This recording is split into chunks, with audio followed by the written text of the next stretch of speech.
Do do do do do do do do. Ba ba bum bum bum bum ba ba ba ba da da da. Do do do do do do do. Ba da da da da ba da ba da da do da. Bum bum bum bum bum ba dum da do now. Bum bum bum bum no na na na na now.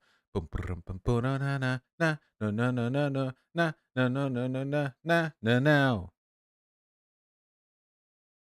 Sorry, that was totally off the cuff, totally fresh. No prep, just getting ready for my SoundCloud career as a guy who does boodoo-ba-dips. What's up? Oh, I forgot to put hairspray on. Fuck. Oh, you're just gonna have to suffer through my natural appearance then. Ugh. I can't see. Um, Hello. That's true, Blue Blur. Howdy, howdy. Yes, you are pretty for a boy. Oh, thank you. You can go put it in now and comb it if you like. I'll live. It's it's true. I always have that power. Hello. We miss you. I'm right here. Sorry about not streaming the other day. It's just I didn't want to. How you guys doing? Oh, if you notice, I've got a cut lip. Fucking Artemy busted my lip. The asshole. Oh, I can hear screaming. Who's meowing?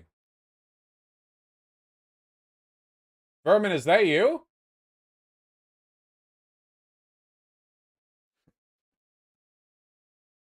Yeah, Pigeon did a weird meow. Pigeon, what are you doing? Oh, okay. Yeah. All right, we've confirmed the weird meowing was in fact Conyer, who was imitating Pigeon. Hello. Pigeon. Why do you scream after pooping, Pigeon?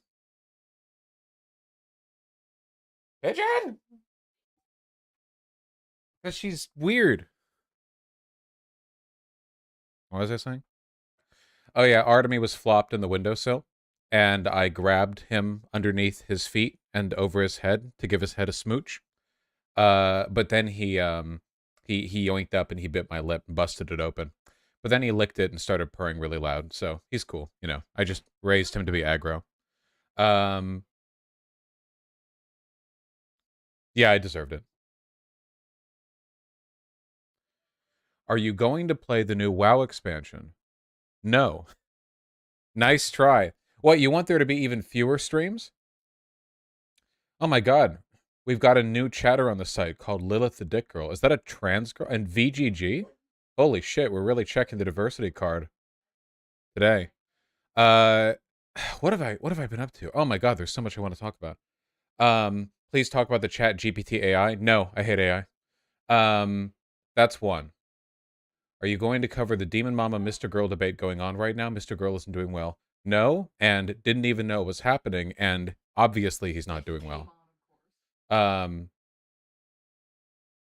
they doing like a debate free-for-all or whatever? He's pretty desperate for clout, so makes sense. Are you going to cover the shoe vid? Yeah, we're going to operate on OKBV rules, where the more you guys bring it up, the less I want to. Let me think. What have I been up to? Oh, I'm a little way into Dragon Ball Z. Why do I hear water?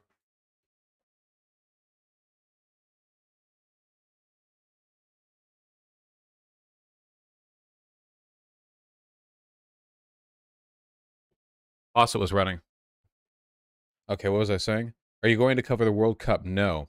Oh yeah, I have to say, now that I'm on, I guess, the Frieza arc, it's pretty boring. I don't know if it's better in the anime form than in manga, but like, the problem with every Dragon Ball fight. Oh, F? Lowercase f, no less. Oh no, 1. Sorry, I was looking at the mini chat. The problem with every single Dragon Ball fight is that, like, every single one of them is two people teleporting behind each other to do judo kicks and occasionally throwing each other in the air before kicking them back down to the ground. And it's been like that way since mid Dragon Ball, and it looks the same every time. they just like raise the numbers. So it's like, this isn't like a 500 power level teleport behind you, judo kick, throw in the air, kick down. This is a 5 million level teleport behind you, judo kick, throw in the air, then kick down. There's no actual difference in how it plays out. Maybe I'm spoiled for like modern shit like Jujutsu Kaisen or Chainsaw Man or One Punch Man or whatever, where when a strong dude shows up, it's very evident in the way they behave that they're stronger. They don't need to be, you don't need to be told they're stronger. Yeah, it's like inflation. Yeah, DBZ just has power level inflation. It's the same, right? Like it's not, like you're getting the same apple. You're just doing it for a higher price. Um, yeah. Yes, we just like to see their hair grow. Yeah, okay. You're spoiled the modern stuff built on DBZ? Yeah, I guess. And I know they had to like do a weekly release schedule, so there's a limit to how quickly they can put that shit out. You know, whatever. Good luck, Rachel. Nice Vulture video. Hell yeah. So how are you guys doing? We got a lot to do today. I think I have like 3 appointments today or something. Yeah. Thoughts the most recent Chainsaw Man? I fully support more femcel representation in shonen anime. Very good. This is the gayest picture ever taken. Is this Aiden Ross? And yeah, it is. Phenomenal. It's genuinely like unbelievable how gay it is. So good. Looks like a porn scene. Yeah, it does. It doesn't look. Not only does it look like a porn scene, it doesn't look like it could be anything other than a porn scene. You know what I mean? Like it goes beyond. It goes beyond just being one, and it turns into like the inability to be anything else. It's very, yeah. It's wow. It is definitely something. Don't freak out, Logical Pretzel. That's what you got to do. Heard rumors you're going to be on President Sunday's charity debate stream. I'm just going to drop in like later in the night to say hi to the person they're doing the charity stream for. She wanted to talk anyway, and they were doing a charity stream today, so I'll just pop in and talk for a bit. I'm not like doing the roulette. I hate doing bits. What the fuck is neoliberalism? Yeah, we'll get there. We'll get there. Did you see Loner Box's genocide video?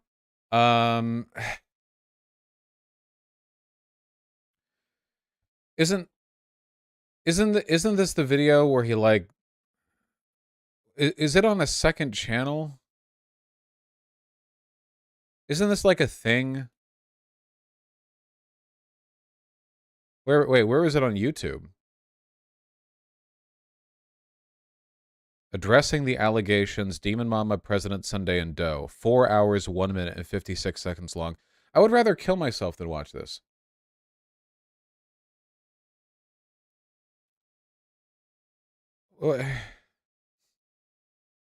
Watch that later? No, I won't, actually. I'm not going to watch it later. Thank you.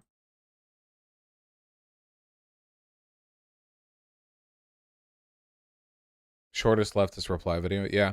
I think the subject is Loner Box doesn't like the language that a transgen like that we're in like the mechanisms of a transgenocide right now.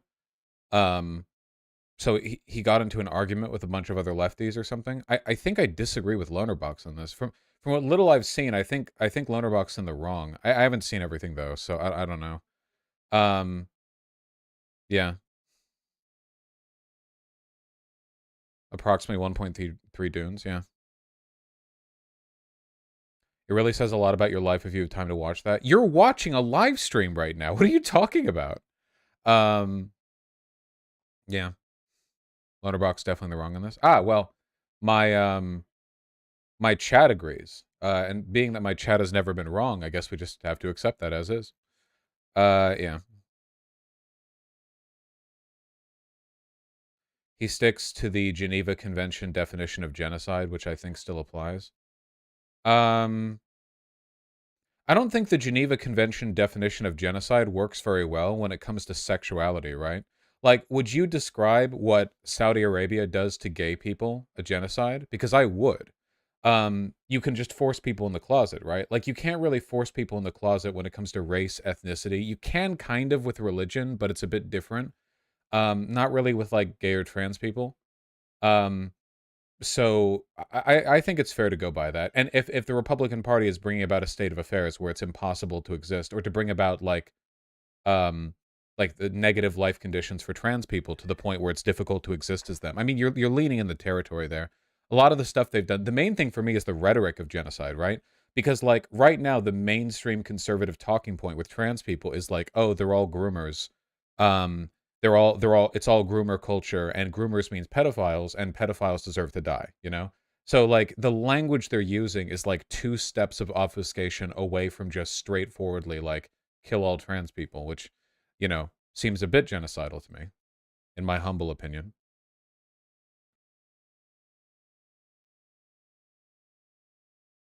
Yeah, just a bit, I think. What would your opinion be that genocide does not have to include outright mass murder? Doesn't it doesn't even in the UN definition. UN definition of genocide.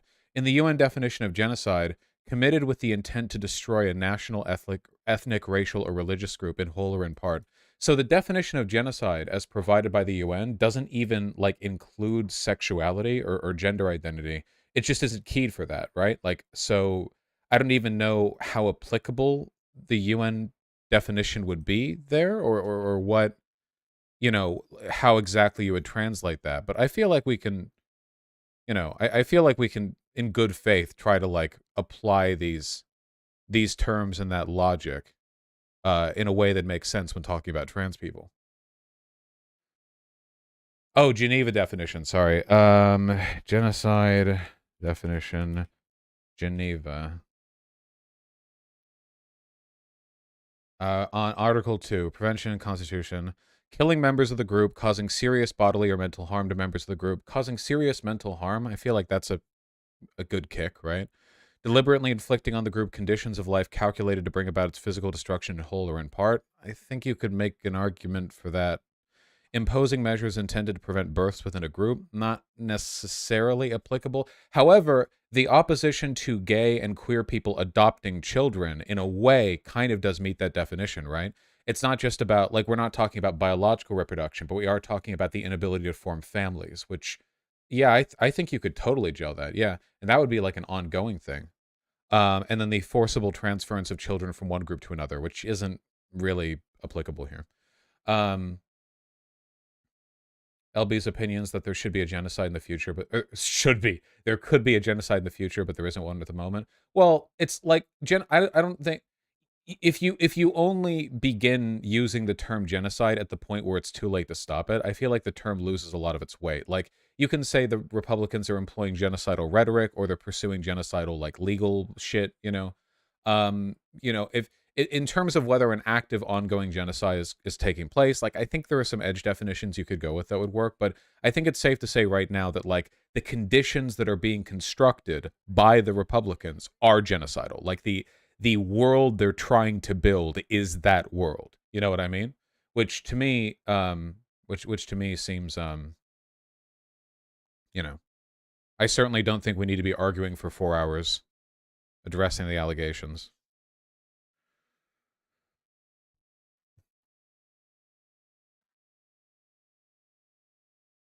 Mm-hmm. Mm-hmm. All right.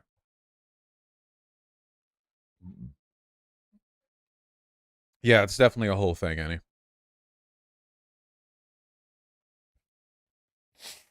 Nice logical pretzels. I'm happy to hear that. Lonerbox is fine with saying it's genocidal logic, but not that there's a genocide going on. Okay, people in chat who say I agree with Lonerbox are lying right now. Because if Lonerbox agreed with me, then this video wouldn't exist. Because I agree with Demon Mama, President Sunday, and Doe's positions on this. So if I agree with these three, and I agree with Lonerbox, they would agree. But they don't. I know what the positions of these three are, but I don't fully know loaner boxes, which means the schism has to be there. Unless it's like a 4 hour miscommunication, which would be, you know, look, it's fine. Anyway, what are we getting at here? Um,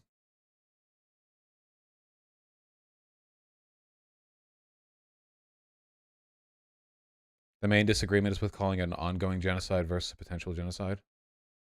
How do I put this? I've, in my experience, disagreements online, especially between people who are on the left, very often have less to do with their stated positions and more with the way they characterize them. You know? Like, just to pull an example out of hat, if you like got Destiny to list a bunch of positions, he would be more progressive than like a ton of people in America. But then if you look at his behavior, he's like fighting to defend Kiwi farms against the radical trans left and leading like attacks alongside Nazis again. So, it's to me, it's very little about the position and more about the way, because you can have a minor disagreement with a leftist and come away with that thinking like, oh yeah, well we disagree, or you could come away with that with like this patronizing like, well they're ruining the left. I guess I just have a negative association with the like manifesto format. Again, I haven't seen it. I just it's yeah. Um,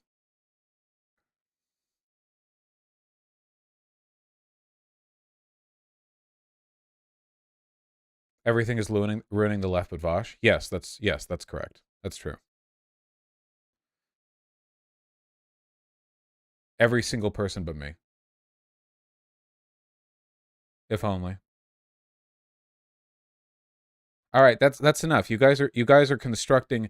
This happens every time I don't immediately know something. It's like people who are for or against, they construct like one side of the argument, and I'm like reacting because some people on one side will be saying shit that I don't agree with. Other people say shit I don't agree with, and it makes me feel like I'm jumping between two, and I don't know. So it's fine. It's fine.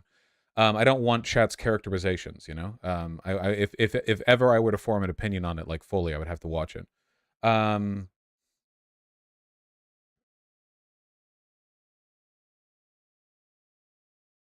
yeah, it's a matter of semantics. It always is. Fuck. What was the other thing?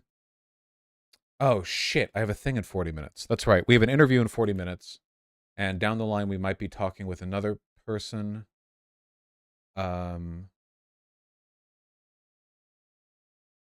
Maybe. Dude, why the fuck do people email me? Why do people email me? Oh my god. Who? Who's this? Interview with what?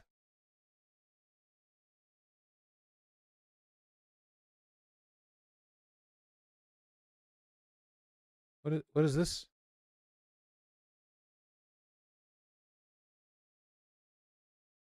Interview with Serotonin Studios? What is that? Okay, I'll go over this later. I'm sorry. I made a mistake. I made a mistake by looking. I shouldn't have done that. I shouldn't have looked at my emails. It fills me with despair every time. Always too many goddamn things to do. Okay, what were we getting at? Hello? What were we doing? Oh, right. Transgender. Transgender? Transder. Yes.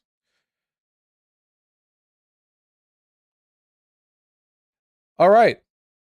I'm sure most of you are aware of this. A little while ago, a NBA athlete got arrested in Russia while traveling over there to, I don't know, do sports ball. I assume that's what she was up to. And it turns out that there was 1 microgram of weed somewhere on her luggage or something. I don't know. So the Russians, they arrested her, right? Brittany, is it Grinner or Griner? Is it the sharp eye or the not sharp eye? Grinner? Okay, Grinner. Not sharp, gotcha. Well, anyway, our beloved president. Yeah, a lot of people aren't selling this, by the way, because I didn't realize this from the coverage. Olympian athlete. Griner?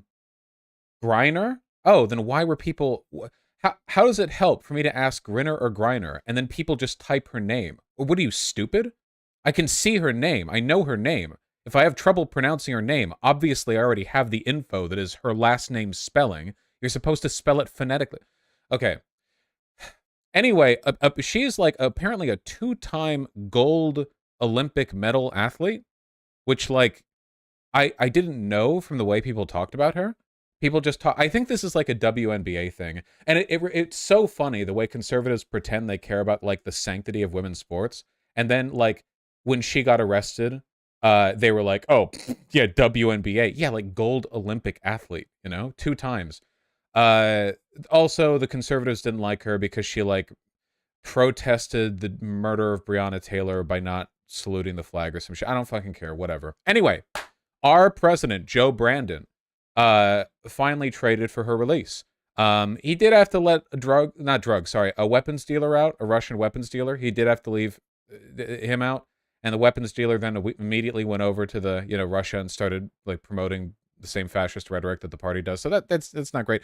However, here we got her. Brittany, how you doing?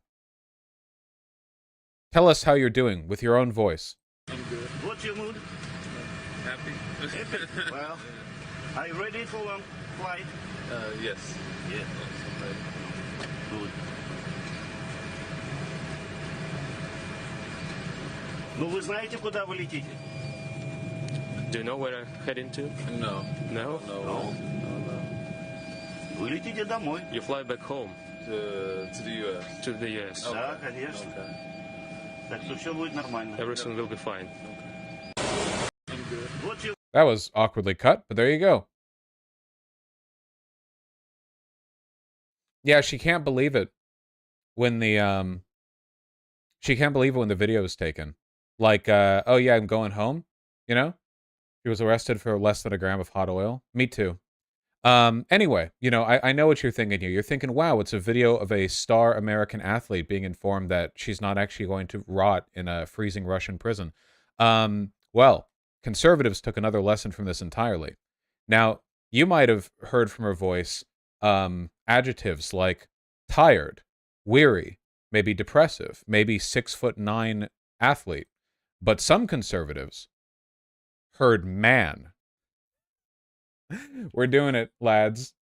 We're doing Michelle Obama 2.0, okay?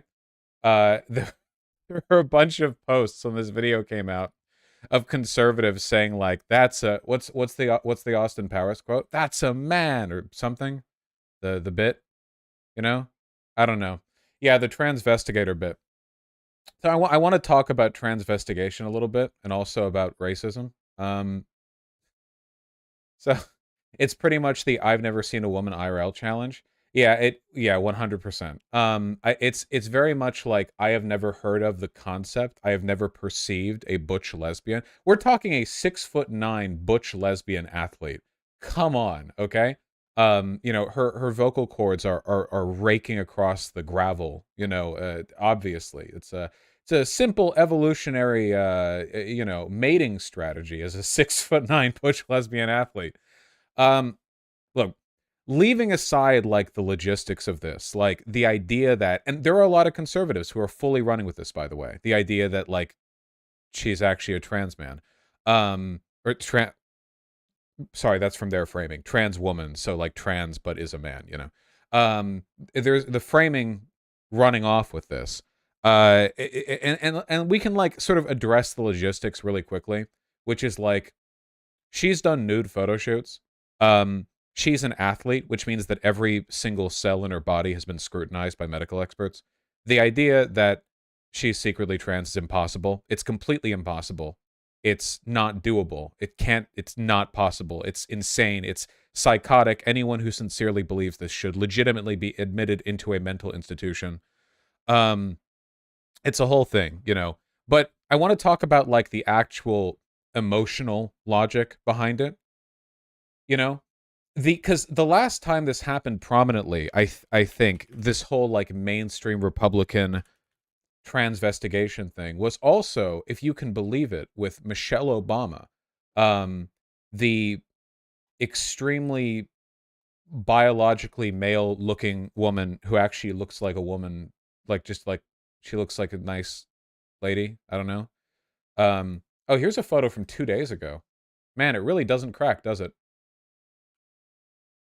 Yes, those biologically male ears. I don't know. I think the Michelle Obama conspiracism came from there was like a photo of her in a dress where the fabric around the crotch sort of folded and bulged outward, which, as you know, doesn't happen to biological females. Biological females, when they sit down, if the cloth does fold, it folds inward as it's absorbed into the vagina, you know? It just sort of tucks in there. So it was like a dead giveaway, a photo of her wearing cloth that folded outwards. That gave the whole game away. And thus runs like this, insane multi-year conspiracy, which if you want, you can find tons of conservative comics, and the younger amongst you might not even realize this, but tons of conservative comics where Michelle Obama has a bulge from an implied penis, like thousands of comics like that. Mainstream Republicans, up to and including some pretty powerful pundits that have leaned into the idea that she's secretly a man. Why is she secretly a man? I don't know. I don't know what purpose it serves outside of the goal of making Michelle Obama, and therefore Obama by proxy, Barack Obama, disgusting and repulsive. That is actually the only goal of this. The only reason they do it. There's not like an end goal. It doesn't serve some broader. It's for its own sake. And the own sake is just to make them demons. Because to a lot of conservatives, that's exactly what trans people are. And now we have it again with Brittany Griner. Probably going to not take off quite as much because not the first lady, but the same basic logic. It's not a coincidence that this frequently happens to black women in particular. The accusation of being mannish has long been weaponized against black women. It's not at all surprising that it would kind of manifest in that way. To those who are surprised that the Republican Party and their constituents might be kind of racist, it's welcome to this realization now. And I think it's part of I think it's part of like a reflexive bias. If your goal is to incite feelings of disgust in people, playing off their biases is the way you do that. So any latent racism is going to be like an easier playoff than if you were trying to pull this shit with, like, I don't know, Taylor Swift or whatever, right? Um, I also saw, I was Googling around a little bit for this, and in lieu, they did this to Gaga. They've done this to a lot of people. They have. They've done, depending on the level of transvestigation, they've done this to like everybody. They did this to Kyle Rittenhouse, which, hey, jury's out on that one.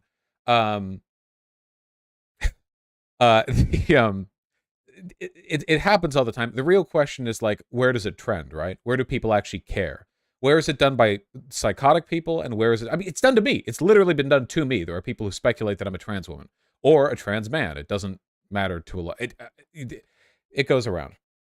But anyway, while I was Googling around, I did see this answer on Quora. Quora, right?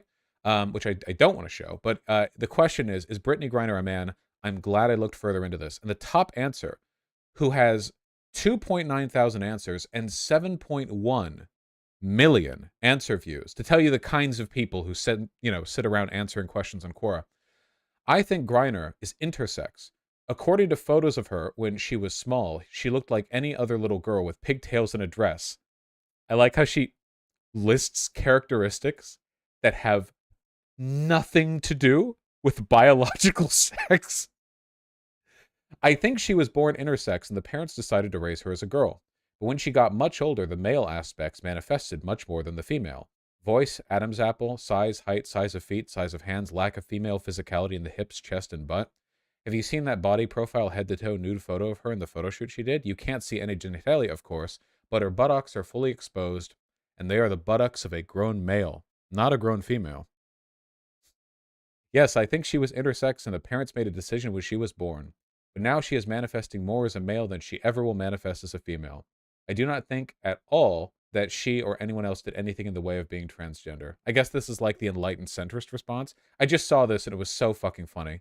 By the way, this answer was recent, but another answer comes from before the recent before she was arrested in Russia. I'm not convinced she is a woman in terms of actually being born female. She has an unmistakably male voice. I mean, come on. Women do not sound like that. Not even women who have unusually deep voices. And instead of babbling on with excuses about how the male voice could possibly happen to anyone who would present such excuses, why not just admit she started out as a male who went female, or tried to, or as a female who wants to be male?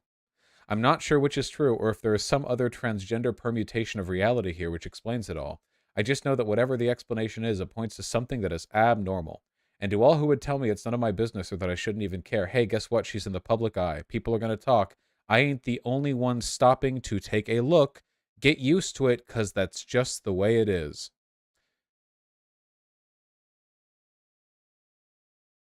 Those are the two top answers to that question. So obviously we're dealing with some pretty severe brain damage here, you know? Um, some high level stuff on display. She did a nude photo shoot with, I think, ESPN back like 5 years ago or something, which I'm currently looking at right now, and she looks like a tall woman.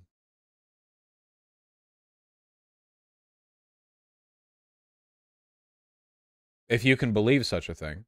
She does look tall. That's true.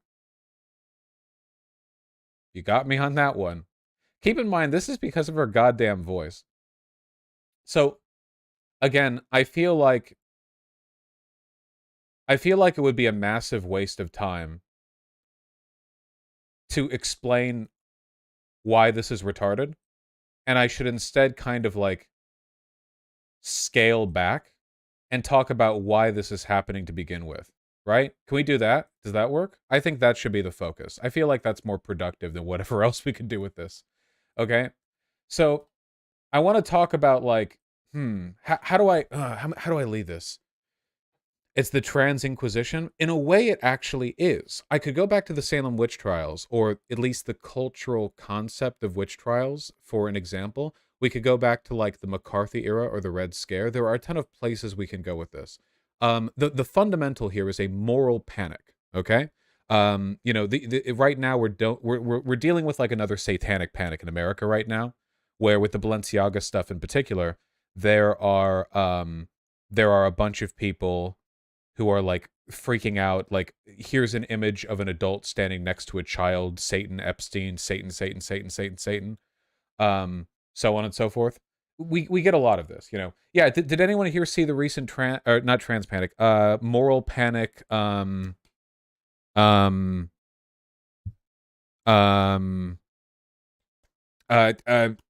more news from Cody. Yeah, some more news. Yeah. Did anyone see that? It's a good bit, you know? If you can stomach the comedic stylings of Cody, which, you know, your mileage there is going to vary a little bit. But it is a great video. He makes great videos. The idea basically is that a moral panic on the most fundamental level is when a large portion of society is riled up into a hysteria over an evil within that they perceive to represent a fundamental moral threat to the fabric of society, and that they need to weed out.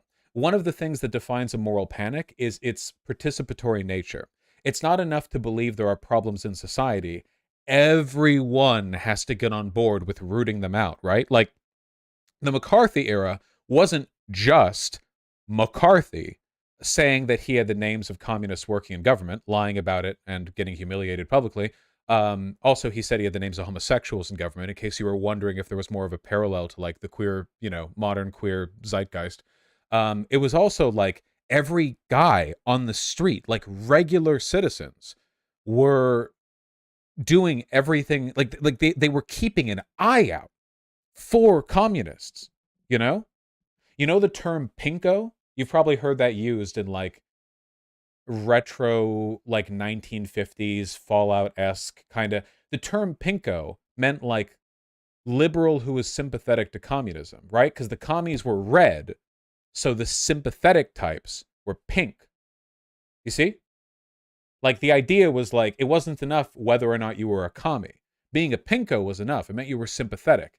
A moral panic is defined by this kind of group hysteria. They did the same thing with the Jews in Nazi Germany, of course, where it went beyond like, you know how nowadays when you see Nazis online, they're calling literally everyone Jewish based on like insane head math, where even the slightest relationship to a person they perceive to being coded Jewish means that they're themselves Jewish. That's not a new thing. Under Nazi rule, being Jewish did not begin and end with being ethnically or religiously Jewish. You could also be culturally or politically Jewish, which you're never going to guess. They called a lot of people culturally or politically Jewish. Cultural Bolshevism was like the insipid, insidious creep of communist, which they consider Jewish, ideology into German life. That's the modern cultural Marxism theory. The whole idea, it's rooted in the paranoia. That's the point. Now, bringing all of that back, right? Like, what are we actually, like, what's the relationship here? Well, the relationship is that randomly accusing public, powerful people of being trans isn't just about making them repulsive in the eyes of conservatives. It's about instilling paranoia in those conservatives to do the same themselves. Do you understand? See, the moral panic relies not just on centrally controlled and disseminated public callouts. They need everyone on board with this. And the idea of like a subversive conspiracy to trans our children and queerify our society, thereby destroying Western culture, all of that works a lot better when your average conservative is suspiciously keeping an eye out for the people around them to see which of them are secretly trans. The conspiratorial element functions best if you have literal operatives. It's not just enough for there to be ideological operatives, because people are generally pretty forthcoming about being like liberal or pro-trans if they are. You need like secretive operatives. You need people who warrant that level of paranoia and suspicion. And so you have the transvestigation panic. Generally something partaken in deranged British TERFs who like will go to the supermarket and get like a bottle of water and then write up like a 4,000 word blog post on how the every single like worker who interacted with them is secretly trans based on their hip to waist ratio. That's one side of things. But broadly, I think there's a real political threat here. There's a real political... Where do you think that saying, "we can always tell," leads to? Right? Like, we can always tell. On one hand, it's, you'll never pass, which we know that plenty of trans people pass. These fucks can't always tell.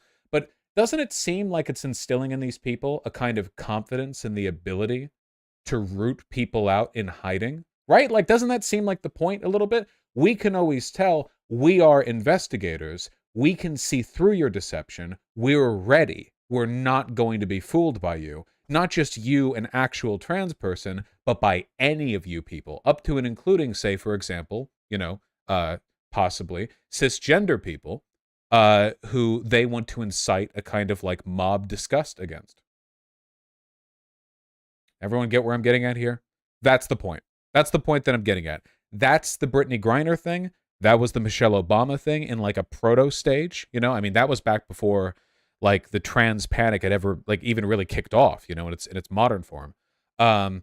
We can always tell is a statement of intent, not fact. Exactly, Kanye. Perfect way of saying it. Yeah, we can always tell isn't an assessment of the world as it is now. It's a statement of like, we will build a world where you people are rooted out. Whatever it takes. You people being a very, very broad categorization in this case. Moral panics, pretty dangerous stuff. And don't underestimate them either. These satanic panic tendencies may seem laughable from the outside, but unfortunately they're actually quite dangerous. So let's keep an eye out on that.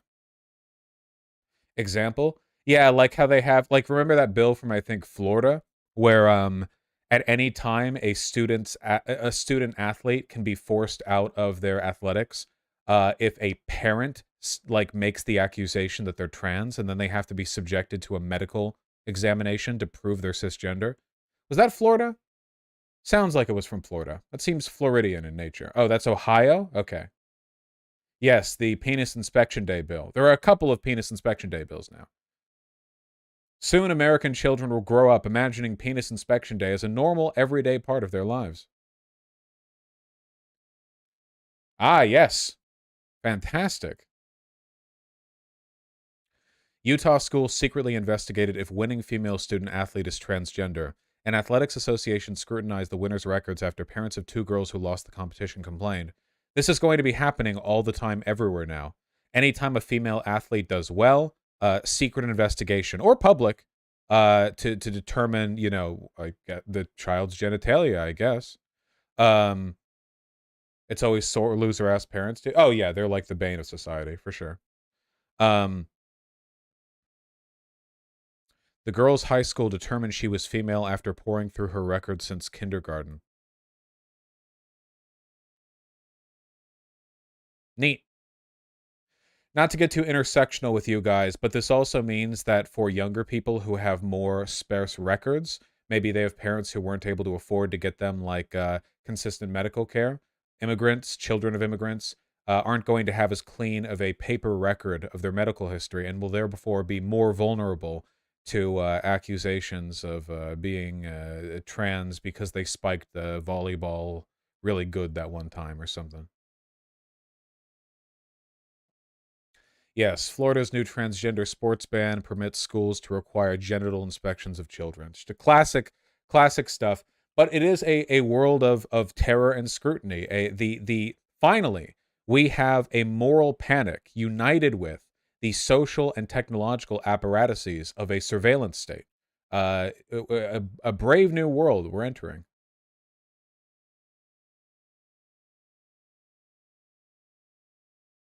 Truly fantastic stuff. Kings and Generals in YouTube chat. Howdy, Kings and Generals. Howdy, howdy.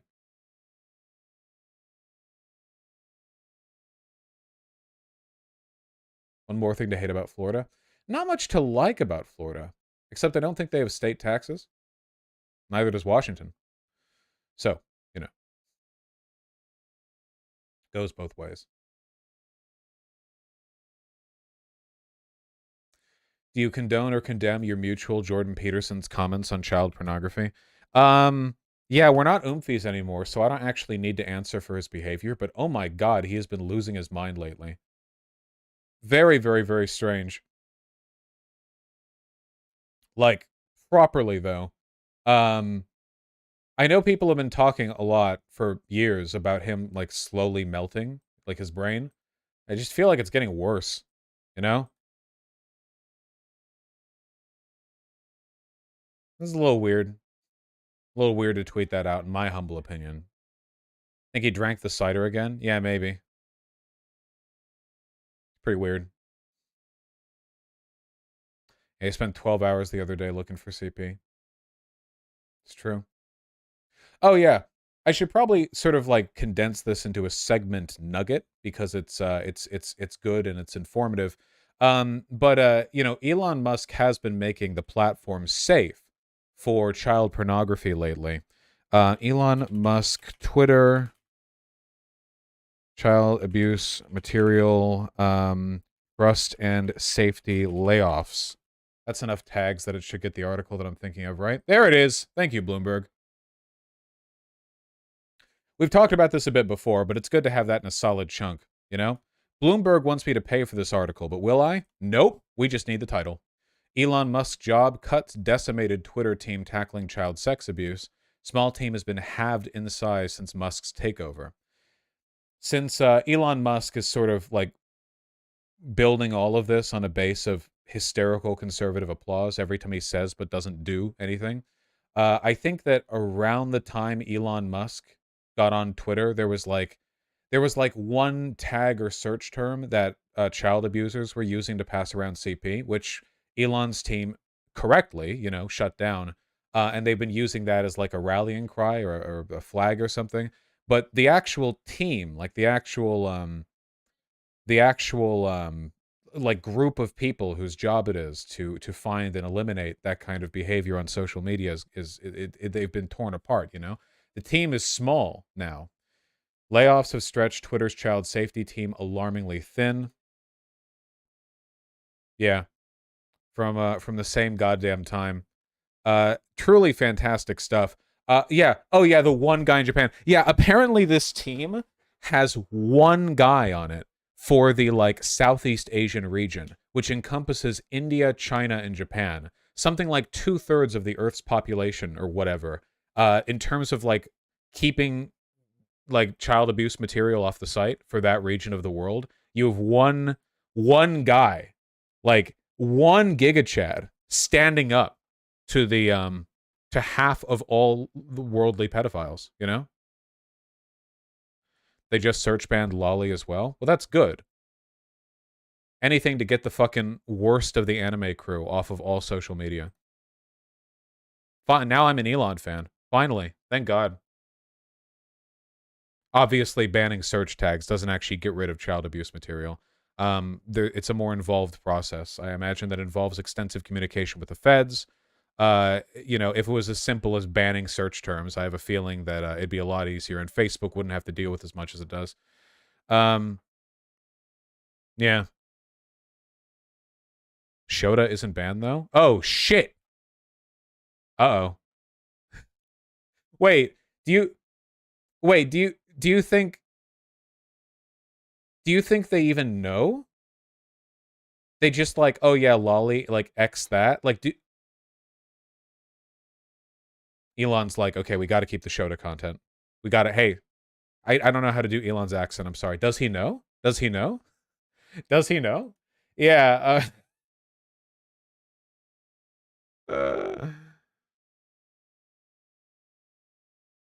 God. We do need a does he know emote. Yeah, he's also accused Jack Dorsey of almost no one working on child safety when he took over, but now there are even fewer people working on child safety. Yeah, you know, just a whole thing. There's really, is there a point in going like point by point through what Elon Musk says? Very much like Donald Trump. Essentially everything that he says is a lie. He lies about as often as Donald Trump does. So there's not really a point in cutting through it. Yeah, I don't know. Yeah, just let the lesson be known. Seems simple as clear as day, you know. Elon Musk is making Twitter safe for pedophiles. I can't believe it. I never would have guessed that he would do this, except for the fact that all billionaires are pedophiles. So then it's actually quite easy. Is there any difference between him and Donald Trump? I swear they're identical. Well, they're both like megalomaniacal narcissists who appeal to the right wing because the right wing are way easier to engage in demagoguery and to worship idols than the left is. You know, like the most hardcore Bernie Sanders fanatics could not even approximate the amount of like ball sucking that your average Republican does to somebody like Trump or Elon. It's not actually possible. They're just naturally submissive people who are very, very good at worship, which, you know, fits the demographic, I guess.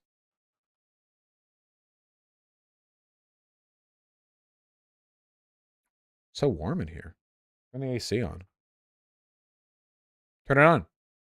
Hit the button.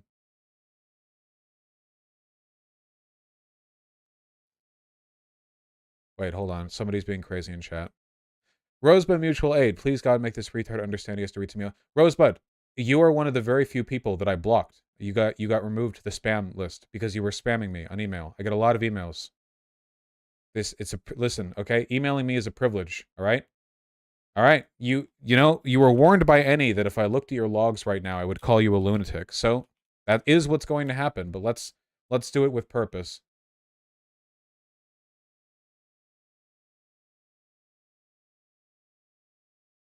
All right. So I'm going to tell you what's happening to you. Read them and then I'll stop. No, I could just ban you from every single platform. I am a lunatic. Okay. Admitting it does not make what you're doing any better. Okay. I'm going to tell you what you're doing. Okay. You are having a manic episode. All right. So here's what you need to do. Okay. You need to log off. You need to drink some water. Nothing you say to me will impress upon me any new information or change my behavior. I already know everything. There is nothing in your mind that I don't already know. Okay? It doesn't matter if you love me. I already love me. That's all the love I need. I am a perfectly self-sufficient person. You cannot add anything to my life. You need to know you need more water. Okay? Now I'm going to help you, all right? Going to help you get 1 month worth of water. And frankly, that's generous.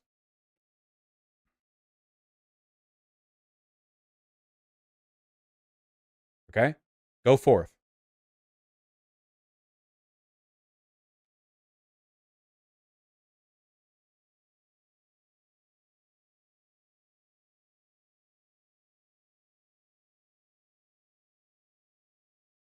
Did my ban not work? Do I have an old version of the ban? You missed? No, I didn't. Now it was just delayed. Oh, okay, yeah. Because I did it through the bot, not through my own account.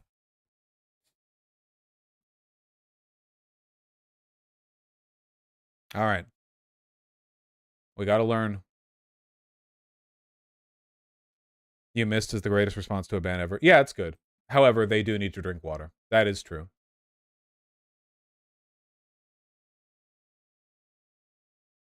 Yeah, these emails are representative of somebody who does need to drink water or get on meds, but I can't prescribe that. Damn, Brittany Griner got a fat ass. Okay, we have a talk in 10 minutes. Yeah. Do we talk about the shoe video? Oh, there it goes. We're not watching it for another month.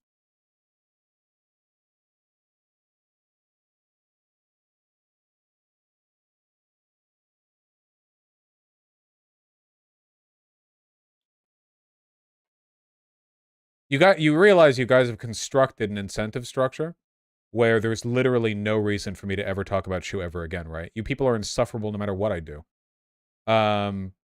You've built the wall. Uh,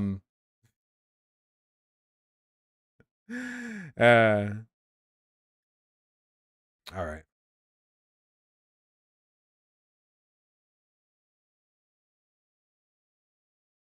They're doing it so you don't talk about it. Oh, that's nice of them. Okay, wait, 8 minutes. Let me make sure I have the link up so we join them. Just somebody wants to interview them. I don't remember why they want to interview me, but they do want to interview me. So we'll go over that. Well, I have 8 minutes. I guess I'll catch up on donos because I've got more than one day to go through. Oh, this person did the Discord ad? Okay. Is this the right person? Is it? Yeah, it is. Okay. Nice. Fuck, I hate coordinating shit. The Marxist Mark, thank you for the tier 3 sub. Really appreciate that. Marsquake, thanks for the tier 1 sub. Far Eastern Myth, thank you for the 2 gifted tier 1 subs.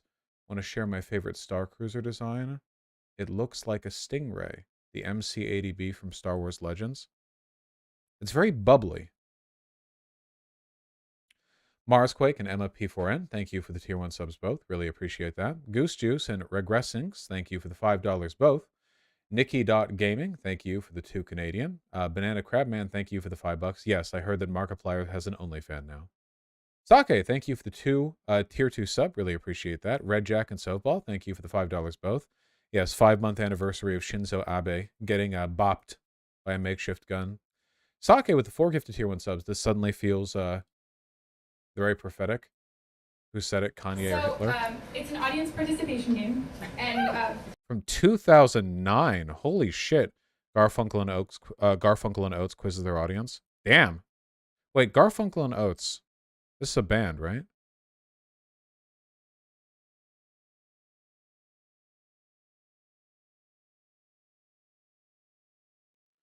The Ocean, thank you for the $2. Luke Cotton, thank you for the 2 Australian. Tuesday, thanks for the tier 1 sub. Unatris and Bat Canary, thank you for the tier 1 subs both. Happy to hear you have more free time, Bat Canary. Sake, thank you for the 4 gifted tier 2 subs. You'd think if one person would have gender confusion, it'd be the guy who realized he lost his family's genetic lottery to Abby and Mara Wilson, Bensel Sharpener. It is true that his sister's a lot hotter than he is. I will give it that, you know. You're thinking of Oates and Hall? No, Garfunkel and Oates sounds familiar. Stofu and Kevin Norton, thank you for the tier 1 subs both. I really, really appreciate that. Vosh, I'm a power system engineer, and these attacks on substations are terrifying. Our greatest saboteur is supposed to be squirrels, not far-right schizos. Yeah, unfortunately, it's pretty difficult to protect the substation from that. I don't get it. Zancor. Corvus. It's Simon and Garfunkel and separately Hall & Oates. I have no idea what you're talking about. I have no idea what any of you are talking about. You're all completely insane. All of you are making this up.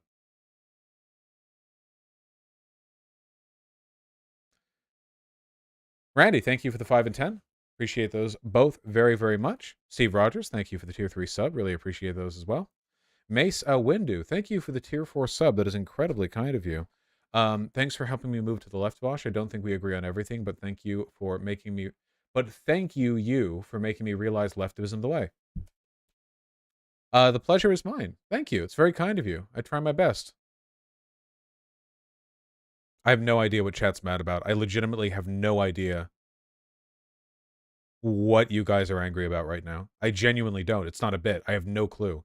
I understand there's some kind of reference here that I don't get, but I don't know why my lack of awareness of the reference is that funny or amusing.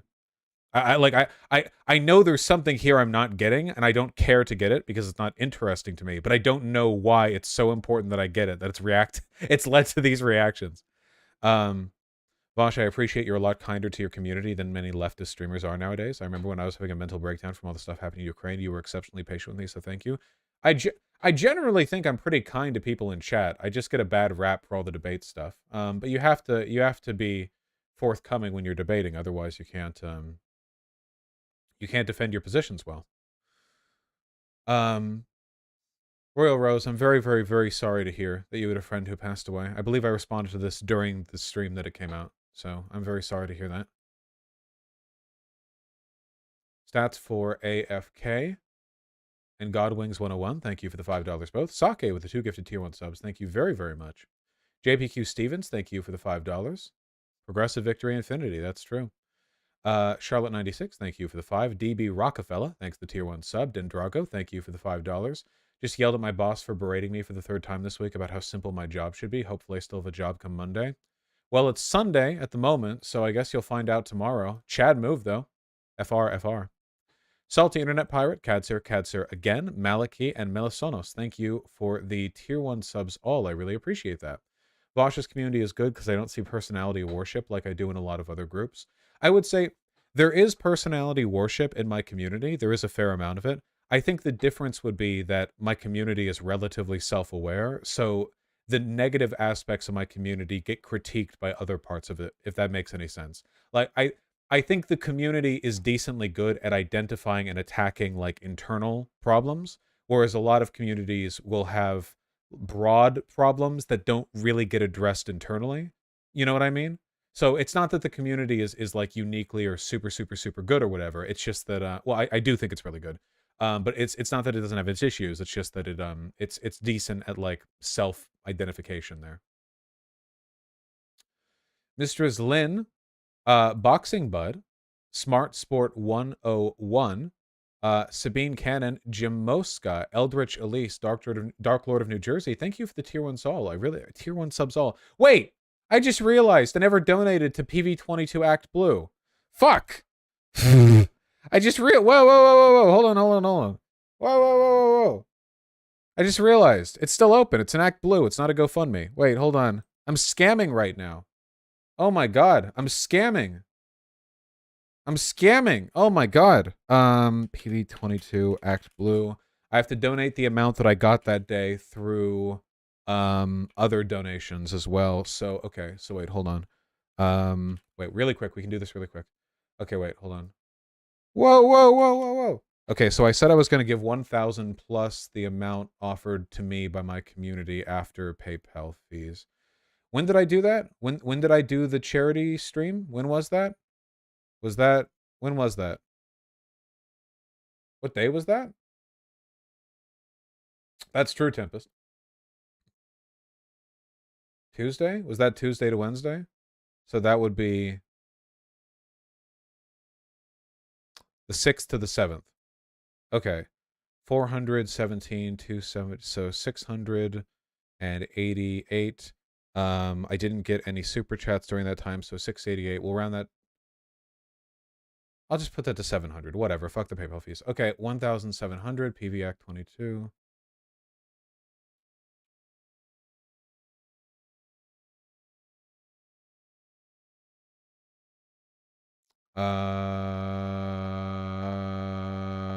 Where is it?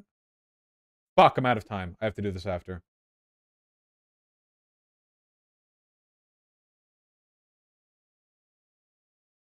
What's your credit card number? Yeah, can you put it in for me? Oh, fuck, there it is. God damn it. Okay, whatever. Here, hold on. We have the call to do. Oh, shit. I'm getting video called, like, right now. Oh, my God. Hold on.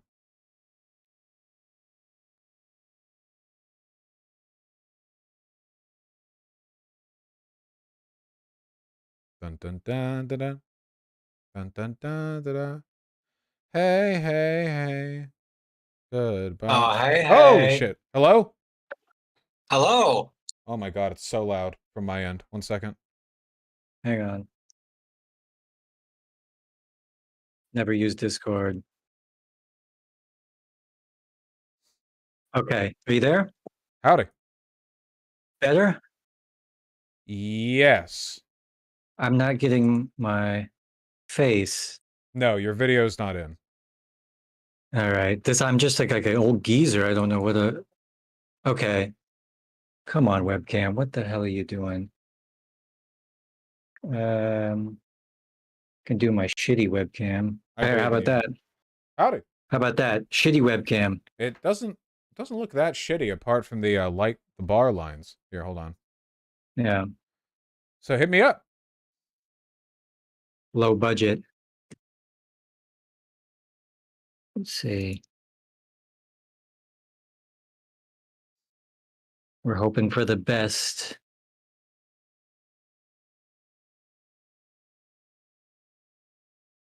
Hello. Hello. Hello.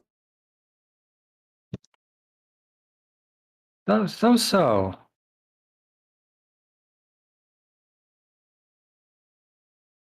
Hello.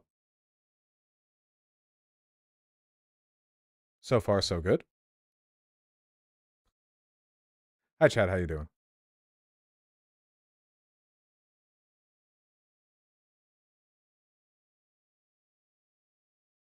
Sorry, he's working it out. This is the most French-looking non-French man. You don't know if he's not French. Can they hear you? Well, it'll work out. It always takes a bit.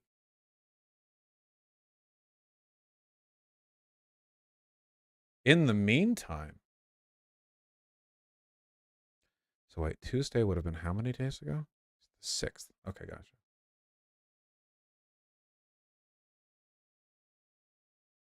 MSDXR, thanks to the tier 4 sub. Can you give us the guest info? Nope, because I have no idea. Sake, thanks to the 2 gifted tier 1 subs. Precious Ravioli, thank you for the $30. Happy 2 days belated birthday. Got a call today confirming a good job offering. My plan is to be a union steward. Thank you for all your objectively correct takes. Ah, hell yeah. Fantastic. Well, it's been 2 days since then. I hope things are going well. Turn the... Why is the AC not... Berman, did you unplug the AC in your studio?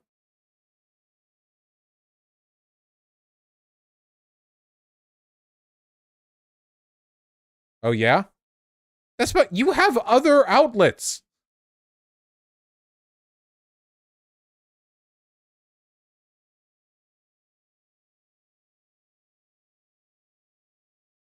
Unbelievable.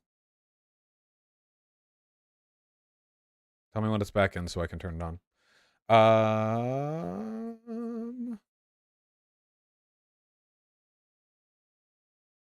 Guilty, thank you for the tier 1 sub. Really appreciate that. DeGero with the $25. Thank you. Veritas posted my old high school because the gay dean had a drag queen teach sex ed and Daily Mail ran with it. Oh, yeah, we covered that. We covered that in the Ben Shapiro video. DeGero, thank you very much. We ended up getting to that, like, totally as a coincidence. Fuck yeah. Vontex, thank you for the $10. Really appreciate that. Possibly. Red, Black, and Otter, thank you for the $5. Sake with the 4 gifted tier 2 subs. Vosh, we need to ask the real questions. Like, why does the Supreme Court accept oral arguments but not anal arguments? Probably because they're all really old and fuddy-duddy about it. Okay, I've got a message update from this person saying, shit's fucky, hang on. Hey, Vosh, did your dad really tweet to Ben Shapiro to stop being a pussy and fight you? Yeah, obviously. Why wouldn't my dad do that? Vontix, thank you for the $10. Really appreciate that. Welcome to the world. Thank you for the incredibly kind $25. For billionaire money, you need to look at Gates Foundation as a perfect example of destroying education through their sponsorship money. Yeah, I don't know that much about the lefty critiques of the Gates Foundation outside of like broadly knowing they exist, you know? I need to look more into them. Vermin, can you plug the AC back in, please? Valiant Shadow, thank you for the $5. I'll be sure to. Evan W68 with the $5. Did you see that TJ Kirk recently covered your Kanye deplatforming on a stream recently? Check it out. No, I did not. You wanna use the live link?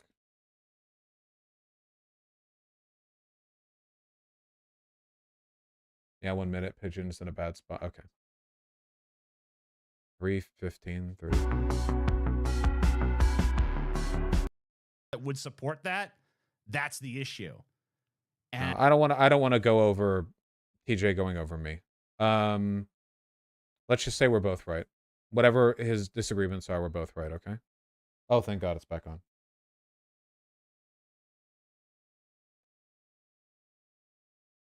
All right. Hell yeah. I'm here. Can you hear me? Hello. Must be some magical stuff happening behind the scenes right now.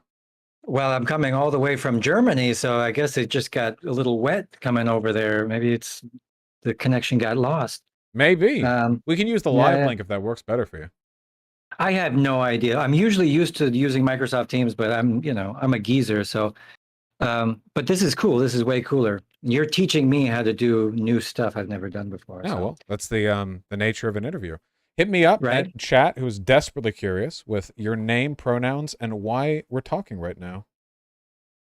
Yeah, and just for everybody who's watching on your end, my name's Chris Jeffries. I have a little podcast called the Homeless Romantic Podcast. It's about my years being a kind of a vagabond traveler, learning to be an empathetic person through my travels.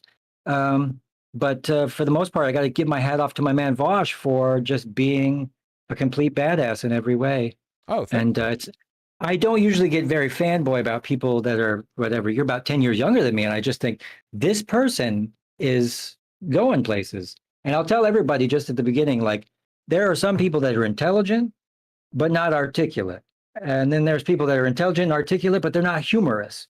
And then there's some people that are intelligent, articulate, humorous, but they're not empathetic. You check all these boxes, my friend. Well, then I'll do my best not to disavow you of that notion by not saying anything especially stupid while we talk. Thank you. I appreciate it. I'm clinically retarded, so we're gonna.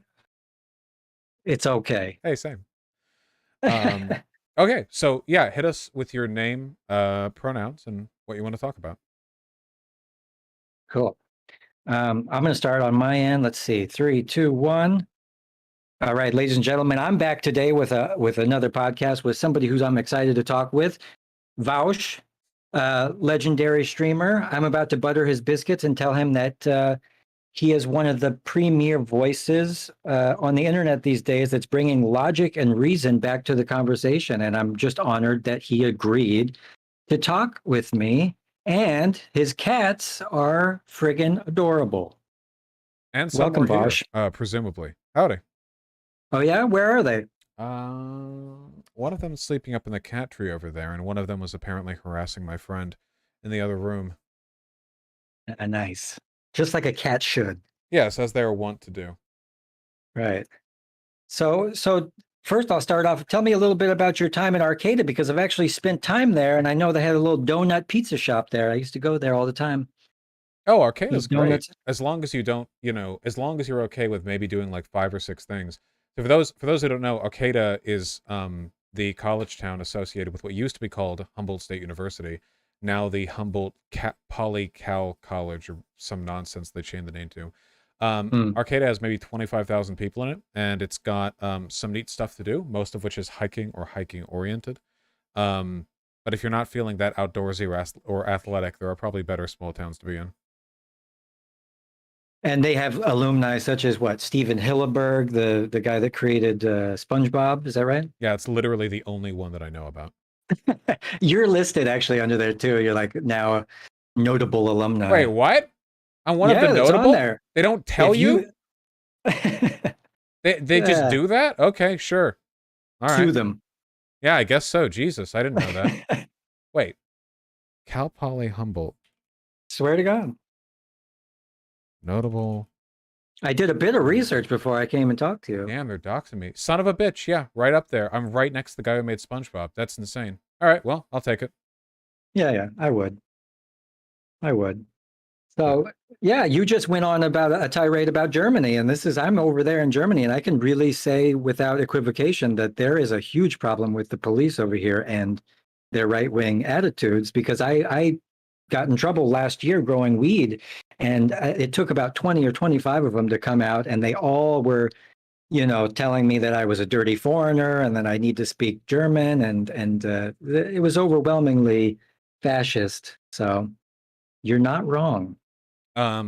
Is weed not legal in Germany? No, I guess it's I- not. America's actually relatively liberal on weed, I think, at least in some Well, of the states. Absolutely. It's getting to be, but here the talk is by 2024 that it will be, but there's all this pushback. We have what's called a health minister here, and he's like a freaking doctor, scientist, psychologist, something like this, somebody who's qualified to say that it's fine. And he's come out and said, hey, look, this is going to happen. But I'm like right under the cutoff, like, but Yeah, medical's booming, but it does me no good. Yeah, literally nothing is more irritating than the fact that it's not considered standard practice in law to exonerate people who are convicted of a crime of something that is no longer considered a crime. It's very strange, The idea, if crime is, if it's meant to be about rehabilitation, then you've acknowledged that the thing that they got arrested for doesn't even need rehabilitation. I have no idea why that's just not automatic, Yeah. Well, and this is the hypocrisy of the law system, and in America especially, people should be exonerated right now. There's still people probably doing life in prison for the joints that they smoked in the 60s back when they made it highly illegal. So yeah, well, certainly with like 3-strike rules, right? Like in California, if you do a felony 3 times, you stay in prison forever, barring mitigating circumstances. So if somebody, got caught with a federal amount of weed sometime in like the, I don't know, late 80s or 90s or something, they could be in there until they die without a reevaluation of their sentence. thanks a lot, Ronald Reagan. Yeah, no, thank you. He was the one who implemented it, right? In the in California. Yeah. CA Yeah. strikes law. It's I very think dumb. he single-handedly started the punk movement as just like a reaction to his horrible neoconservative politics. Yeah, okay, 25 years to life on a defendant who's convicted of a felony offense who has at least 2 prior convictions for violent or felony offenses. Yeah, great stuff. If you get a candy bar and you trip on the way out and knock somebody over, congratulations. Assault and felony. Either way, Yeah. not a good system. Yeah. But right now, I don't know. I don't see how anybody could make me, with all the existential crisis, go through this world sober at this point. I need my weed, period. Oh, I'm straight edge. I'm high on life. I see that, but I'm fine with that. I think that that suits you, in fact. And in fact, the days that I don't smoke weed, I'm a little bit more articulate, but I have the tendency to throw temper tantrums sometimes. And so this is the great equalizer for me. It keeps me out of trouble to some degree, but I'm hot to trot. I'm ready to fight almost always. And I'm not a big guy, so I'll end up getting beat up constantly. So if I got to watch myself. No, fully fair. I was lying, of course. I do like drinking. I don't like depressants that much. Alcohol doesn't make me feel any more tired until it sort of forcibly knocks me out. It makes me more energetic for as long as I can stay awake, so it doesn't have the experiential effect of a depressant. Yeah, well, and you got to monitor how much you're drinking, and also if you start drinking, you got to keep drinking until it's bedtime, because if you like stop, then you will hit that wall. Or so I feel like when I drink massive quantities of gin. Yeah, everyone has that line for how much they can drink in a like what their strategy is for mitigating a hangover down the line. I think it's better to be sober or to sober up while you're still awake, or to be so drunk that you'll be drunk when you wake up the next morning. Oh, this is fabulous. Yeah. Right, because in either case, I think it's becoming sober while asleep is what causes the problems for me. But I think it depends very much on like the individual and what kind of alcohol they're drinking. And how much you ate that before, Well, you have to eat. You got to eat. Well, went years without eating. I would, start my day and then drink coffee till 5 o'clock in the evening. And now I'll probably have heart troubles in my old age, but you know, that's all right. Oh, you're not old. I'm getting there. Well, I got my wispy Scottish mustache, so it makes me look like I'm still a teenager. That's good. Um, but yeah, I also saw you railing on this whole thing with the new Twitter thing, and this is frightening for me too. And I just don't know. You're the voice of reason. I'm like, how are we going to get ourselves out of this? And what's the consensus for 2024? Are we doomed? Um, whether or not we're doomed for 2024 has, I mean, there's a lot I can't predict. It has a lot to do with how the independent state legislator theory gets validated by the Supreme Court ruling on Harper v. Moore. I think there are some liberal and somewhat left-leaning Supreme Court analysts who are saying that from the deliberations that have taken place thus far, it seems like they're not going to get a verification of the most radical version of the independent state legislator theory, which would be great. Even then, it's really hard to say. The media landscape is obviously incredibly favorable to conservatives right now. What liberals need to understand is that it's not enough to be right. You have to be strong, too. I mean, Facebook is a right-wing boomer hellhole. YouTube prioritizes right-wing content searches. Twitter did before and now is owned by an openly far-right oligarch. Instagram is owned by Facebook. TikTok is owned by the Chinese government and censors like fat and queer people. So it's not,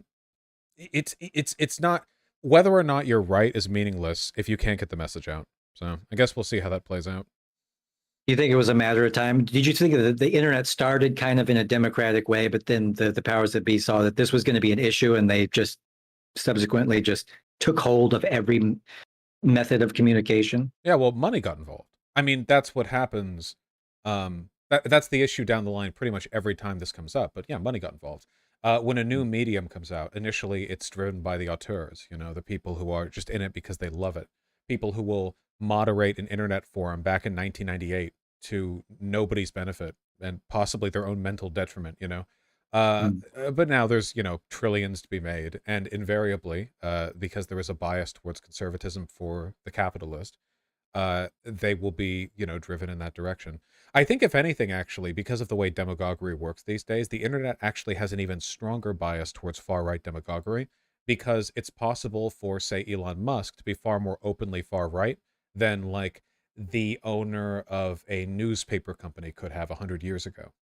The system, it makes it easier for individuals to reach massive audiences. Money only amplifies that. So in a way, there's like a additional emboldening of those forces.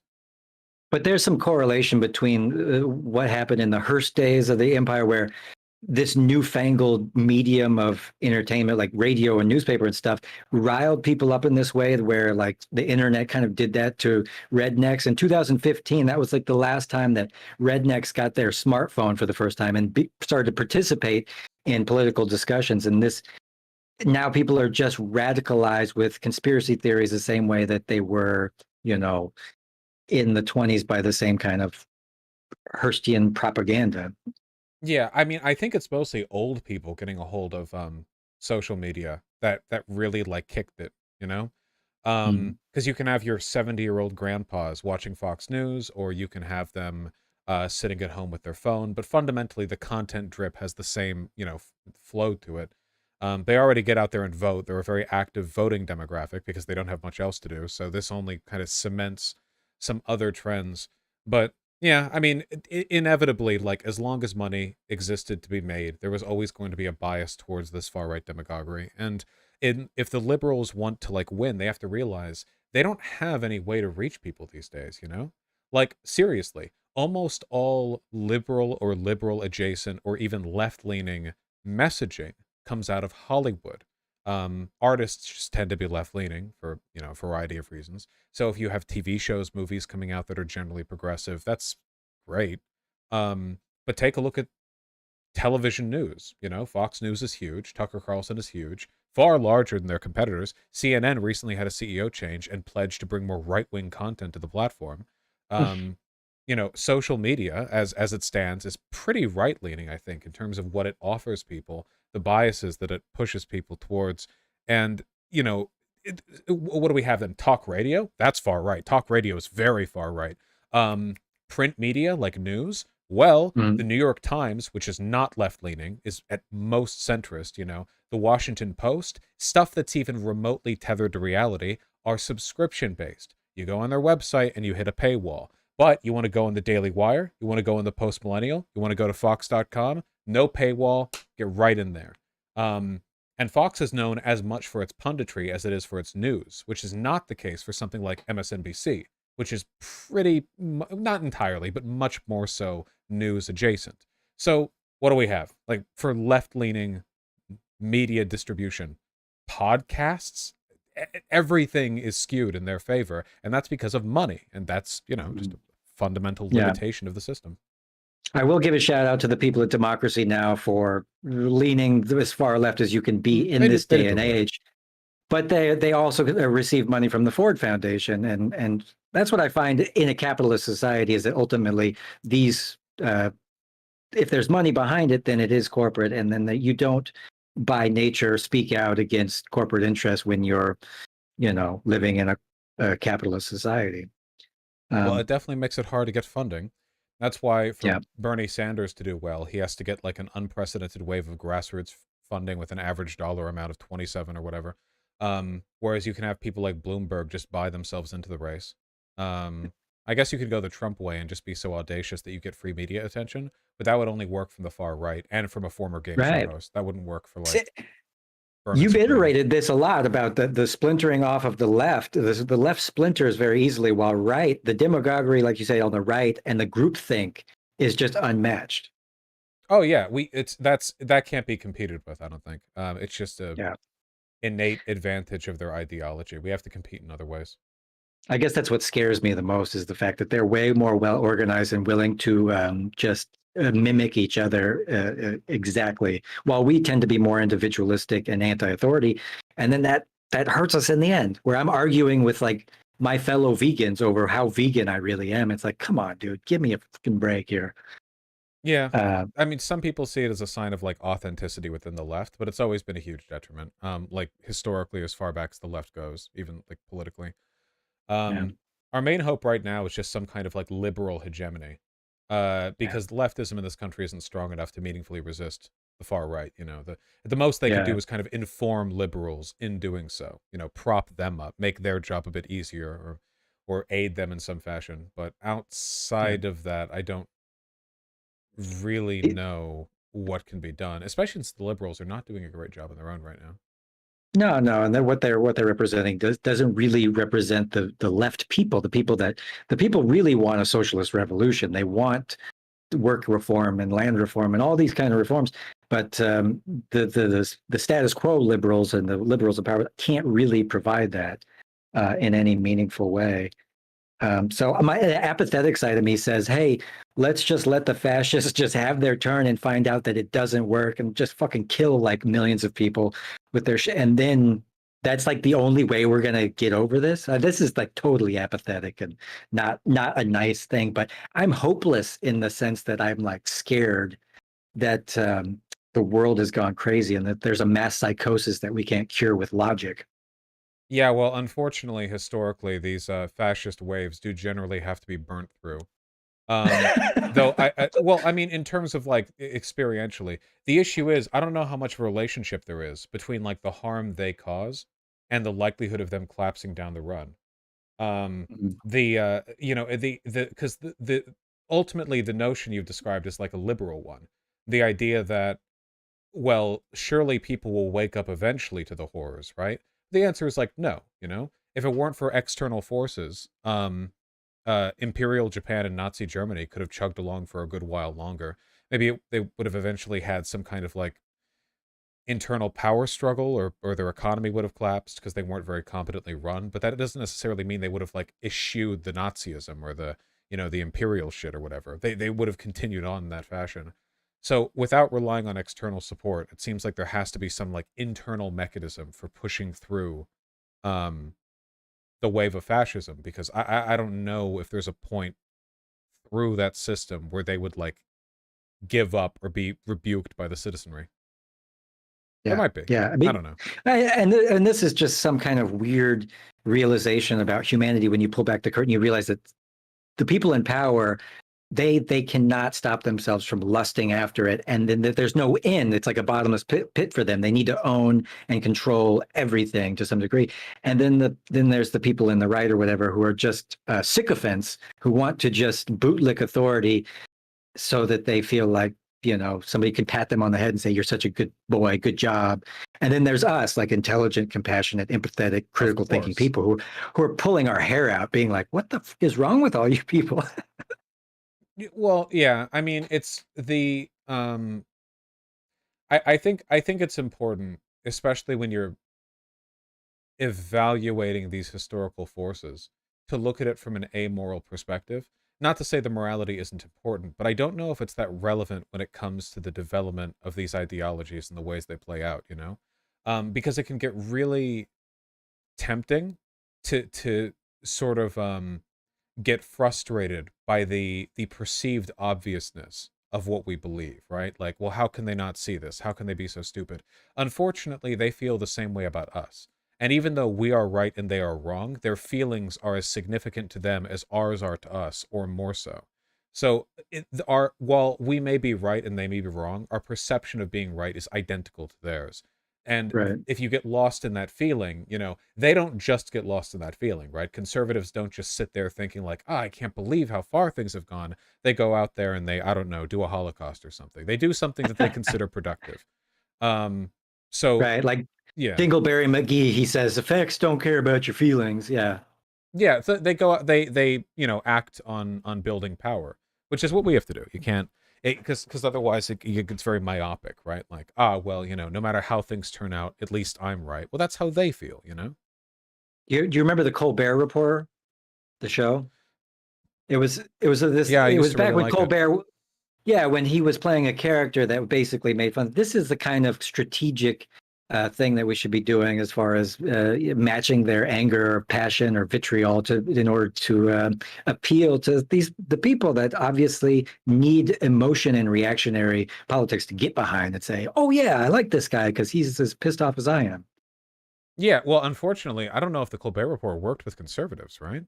Because a lot of them Mm, genuinely thought that he was on their side. I mean, he even got invited to the. No, a lot of liberals didn't get this. I don't think I didn't get this. I still don't fully get it because he was such an obvious parody of conservatives. But I think again, this is like our arrogance. I don't think like the conservative mind might legitimately not understand satire. Like it might actually be something they're politically inured to, right? The way that like a religious fundamentalist or a doomsday cultist might like just not be able to understand some lines of thought.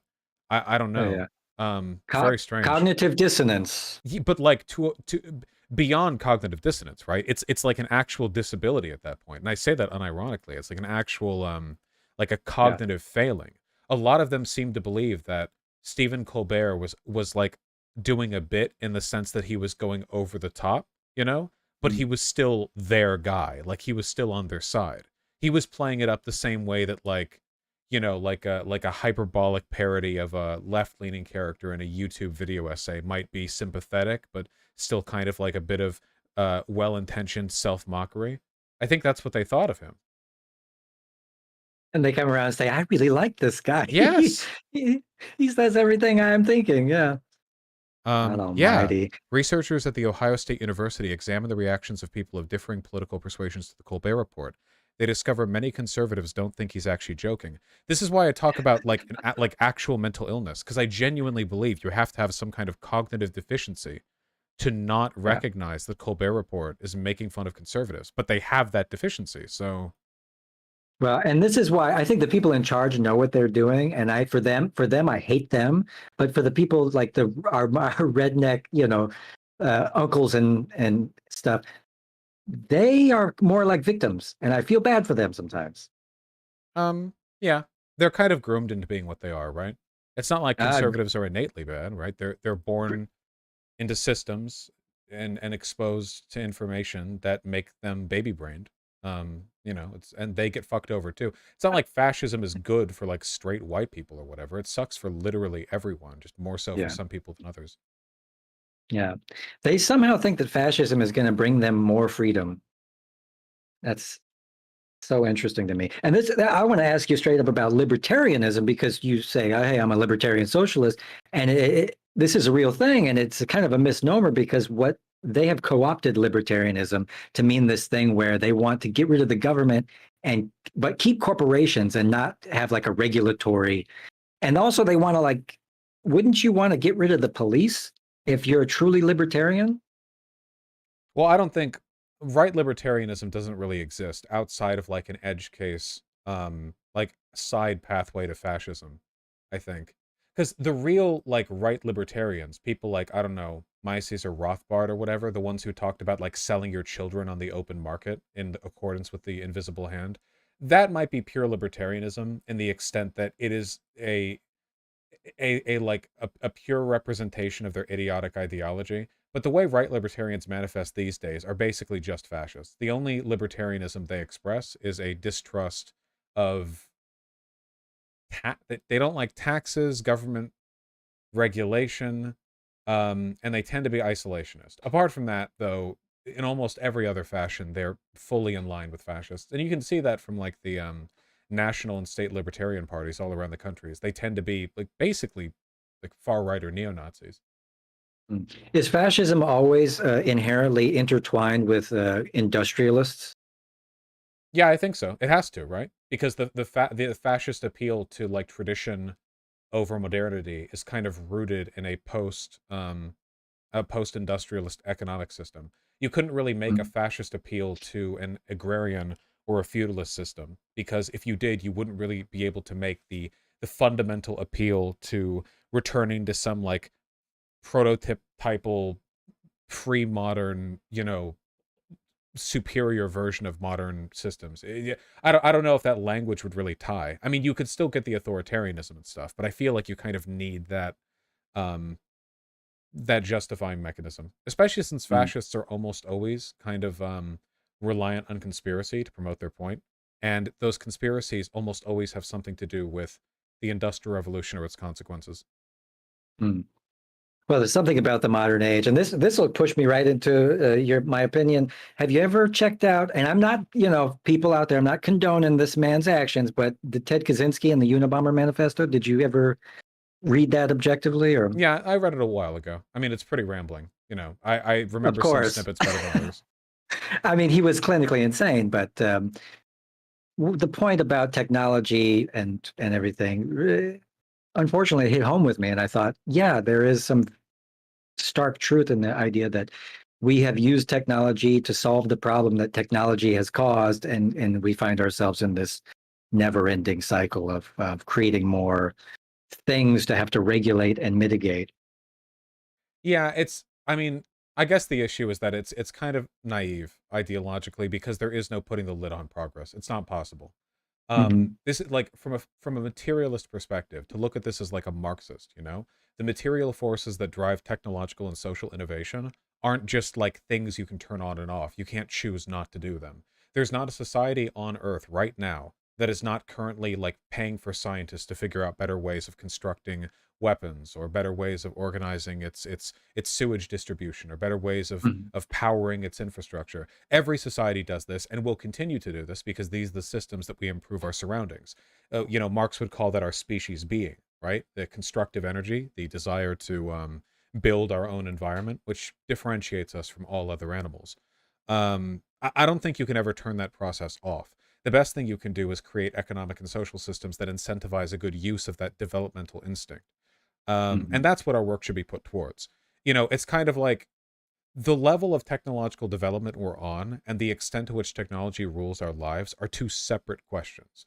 You could have some kind of idyllic solar punk future where you have, unimaginably advanced machines, but humans grow up in vast, lush fields with forests untempered, all around them. So that's what we should strive towards.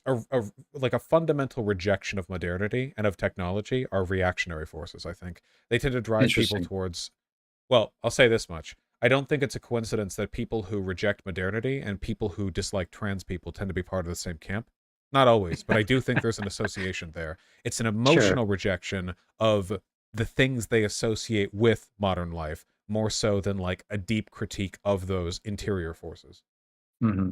And I'm guilty of being reactionary in the sense that I do come up with these sweeping like ideas when I hear about extreme people that are fighting for whatever cause that I think might be good, even though that they're doing it in the extreme way. I think good for them or whatever. But it really just it frightens me the fact that we can't seem to like this study came out where they said that people can't detract things from a situation, and this is like kind of the things that I strive to do is say let's talk about reducing consumption of just like everything, and this doesn't ever seem to enter our lexicon. We always want to add more, and I came up with this analogy for what technologists and kind of engineers do, which society for me has become like this stew that's on the stove that's rancid and full of too many spices and it's inedible, and we've created kind of a mess out of it. And technologists kind of come in from the outside to this room and say, what can I add to this stew to make it better, when we actually need to kind of take some stuff out of it.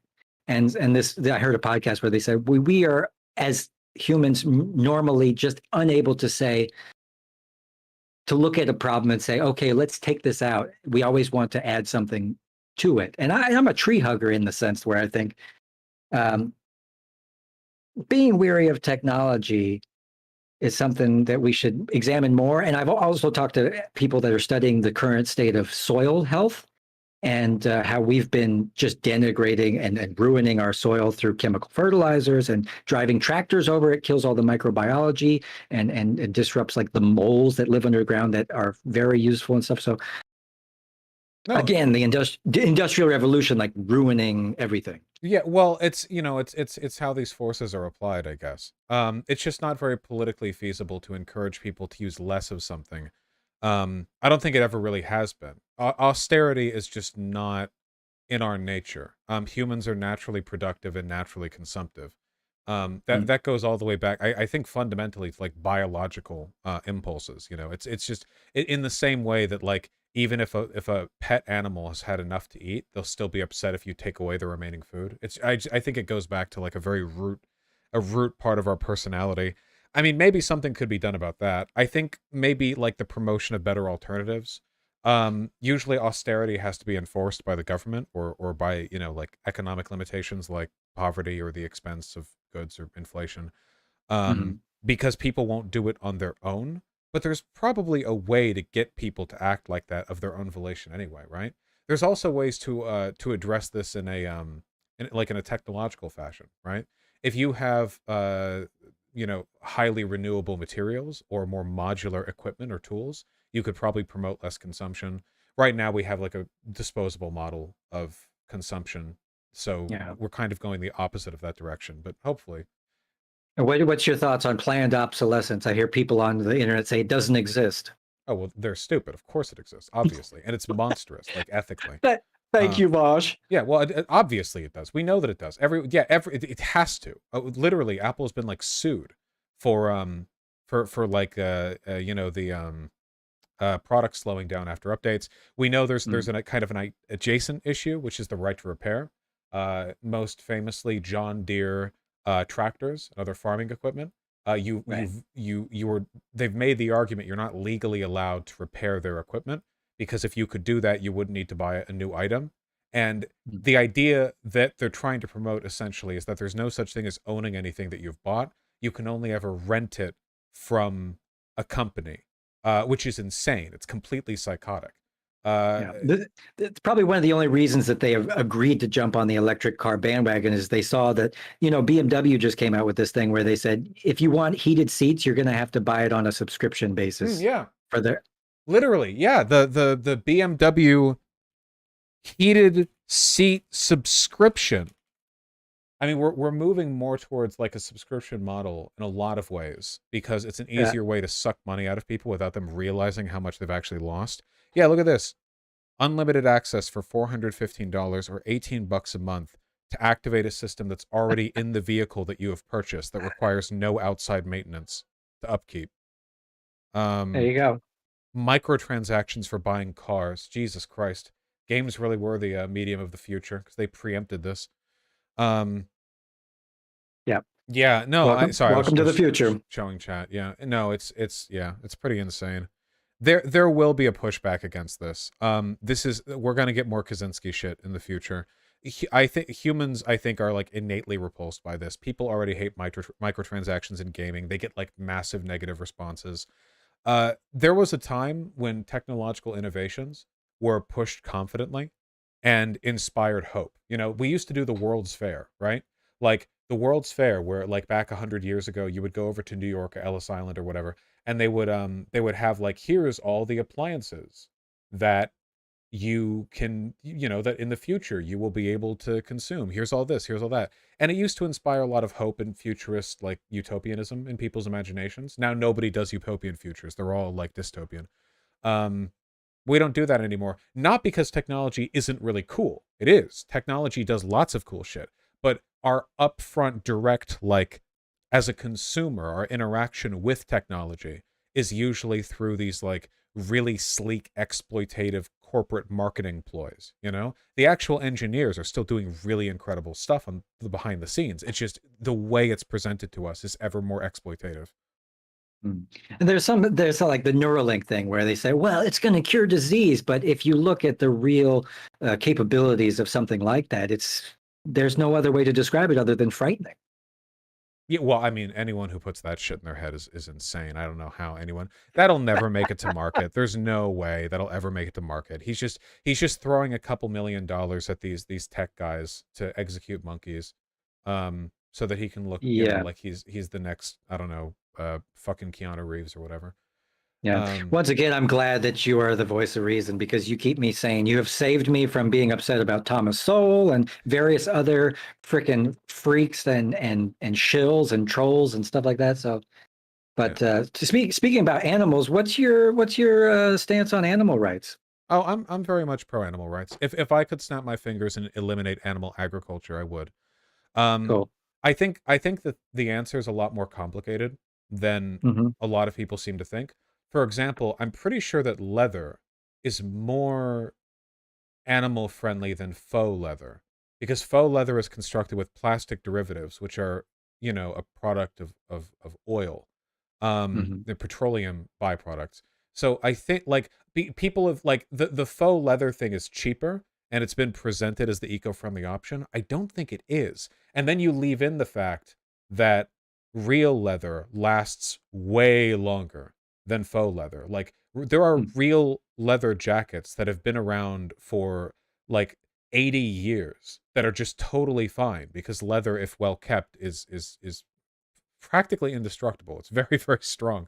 Fast fashion is really destructive as well, even though that uses just like more sustainable materials like cotton, because it gets thrown into a giant landfill somewhere in like Bangladesh for like local poor people to pick through. Which is probably not good. But no, I'm pro animal rights. I think the main issue is that a lot of this stuff is so big that it feels like it needs top-down change. I'm not a vegan. Right. But like on an ethical level, right? There are lots of systems that I definitely don't like.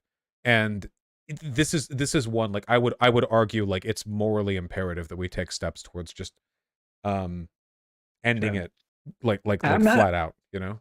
Yeah, and I for everybody out there, I'm not a dogmatic vegan. I'm not judging people. Vosh here he's awesome, and if he's got to eat his chicken or fish, that's fine. You know, we're moving slowly in that direction, but we also need to. Every vegan who starts to be vegan, you have to take supplements. You have to take a little bit of B12 every once in a while to supplement some of the things that we do get from meat. But in the interim, you are helping the environment, helping your health, which they say, it's good for your arteries, et cetera, et cetera. Just to get away from the American diet is going to do you a lot of good.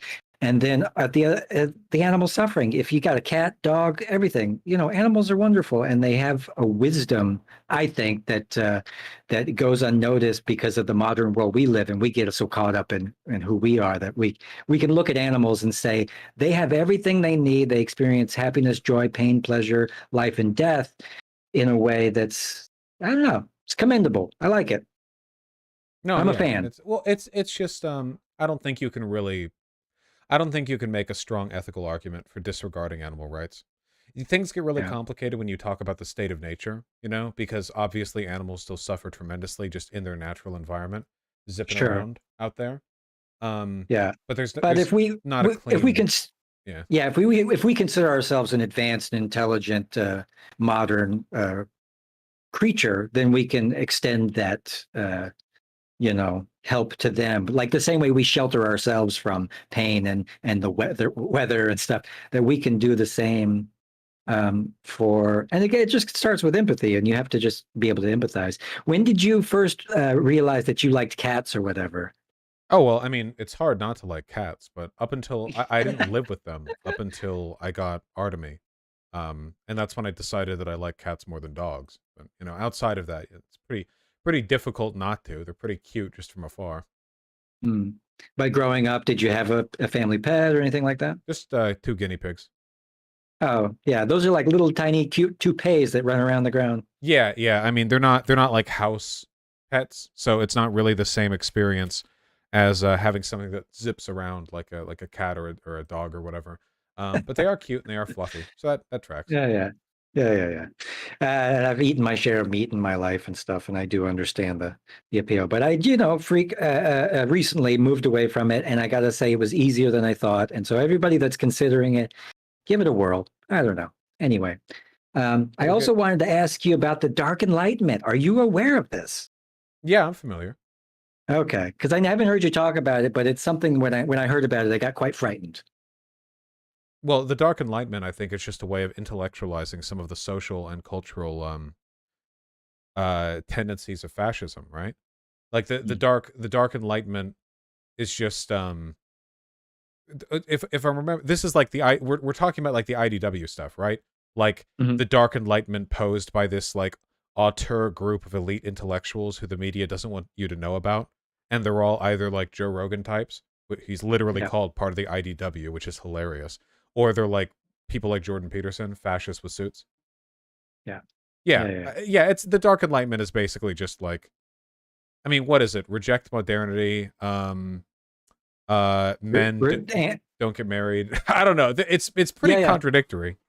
Anti-democratic and bringing back like a tech monarchy. And somebody who's a big fan of it, of course, is Peter Thiel. Peter Thiel, yeah. They're huge fans of this shit. It's basically like dorky fascism.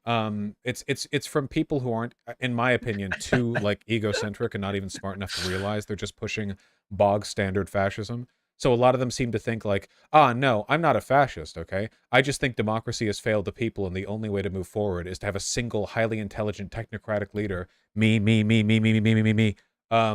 then like, then I will be able to lead the world to the promised land.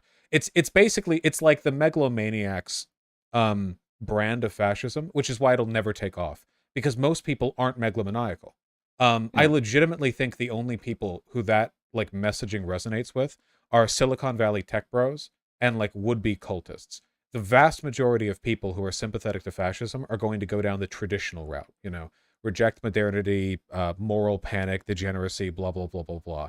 Only the most freakishly self-obsessed people like Peter Thiel are fit for that particular like avenue. That's why I actually don't talk about it that much. It's because, and this sounds like really condescending, but I do fully believe this, the kind of people who are susceptible to like Dark Enlightenment messaging, I think are basically cognitively fucked to begin with. Like their personality matrices might just incline them towards being bad people. Maybe that's not inherent, but like, holy shit, they really lean into that, like it's not, they are so far off from like reality and being a good person that it's genuinely tough to imagine like getting them over. It straight up looks like they went from Dungeons and Dragons to straight up monarchy LARPing. No, literally, yeah. And they act, and the way they talk is like a Dungeons and Dragons villain. When fascists talk, it's very humanistic in appearance, right? Like, we need to return to when people were happy, when men, were women were women. We need to reject all this, like this alienating modernity. It sounds humanistic. It's not, of course, but it sounds that way. Not so for the Dark Enlightenment shit. It's literally like the shepherd must cull the sheep. A wolf in sheep's clothing must not pretend forever. Like it's literally like anime villain. Like I am the only one who can bring about the utopia bullshit, and it's so fucking funny to watch from afar. A lot of young guys are into that shit too, like 13-year-olds or whatever. So yeah. Well, I'm glad that you don't take it seriously because I saw Curtis Yarvin. He's this leather-clad, chubby-cheeked, cherub-cheeked, you know, just loser. I don't know. There's no other way to describe this guy. I think the best way you can like one of the easiest ways I think you can hit on this is if you Google fascism, you get a lot of info. If you Google the Dark Enlightenment, you get a pull comp ball on the very top alongside a bunch of blog articles and charts, which all look like they come from like Hearts of Iron for lifers, and that's like the market for this sort of thing. Spotify Dark Enlightenment album by Dark Enlightenment. What do we got? Wait, hold on. What do we got here? Kill ghosts of the past, haunting thoughts, no judgment, still sleeping. Like you get what I'm talking about here, right? Like, don't get me wrong, they're still fascists, right? Fascism's dangerous. It's just this is like the dorkiest wing of it, you know? Basement 14-year-old brooding poetry kind of fascism. Yeah, no, 100%. These, like, 10, 15 years ago, these guys all would have been listening to Linkin Park or Evanescence. They all would have, like, incredibly thin self-harm marks running up and down their arms and legs. And they would all have, like, half-finished poetry in their school notebook about their mom and how they want her to die. It just, I mean, maybe they still do, you know? Yeah. Maybe they're just that, but 30. Yeah. Well, that's the one of the things is they don't grow up, obviously. No, they really don't. Yeah. Well, so what, Vaush, what do you think is the number one thing that we should be all worried about at this moment? What's on your mind, really? Oh, democracy mostly, you know. Democracy is the vessel through which you can affect political change nonviolently. And despite what a lot of people say about me, you know, that is my best hope for the future. Um, the the the democratic systems in our country are deeply flawed, but they're also pretty darn resilient. And there are a lot of good people in this country who, if given the opportunity, I think will make the right choice. I think the majority of people in this country, if given the chance, will make the right choice. The problem is that there are like innumerable systemic failures that prevent them from realizing what the right choice is or from actually being able to do it. You know, we're talking like voter disenfranchisement on one hand, and on the other hand, you have people who are just being fed like bad info. A lot of people don't understand how big a threat fascism poses. But if you laid this out on the table, if you gave everybody like the basic run of things, I think the majority of people, even a lot of Republican voters, would set on the right side of things. That's why fascists have to lie constantly, right? Like they're on the back foot in an empiricist sense because they need to lie in order to even, you know, grasp a portion. Like they need to lie, to cheat, to steal, to grab power, to use authoritarianism, to censor, to cut into the schools, to silence their opposition in order to get a minority of the population to believe in them. The fact that we don't have to do that and still maintain a majority in a lot of critical cultural ways, you know, that's not bad. I think that's nice. I think that's an avenue for positive change, potentially. So I'm hoping we're able to hold on to that. You see that there's a push to privatize schools just with the rhetoric that's being pushed around now about whatever grooming. I don't see why is people are so anti-hygiene. I groom every day. No, but people, but seriously, like This is what we get for making fun of metrosexuals. right. But I heard you you know, tearing apart Dingleberry McGee. I'm not even going to say his name, Shapingo. It sounds like with what he's saying, he's also passing this transphobic, homophobic stuff, but he's also pushing for the privatization of schools. How do we quell the radicalization of all these fanatics on the right with this Q bullshit? Well, they're terrified of young people because Gen Z came out in 2022 and like came out there with like a massive point advantage for Democrats, you know? There were Republicans saying we need to raise the voting age. There were Republicans saying like Gen Z people aren't actually Americans, you know. The thing is like at the end of the day, is the greatest weapon against reactionary thought, you know? If you grow up around black people, Hispanics, Asians, gays, trans people, Jews, whatever, you're far more likely to be tolerant of them because when you live next to a person, you realize they're just regular people, and you're less susceptible to propaganda which describes them as some kind of like existential threat. This is the case everywhere all the time. It's why cities are less racist than rural areas. Diversity, people in immigrant communities tend to be less racist. It's a common racist message, you would hate black people too if you had to live around them. The data says otherwise. The more you live around literally any group of people, the more likely you are to love them.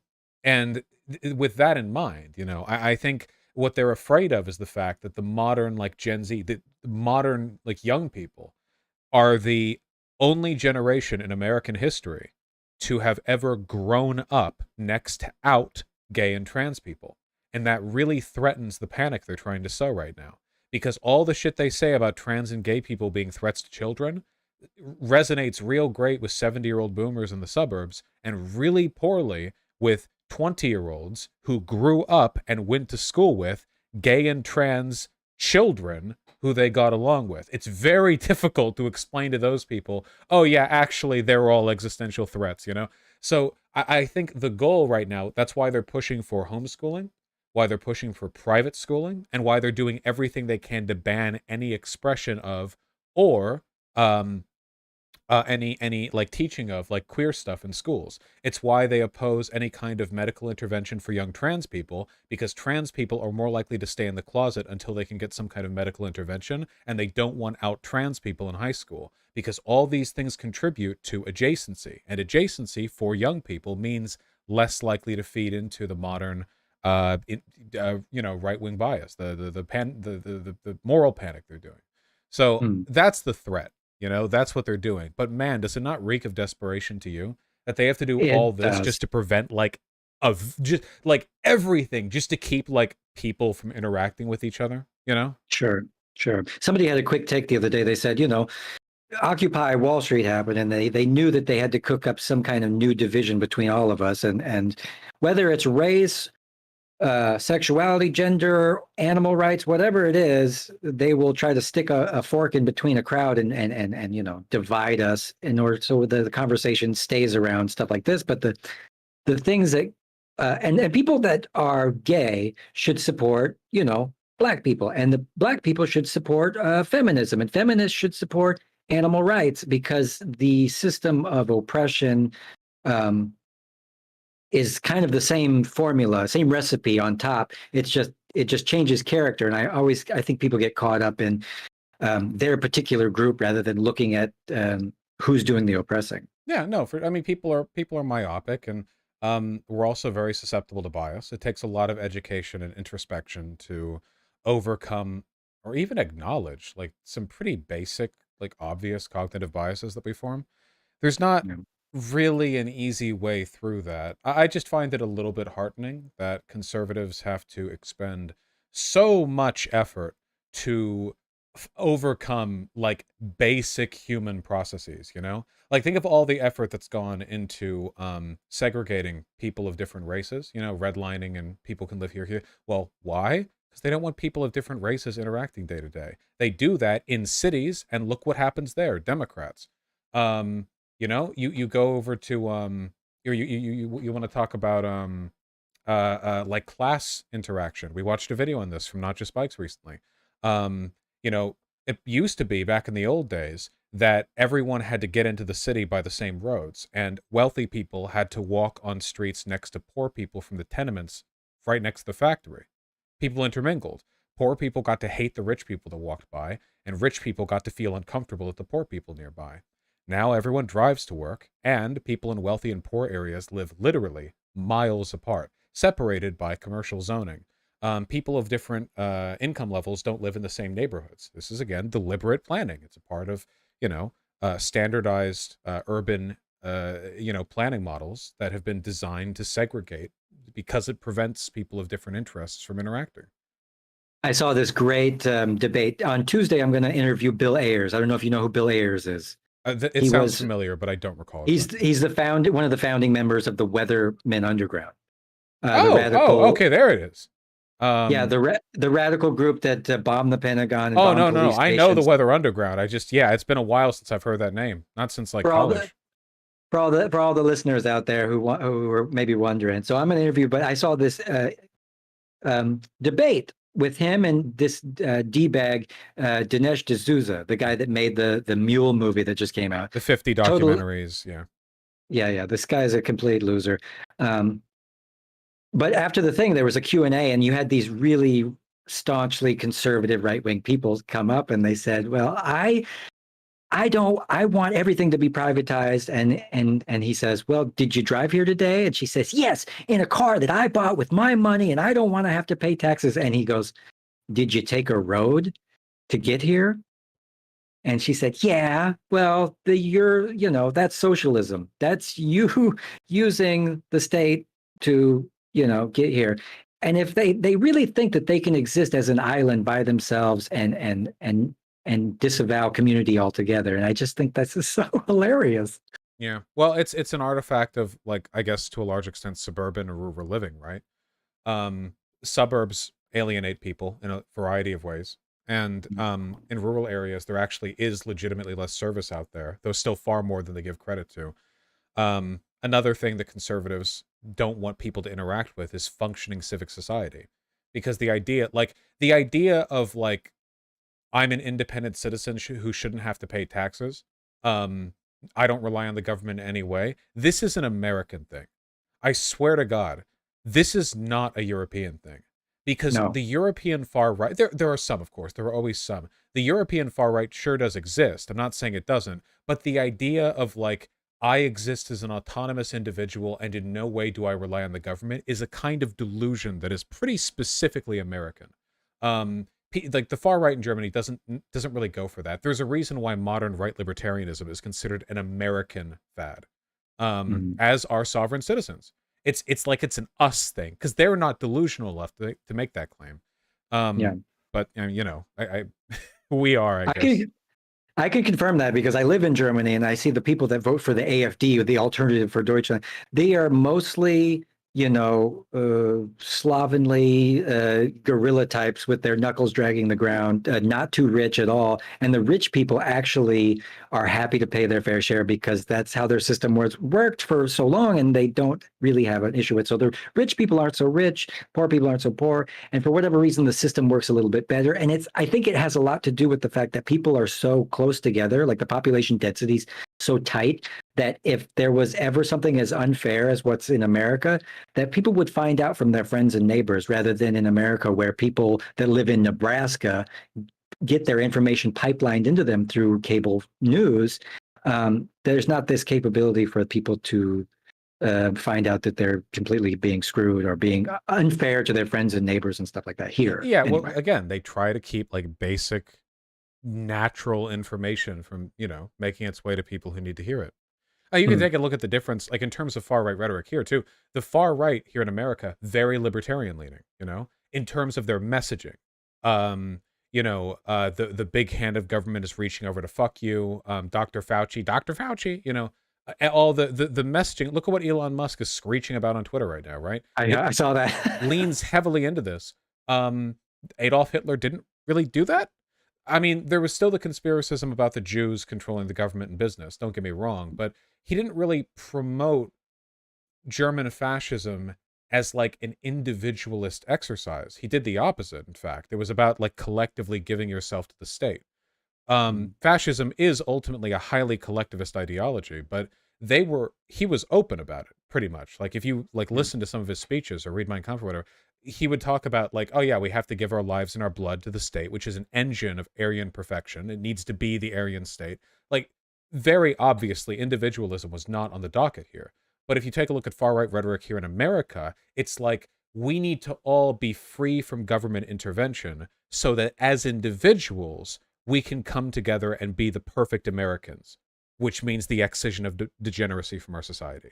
There's this weird, like, rhetorical. Do you get what I mean, right? Like, there's sure. I mean, the distrust of the American government was just a thing that they're preying on because the distrust of the government has been brewing for decades now because people have slowly started to turn, even very conservative redneck people have started to turn their eye against the government. And so they're just playing into it and saying, well, I got the answer for you. It's libertarianism, and we're going to get rid of that pesky government. When in reality, the government is just a puppet for corporate interests, while the left is looking at corporate interests being like, we need to rein these people in. They have successfully diverted the people to look at the government and say, oh no, it's them. Let's get them. And you have this extremely weird like loop where like the fascists in America will promote distrust of government while pushing for the greatest possible expansion of government power imaginable. They're pushing for bills that limit your medical rights, that allow for intervention in or surveillance of like every level of your life, that discriminate and destroy like privacy, that empower the police, that empower the military, while talking about not trusting the government. Again, Hitler didn't do this. He fully promoted trust in his government. He wasn't like abstract about that. Very clearly, he was meant to be like the architect of, Hitler posed himself as the like strong man who would be the architect of the German future. American fascists act like they're going to do nothing at all while in power except for disempower themselves, do the opposite, while their fans like cheer them on for dismantling government power. I think what I'm getting at here is that American conservatives are more ideologically incoherent than your average Nazi, which is in this respect, at the very least, I think that is absolutely empirically true. Like that, 100%. It makes no sense. It's right, but it's like ubiquitous to the party now. It's every conservative politician is like this. Should we reiterate to the people that might be listening and say, we're not saying that Hitler was some fantastic guy, but we're saying that he did more for Germans. We did more for Germans actually in this fascist sense. But the fascism in America is actually selling out the people underneath them, and they're too stupid to know. It's a fascism, and then there's fascism with like a headstand. It's a whole new game in the sense that a headstand is involved. Otherwise, the fascism still present. Oh yeah. Jesus. Sorry, we're over the hour. I actually have to talk to somebody else. I didn't realize. You're all good. Hey, did you have fun? Well, of course I had fun. How could I not talking to you? Well, let's do it again. Yeah. Sometime. I can never make any specific promises, but hit me up and I'll let you know if I'm free then. Well, now you know my face and I know your handsome face, and now we know each other. So now we're buddies. We both know each other's handsome faces. It's been a pleasure having you on. Yeah, as you as well. I want to thank Vosh for coming on. Wave goodbye to everybody. Bye, everybody. Thanks for coming. All right, I'm out on my end. Say goodbye. Thank you. Yeah. All right, man. Till next time, my friend. Yeah, take care. Take care. Bye-bye. Oh, it is a handsome face. That dude rules? Yeah, I like talking to him. Yeah. What? I don't know why OBS, like, jumps in with a new window. Leaked. That's very annoying.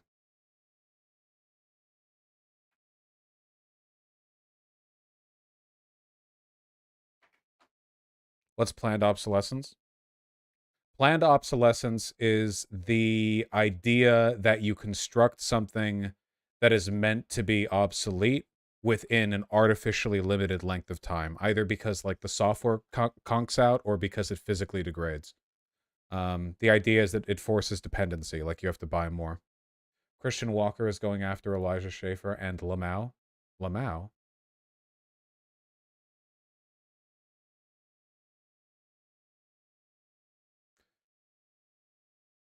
I recommend you not come for me or I'll have to tell your wife how you had sex with my friend at the Turning Point event in 2021 while you were married to her. I don't like cheaters. Damn. This loser was fired from his job for sexual assault and also had banged my friend 4 times one night at a conservative conference while he was married and she didn't know. Damn, wait, hold on. Elijah can get it up for 4 rounds? I would not have given him that. Traditional family values, yeah.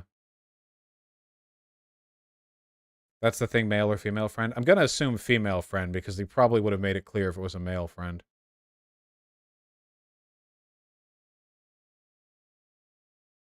They're all ghost loads, though. Dude, on the 4th nut, it's fine if it's a ghost load. You know, if you're fucking, right?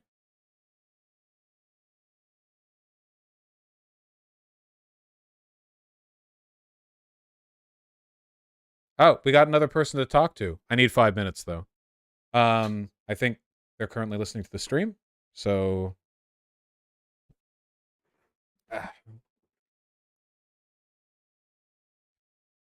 there are pills for that.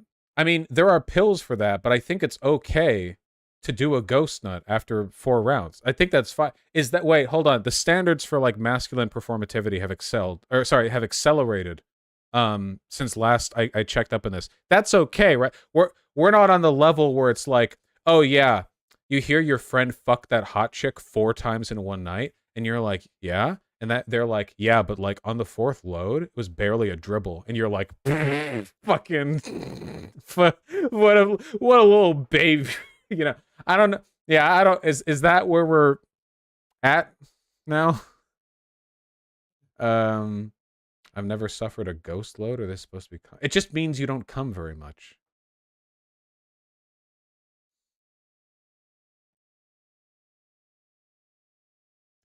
What do you think of very specific trigger warnings, like eye contact trigger warning? I think people who need that shit need to go outside. This is like a fully reactionary position that I have that I'll defend till my dying day, okay? You're like, if you need trigger warnings for anything more than the most like obviously triggering shit, you shouldn't be given them, because you being coddled like that will not benefit you in the long run. If you need eye contact trigger warnings before seeing somebody's selfie where they're looking at the camera, I fully believe that you need to like, like it's not good for you to be coddled in this way. You have to, you gotta not, okay? Yeah, ceaseless coddling is not a socialist value. I agree. Okay? Look, if there's a content warning I like the term content warning over trigger warning, by the way, because content warning just sounds so much more like mature than trigger warning. Like, you know, like, because the word trigger has been like ruined. Content warning sounds better. But if it's like content warning, rape, sexual assault, some stuff like that, you know, child abuse. Okay, yeah, I totally get it. Yeah. So tryptophobia, arachnophobia, fear of heights, just coddling. Okay, I want to be clear. A lot of people will claim to have phobias when they don't. All right. So I have a fear of heights, but I don't have a phobia.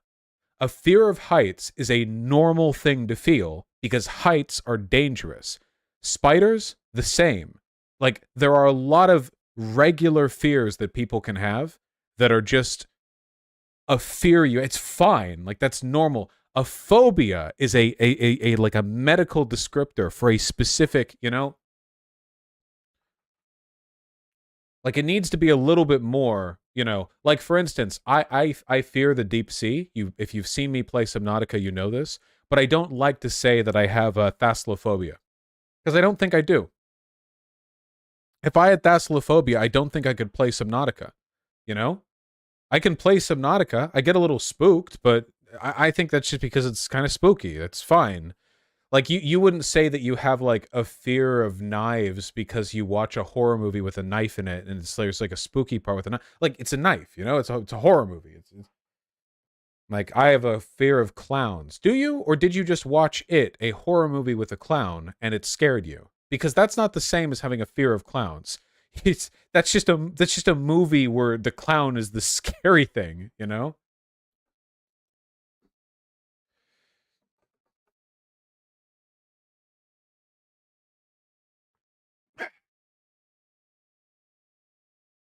Thalassophobia? Thalassophobia, not thalassophobia. Gotcha.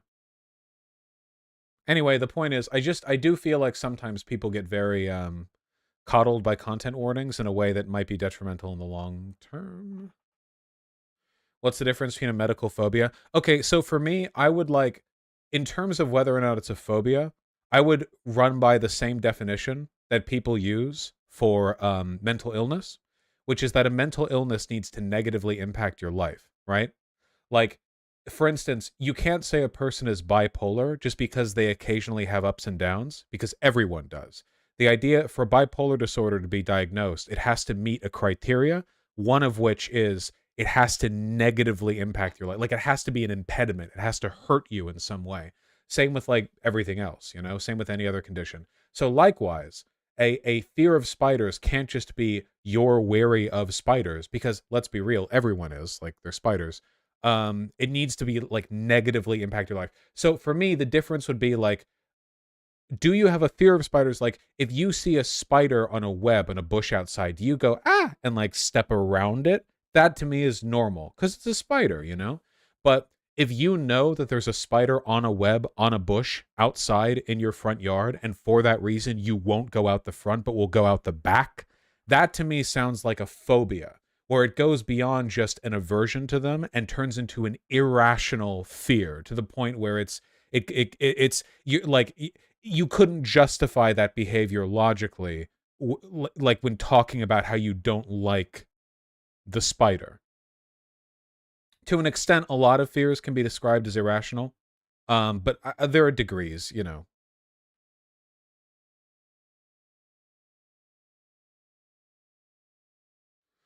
What's the difference between between hypochondria and germophobia? I don't know. Well, hypochondria means you have a tendency to over-exaggerate negative health symptoms. Hypochondria isn't a phobia. It's like a kind of person doctors hate. And germophobia is like fear of germs. But again, like, that's another thing. People say they're germophobic because they wash their hands often or whatever. That's not germophobia. You're just clean. That's fine. You if you wash your hands a lot, like after you know, like 2 or 3 or 10 times a day, even 10, like, what, that's fine, you know? You're just a clean person. You're fastidious. Germophobia would be like, your hand touches the door handle of a public restroom, and you feel like a burning feeling on your hand because you're psychosomatically imagining, like, rot clinging to you, and you, like, immediately have to wash your hand, or you start freaking out or hypervent. It doesn't always have to be that severe. I'm just saying, like, you know, yeah. I worked for a guy whose kid literally had to take a shower every time he took a shit. Would you say that's germophobia? That might just be autism, or possibly OCD. Routine-based fixations can be an autism thing or an OCD thing, but it really, really, really depends. A hypochondria is a legitimate condition. Well, whatever it is, it makes people annoying to doctors. That's true. Okay, hold on. We have another talk. We have another talk. Guys, quit distracting me. We have another talk. Also, I have to pee.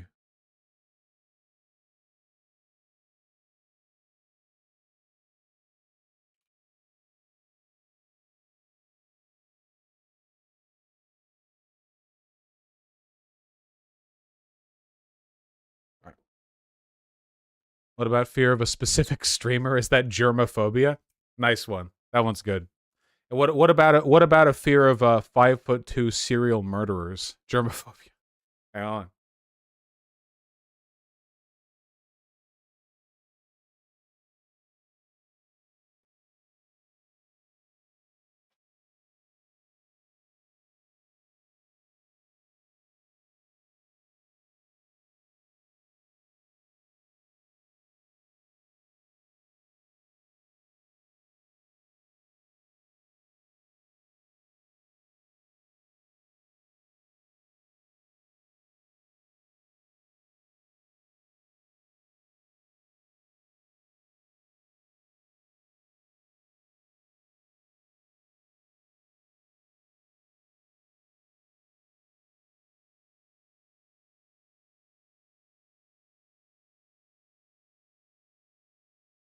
Oh, guys, guess what I'm getting tomorrow?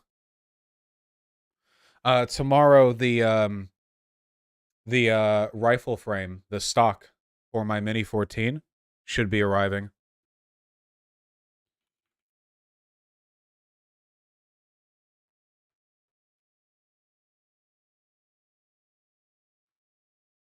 Which should look pretty cool, IMO. You like FN scars? I don't think so. But I'm unique in that respect. I'm just very cool.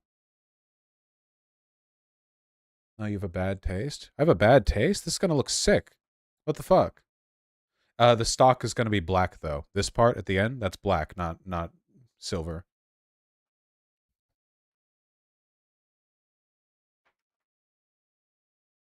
Okay, Lamau, bad taste? Are you kidding me? Okay, whatever.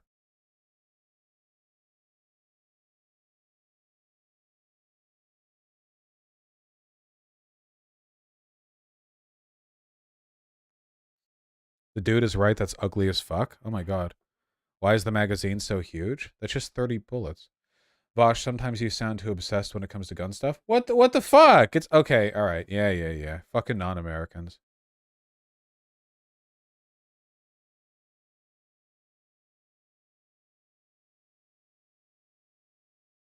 All right. I forget why we're talking, but that's okay.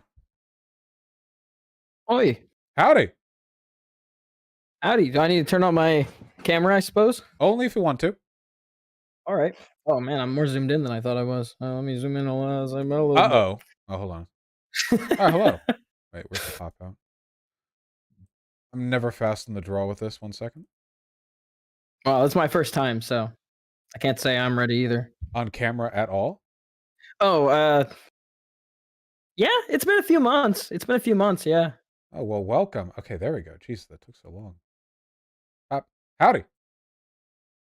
Howdy. What is your name, your pronouns, and also how are you doing?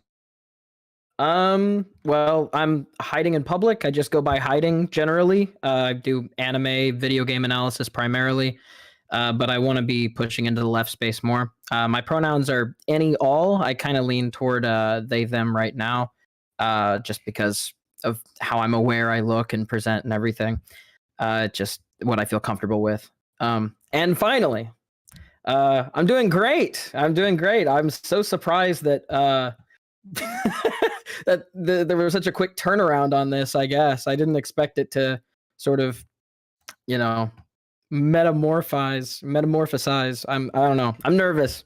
No need to be nervous. I totally get you though. I normally take a lot longer to get back to folks, but I'm actually getting pretty close to running through the entirety of my appointment backlog. So I'm trying to be an active, I'm being active, I'm being aggressive. That's what I'm trying. Yeah, no, I mean, you got back to me in like 2 days. I was I was pretty shocked. So, what's on your mind, friend?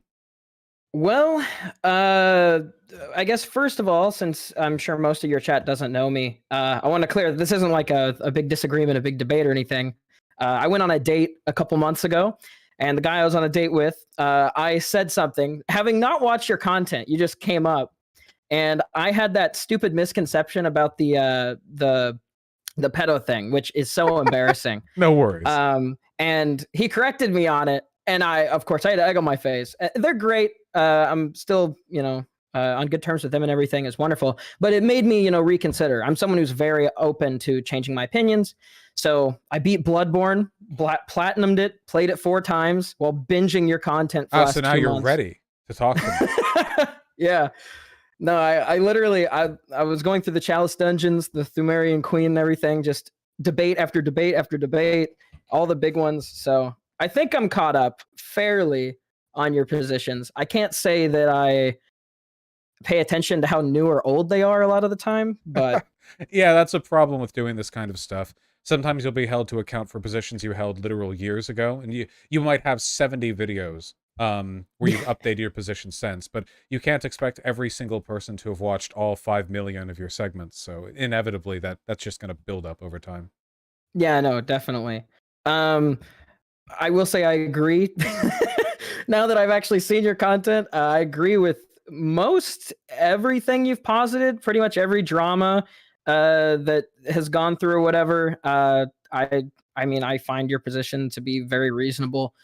So I don't have big disagreements, but I just thought that we would have a couple fun things to talk about, mainly on axiomatic principles and consequentialism, and on just like my own kind of conceptualization of gender, and see what you think about that. Yeah, please hit me up. I've got about an hour. Yeah, I'll try not to over. Yeah, my alarm bells ring eternally when I hear axiomatic positions. I'm thinking, oh shit, fucking better cancel tomorrow's appointments. No, I'm kidding. No, I'm happy to talk about all that. Yeah. Well, it mainly came up because I finally saw the non-compete thing, and I was like, wow, that is awful. But in it, you talked about your axiomatic principles and consequentialism, and then I think later in the after talk, you were talking about other things, and you brought it up a few times since.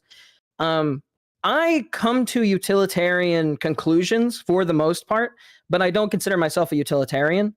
And I think that's mainly because, seeing as moral frameworks are mostly subjective, I'm sure that you would agree with that. Generally, you have to bite the bullet at certain points. So, like with virtue ethicists, they have to bite the bullet on what constitutes virtue in like the nitty gritty and those lines in the sand and justifying those. And to my understanding, and of course, clarify your position or whatever. It's not like I'm going to be arguing with you. But to my understanding, you're a utilitarian consequentialist. But since like classic Bentham and Mills utilitarianism can sometimes lead to horrible outcomes that violate human rights, you have axiomatic principles in there to basically say, okay, well, these are hardline. If it comes to a situation where it violates those specific rights or positions, then, it's like an impasse. It doesn't go past it. Yeah, I think the problem is that I don't think it's really possible under any ethical system, whether that be like whether you believe in objective morality or not. I don't think it's possible to ever reach like the point where you find the hard line of when it's acceptable to do this or that. Like you can get kind of general estimations, but greater degrees of specificity become increasingly impossible and sometimes counterproductive to try to figure out. Oh, definitely. But yeah, when it comes to that, like I think some people call threshold deontology, which I dislike. I think that rule utilitarianism does just fine at sort of encompassing the idea that you should examine every action for its consequences. However, there are broader considerations you have to take into account when it comes to what you normalize and what patterns you set. No, and I think it makes much more sense to call it rule utilitarianism as well, because like with Kant and deontology and stuff, a lot of the ideas of his axioms that like the axiomatic principle thing comes from, I feel like he has a lot worse construction on that. I think the general utilitarian model is good faith. I think the main bite the bullet on standard, just normal Bentham and Mills utilitarianism, the bullet you bite is basically that you can't measure happiness and suffering in like any sort of quantitative sense. So it always has to go off like general stuff, which I think is far less of a hard bullet to bite than deontology of itself. Well, I hope this isn't like their own questions. They just don't bother asking. Consequentialists just accept the fact that deontologists are all stupid. Deontologists are muscling in, well, how do you do this? Well, how do you do? You never hear the end of it. I don't spend that much time on their turf asking them how you can deontologically work this or that out, because I know they would just start like screaming or I don't know, piss themselves. Yeah, no, definitely. So I guess I wanted to propose like maybe an alternative to an axiomatic principle that gets you to the exact same position, but I think is more like sturdy, at least if it ever came across in an argumentative sense. Maybe it's not sturdy. If you think there's problems with it, I'm that's why I'm here. I'm curious to hear it. I'm gonna try so hard not to just overload with too much info here. Kill me. Okay, so the way I construct my own personal moral system is basically like a sense of logic. So I don't believe that most moral decisions can be objectively found because there's too many variables to possibly account for in like a mathematical sense. So there is no objective morality in like a practical sense. But I believe that if you go back to the root of things, you can sort of logic your way to a baseline of principles. So I'm going to go right to the root. Basically, the only thing that we absolutely know that is unarguable principle truth is the principle of non-contradiction from Aristotle, which is that A equals A cannot be B. It's like the very proposition of disagreeing with something proposes that there are two separate things from each other. Logic itself is a matter of is or not is. So that's pretty well agreed upon. Imagine you go with that. Oh yeah, probably. Once you start getting into metaphysics, I'm afraid that I'm a little bit deliberately arrogant on the subject. Okay. But I'm happy to dive in. With an airtight diver's helmet. Yeah. So I don't die down there. No, I don't. No, I fully agree with that. The problem is once you get into the specifics on this, there are so many arguments people can make for or against any position that I don't know and definitely wouldn't understand if they were phrased to me. For the purposes of this, I'll go with, yeah, I get that. Okay, yeah. Yeah, it's not like a controversial thing or anything. It's generally agreed upon that it's logically impossible to argue against it because it itself is the foundation of logic. Like all science and logic come from this singular principle that something with all of the same properties and variables cannot be something different with something different variable. I mean, it's a circular argument. It's a circular statement, but it's because it's necessarily true. From there, basically, though, I mean, that's like the grounding point. So that's like the truth part. Right. From there, I generally go with, okay, so certainty or objectivity is unattainable. Not sure if you've seen, or it's like, I only know what I know. And we can never know that we know everything, so we can never fully know anything. John Locke put something forward, which nobody ever really talks about that much, on certainty.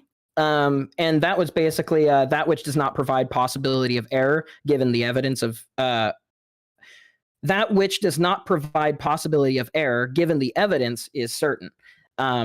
Another way of saying that is that which is least inconsistent is most true. So talking about applying to reality, basically like a logical argument, if it most aligns with reality, it is most true if you're talking about something, within reality. And from there, so that's the second jump. Then the jump after that I take is Jean-Paul Sartre, and plenty of other people as well. I mean, I'm just throwing out names to try to ground this like categorically better, but Jean-Paul Sartre had the idea that humans are prescriptive, not descriptive, in regard that, we were not created by a god for a specific purpose, but instead we define our own purposes through our actions. And so thereby, whenever we make actions, we are prescribing that this is a thing that a human ought do, or is okay for them to do, or should do, or whatever. We are consenting that this is human behavior whenever we do something. So I take that.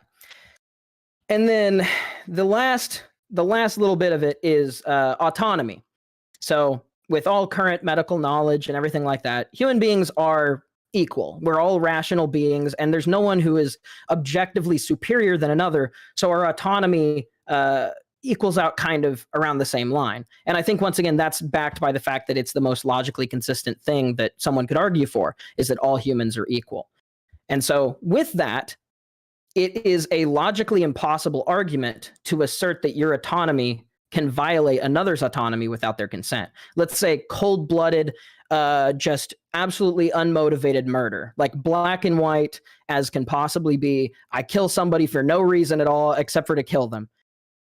My assertion from there, basically, based on the idea of principle non-contradiction and that the least inconsistent argument is the most true, that you could say that an extremely narrow position like that is black and white and morally indefensible from any sort of logical point of view. And so that's how I get back to that axiomatic principle of, well, murder is wrong, just like, cold-blooded murder is wrong, except for I feel like they've gotten there from a logical basis that reflects reality. Sorry, there's the you didn't leave me a clear a line there from which I could jump in. I didn't know. Look, I fully get that. I think the issue ultimately is that the idea that you can work back to axioms in this way is itself informed by another like unjustified first principle, right? Like the presuppositions that are being made here still have to be derived from some kind of like basic faith in something. There's still like a root cause or origin. And from a rhetorical perspective, none of this means anything when explaining it to other people, right? Like, you talk to the average person, and they would rather kill themselves than comprehend metaphysics, which, hey, same. The issue that I have with like ethics is I think the approach that I take towards ethics is very much like an iceberg one, where I'm very interested in doing what I can to shore up like the little bit that's sticking out. And as for the stuff that's underneath the water, I tend to leave that to other people. Not only because I don't think knowing more about it would improve my life or make me a better person, because, if they took issue with my behavior, they could always reach me on my own terms, but also because I can't reach other people on those terms. You know what I mean? Yeah. I think it's just like it's kind of informed from like, so something I really like about your content is it's extremely empirical. You're very quick to, oh, I've got this stat, oh, I've got this data, what is this sample size, this is what the science says, this is what, you're very quick to do that. And then also whenever you reason things, they're very like logically deductive. They follow like a consistent argument, they aren't contradictory. For me, I was raised very religious, and I worked my way out of religiousness basically from a logical like progression. And so from there, I've had a hard time, being told your whole life that God justifies everything. You can't justify yourself without God. It sort of has made it important for me to want to be able to at least logically get to the point of my positions.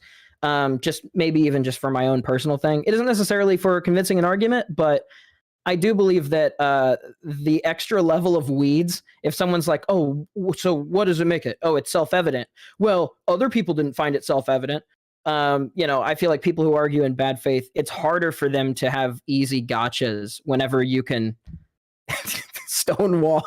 Oh, sure. Though I hope you're primarily doing it for your own benefit, because I've listened to these like Christian debate lords argue, and they always do so either in bad faith or in a circular way. So there's no actual, you could never actually debate lord a person out of being religious, right? You can convince a person to not be religious, but a logical contradiction is never going to hit them there.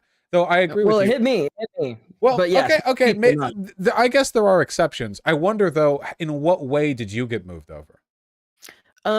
So I was told that Christianity, if God is real, he is the ultimate priority.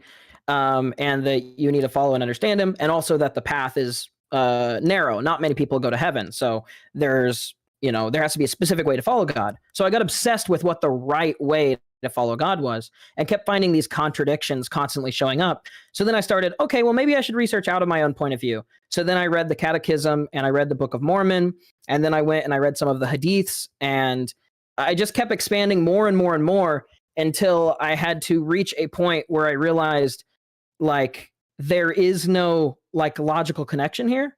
And then so in college, I was a double major philosophy psychology. And so I took multiple religious philosophy classes talking about like epistemology of like religion. How do we define God? How do we connect God to religion? And it just seems like a lot of that is, well, it's all faith, Yeah, Jesus. I don't know if this is the road a lot of people go down to get out of religion. Props to you. Props to you for doing it in the nerdiest way possible, though. It could be a bit of autism speaking. Hey, good. Autists have to have their own path, right? No, yeah. I get it. Of course, like ultimately, it's like that comforting truths versus uncomfortable realities deal, where obviously, if you believe that God is, the ultimate and the everything, that you can create circular arguments where that is the case and it self-justifies. But if you run back far enough, obviously outside of that circle, people have no fucking idea how to root anything in the universe ethically. Like people are arguing, people will always argue about it. Frankly, religious philosophers have been doing the same thing in their own spaces for the entire time too. So nobody really, there's no like academic field adjacent to ethics where people really feel like they have a handle on things as a collective, right? Even if individuals do. Yeah. No, I agree. I just wanted to posit kind of what has become my own moral theory from all the philosophers and crap that I covered in college and read on my own. Now I'm ashamed to I guess I don't have much else to say. I don't know enough about metaphysics to even meaningfully critique it, to be honest with you. I wish that I did. But I think I tend to fly by the seat of my pants a little bit in that subject, just because. And I mean, that's fair. What is somebody going to say? Right?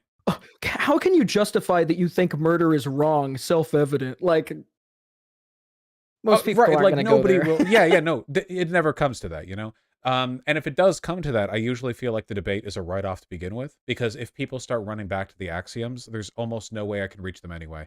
Usually the goal is if somebody has the same axiomatic values as me or close to, which I think most people do, you can try to, even if they're not, I don't want to say smart, even if they're not like educated on ethics enough to like really work that out from first principles, you can still kind of pull them over through intuition, you know? Like, oh, well, Mhm. if you believe that society should be the best for everyone, then how can you say trans people are bad when no harm is being done? And it's like, well, actually, this Yeah. or that. It's like, okay, well, what do you mean by that? And you try to work, and eventually you might get at some kind of fundamental axiomatic difference, usually like a fundamental belief in order, social cohesion, or a rejection of degeneracy as like its own principle rather than in service of another. And at that point, it's Mhm. usually best to just, I don't know, hit them with a rock or something or whatever. Just, Yeah, yeah. it's just well, okay. It's time sunk. Let's get this over with. Yeah. All right. So this is something that I'm far less researched on. I guess I'll just jump to the second topic. And this is kind of so. I'm not sure if I want to make this like a super public thing, I guess. But I have always kind of seen myself more as a woman than a man, even if I haven't been able to contextualize that. And I'm still kind of struggling with those sort of things. But in researching it and looking at your things, I feel like I've come to really understand like trans arguments and everything a lot better. But then also with my backing in psychology and everything, there's a lot of stuff there that also um, I feel like so I'm not a trans medicalist.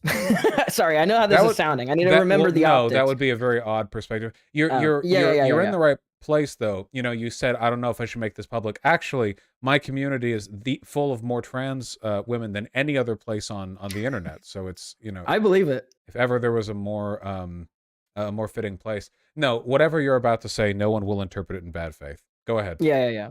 Yeah, I'd say I go by non-binary right now because I don't present in a way where I feel comfortable being seen as she/her, but I do feel more she/her internally. But I guess my idea is so. This is my idea conceptualization of gender. So sex is a bimodal distribution, talking about all your different genetics. You got the XX and the XYs and all different combinations. And let's say it's I think you did a color example in one of your things way back when. So I'll just use color. You know, like color is a spectrum. It's a real physical thing, but then it's also a socialized thing where we describe certain sections of that spectrum. This is blue, this is green. Some people might see part of the blue as green, some of the green as blue. And move along and decide differently depending on who you talk to or whatever.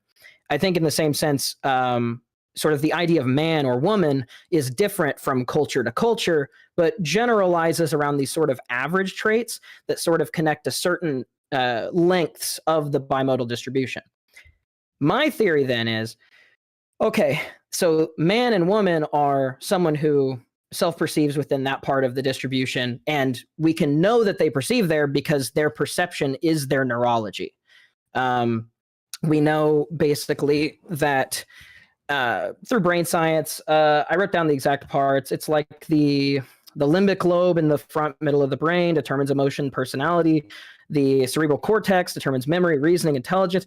I mean, we basically have the science has basically bit the bullet on determinism for the most point.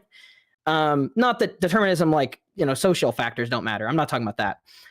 But just that we are biology informed by society.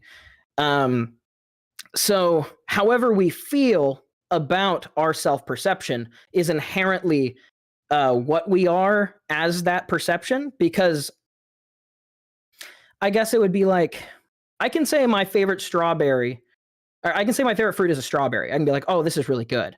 I can't say it's the best fruit. I can say it is my favorite, though, and it is true that it is my favorite because it's a specific thing about my own perception.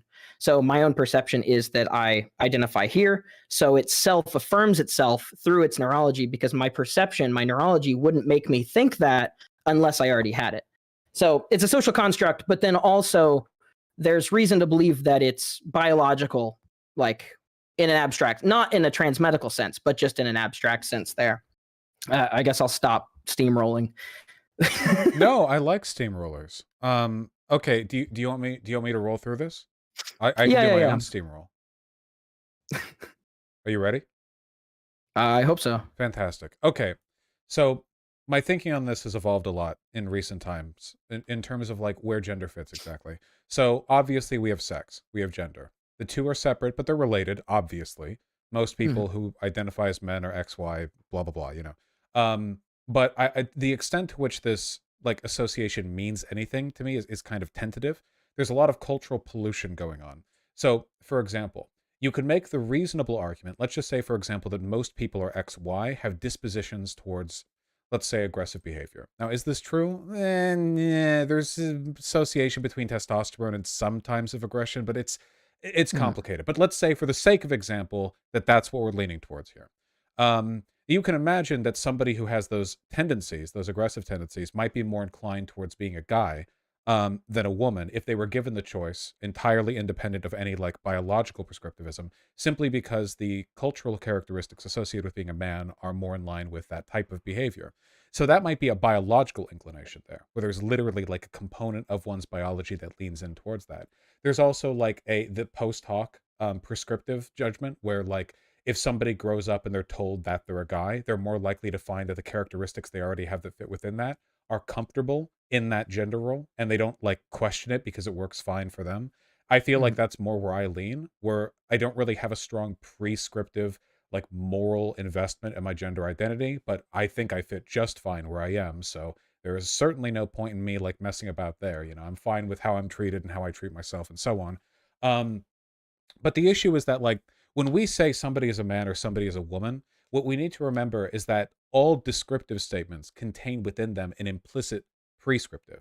In the same way that you could say fairly, light skinned Mexicans are white. Now, according to the US Census, and a lot of people, that's true. There are literally cultural and legal, precedents that you can refer to there as a way of justifying that. In that sense, it is descriptive. You are referring to the world. But Mhm. prescriptively, you're still affirming that assessment. There are still people who might disagree with you. I feel the same is the case when we say anybody is a man or a woman, whether they're cis or trans, you know, we are descriptively talking about like a self referential thing, an identity marker. But we're also saying, and that is how it should be. We should identify or recognize that. Kind of like the Mhm. way there were a lot of trans positive people who refused to go by non-binary or they them pronouns for the Club Q shooter. Because even if they're Yeah. trans positive, they refuse to prescriptively validate the obviously bad faith. And of course, it's been Yeah. proven to be bad faith now. The hate crime charges have been laid, and the lawyers are no longer using they them pronouns for them or for him or Yeah. whatever. So obviously, right? We knew that, everyone knew this, but in that sense, like there's a prescriptive element. So like at the end of all that, what actually is gender? The problem is that it's contradictory no matter what angle you look at it from. It's influenced Mhm. by biology, but if you take a purely biological perspective, you run into massive contradictions. There's Yeah. definitely a performative element, but it can't be pure performativity because we know there are femboys who have strong like identities of like being a guy in their head, or maybe a little bit more real and less anime porn brained butch Mhm. lesbian women who have very strong like I am a woman attitudes. But Yeah. also, let's be clear, a lot of these people legit just look like guys despite being cisgender. You know, wacky how that works. So Mhm. so the performative element can't be it entirely. And as for the identity element, I don't think anyone fully believes the identity element on its own is secure in like a social sense, because even though it might be socially convenient to run down that line, you know, I think a lot of Mhm. people, at least on an intuitive level, understand that like when they say, "Oh yeah, I identify as a woman or as a man," there are at least some social or behavioral connotations made there that don't have to be made. Like it's not a requirement, but like, you know, we kind of expect it. That might be a Yeah. temporal thing that could change in the future. So, I'm sorry. I steamrolled more than you. What I'm getting at the end of all this is that I don't think there is a coherent definition at all. But the best one that you could Yeah. possibly make is just when you talk about what your gender identity is, what you're really saying is this is the social category that I want people to treat me as though I am in. Like with Mhm. my interactions with the world and with myself, I want them to be slotted through this lens, through this like analytical angle. I want this modifier to be applied to the way people treat me. If a Mhm. modifier is to exist, this is the one that I choose, and I think that's the best you can really go for, you know? Yeah. Yeah, no, I totally agree. I totally Whew. agree. All right. Okay, gotcha. I think I totally agree. I mean, I think I connected with everything you said there. There's not really a Uh, definition that's going to make everyone happy at the end of the day, right? Oh, Especially, definitely. this is one of the reasons why I'm a big proponent for a distinction between the terms transgender and transsexual. Even though the latter Mhm. sounds pretty outdated, there is a difference between people who are transgender in the sense that they're casually non-binary, but it's just like an identity thing, and people Mhm. who have like genital dysphoria and they want to do the whole 9 yards with the hormones and the blah de blah. There's not a Mhm. moral difference. They're both trans. There's not, it's Yeah. neither's more real than the other, but they're definitely two like distinct elements of the Yeah. identity, and I think it's okay to recognize that. Yeah.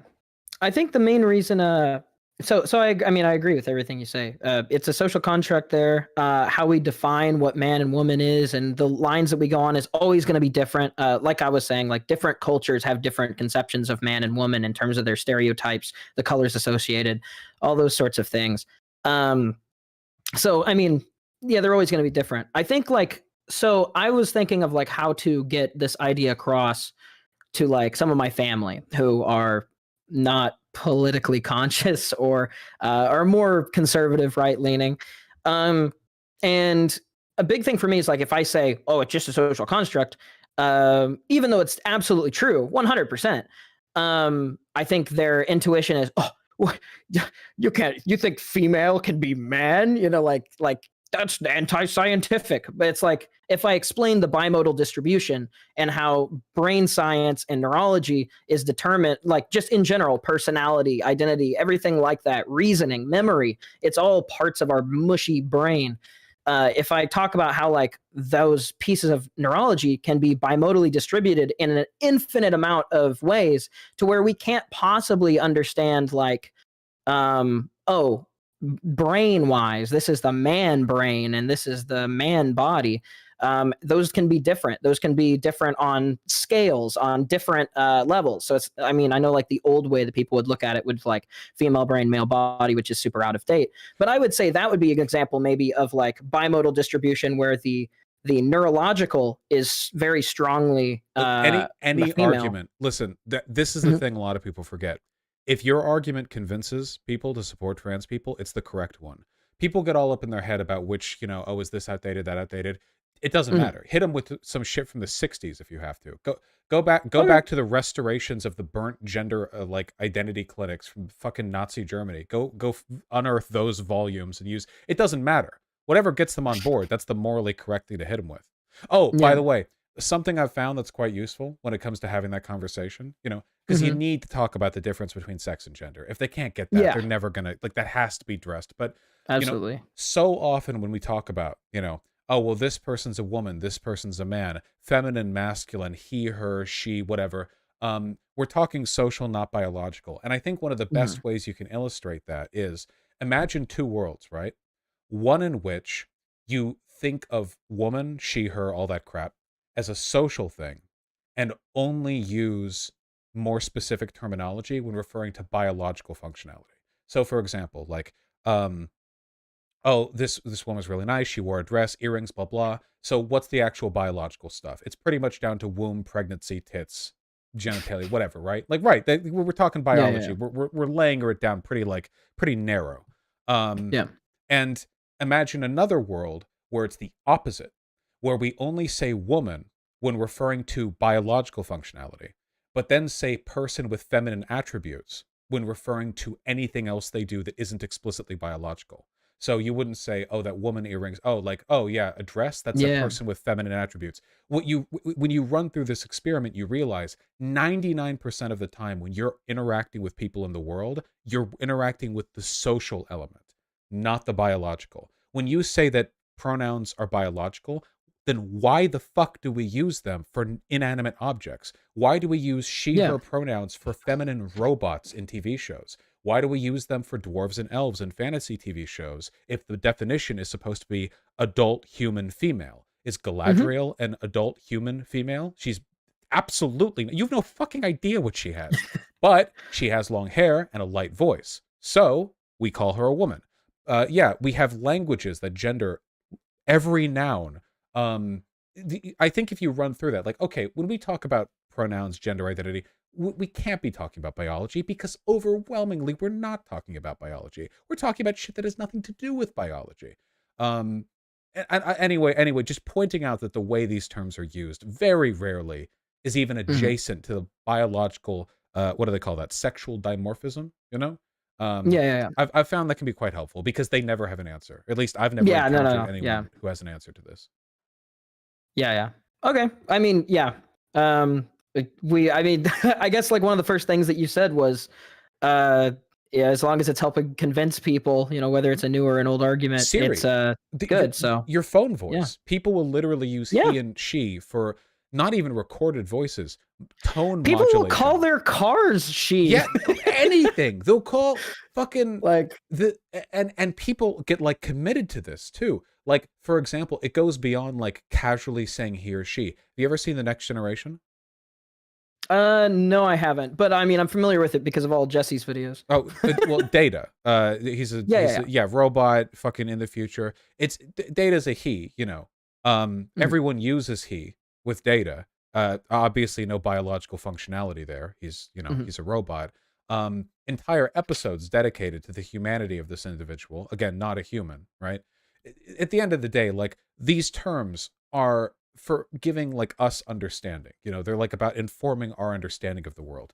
And you can get a lot more understanding out of you can get so much more understanding from the world by appropriately gendering trans people, because you lose so much otherwise. That's one of the reasons why when conservatives talk about trans people, everything's so confusing, because they're like, oh yeah, Caitlyn Jenner, this trans male, and then they throw up a picture of a woman, and it's like, what the fuck? And they're confused because you can tell from all their little like verbal bits, they're like, well, I'm so confused, I don't even know what this is. And you could just say like, it's trans woman, and then you're done. Yeah. You've done it, you know. Their system has less utility than ours does. It doesn't work. They're being like, they're being opaque for the sake of being opaque. They're being confusing. Yeah, I think a lot of them are. I know outside of like the internet sphere and everything, it's kind of hard for me because like obviously doing YouTube and all that sort of stuff, living in a house with other content creators, like I barely see the real world You live anymore. in a content house? Yeah. I just it's like 3 other guys. But congratulations. I know you have to be Yeah. pretty confident in your friendships and careers to make a move like that. Yeah, I mean, it's been going pretty well so far. We probably will keep re-upping it considering how horrible the housing prices are. Yeah, I'd stick with that. Even with how things are going for me, I still cringe whenever I look at like average housing prices in Seattle. Oh, it's terrible. It's Yeah. terrible. I'm paying like a third of what I was paying last year for rent because of this, but sorry to get off topic. No, that's dope. Well, those were really the two things that I wanted to mention. Just I wanted to get your thoughts on them. I wanted, I guess, I'm a little baffled. If I could say something endearing and embarrassing. Oh, hey, I love that shit. When you were steamrolling, there was a point where I think my brain was like, "Oh, I'm not listening to Vosh right now. I'm talking." Because I've gotten so used to just hearing your voice in the background. While I playing totally Bloodborne. get that. I totally get that. I felt that way about other people too. No, it's a very strange feeling. Yeah. No, it's I wish I could have engaged more metaphysically. My brain's too it's small. fine. I mean, I understand like it's not practically helpful for a lot of people. I think for me, like the practicality of like being able to like why? Like if somebody asks you why, being able to literally get to the point where the last answer you give is unarguable. That's very important for me because I have reconstructed and rebuilt my beliefs just like countless times ever since I was changing in my faith and understanding that and eventually losing my faith. And even politically speaking, even though I've been kind of center left for most of my life, I've still shifted around quite a lot. I'm not sure if I would call myself a complete communist, but I agree with all of the prescriptions that you've given. So maybe I'm technically a communist. I don't know. I'm not super good when it comes to economics. I'm more focused on metaphysical and social issues and things like that. Well, then your attitude towards econ is mine towards metaphysics. in the sense that I know as much about it as I need to make the broad arguments. And I Yeah. highly value people who know more. However, that's not my brain. That is Yeah. that is a different brain. It's operating in that space, working on those problems. I The just do not have the time compartmentalization to of keep up knowledge. with all of this sort of stuff and the math and the economics and the history of it all. I kind of defer that to you. I find it very interesting and I can learn easily, but I'm no econ lord at all. yeah. Oh, I mean, I don't defer that only to. I mean, I'm not like uncritically or anything. My but favorite source for econ yeah. stuff is Unlearning Economics by far. I think that he has Mm. the best, most comprehensive video essays out there. Okay, I actually haven't seen those. Oh, Yeah. I highly recommend Unlearning Economics. Friend of the show. No, I'm very happy to speak to you, and I do hope I know. So you're very obviously somebody who's interested in introspection and self-discovery. Learning these arguments as a process of like figuring stuff out for yourself in a way that relates directly to your life. I think it's a very Yeah. different experience than the one I've had, because none of the stuff that I learned for the process of doing this stream, none of it has anything to do with me or my brain. I would be jerking off and playing video games no matter what. I'm fine. I in that respect, you know, just by pure demographic luck, I got to just kind of roll into a normative position in terms of identity and so on. But I think it's very interesting, and oftentimes, you know, like very much a I don't know how I put it, because I don't want to sound like the term. It's not condescending. It's like it's you know, there's a word bigger than cool that I was going for here. It was very there's something very admirable about that process of self-discovery, like learning for one's own sake to an extent, you know, like, well, what can I, something like that. Oh, awesome is awesome. Awesome just means full of awe, but it sounds like such a juvenile word. The point that I'm trying to get at is that I think it's a cool process, and I genuinely wish you luck with it, especially since it seems like you've already come quite a way on your own. I mean, I just want to understand the world. I generally I really value knowledge and discovery, and I am completely non-dogmatic about basically anything I believe. Except for communism, once you get there. Once I get there, yeah. But yeah, I mean, I guess I'm not going to try to overstay my welcome or anything. I really appreciate you having me on. I'm wanting to get more into this space. What would you give me as like some advice for stuff? Because I want to, specifically with streaming, I love talking about these topics like with my audience, but my audience is mostly coming from vaguely political anime content and like video game analysis. It's not it's not exactly the leftist space. Yeah, the trick is to excuse me, the trick is to never come across as preachy. This is the thing that the conservatives did to absolutely bowl over everyone else in terms of access to adjacent media. And you would know, you do anime stuff, right? Like massive, you know, because the conservative always phrases it as like a free speech thing.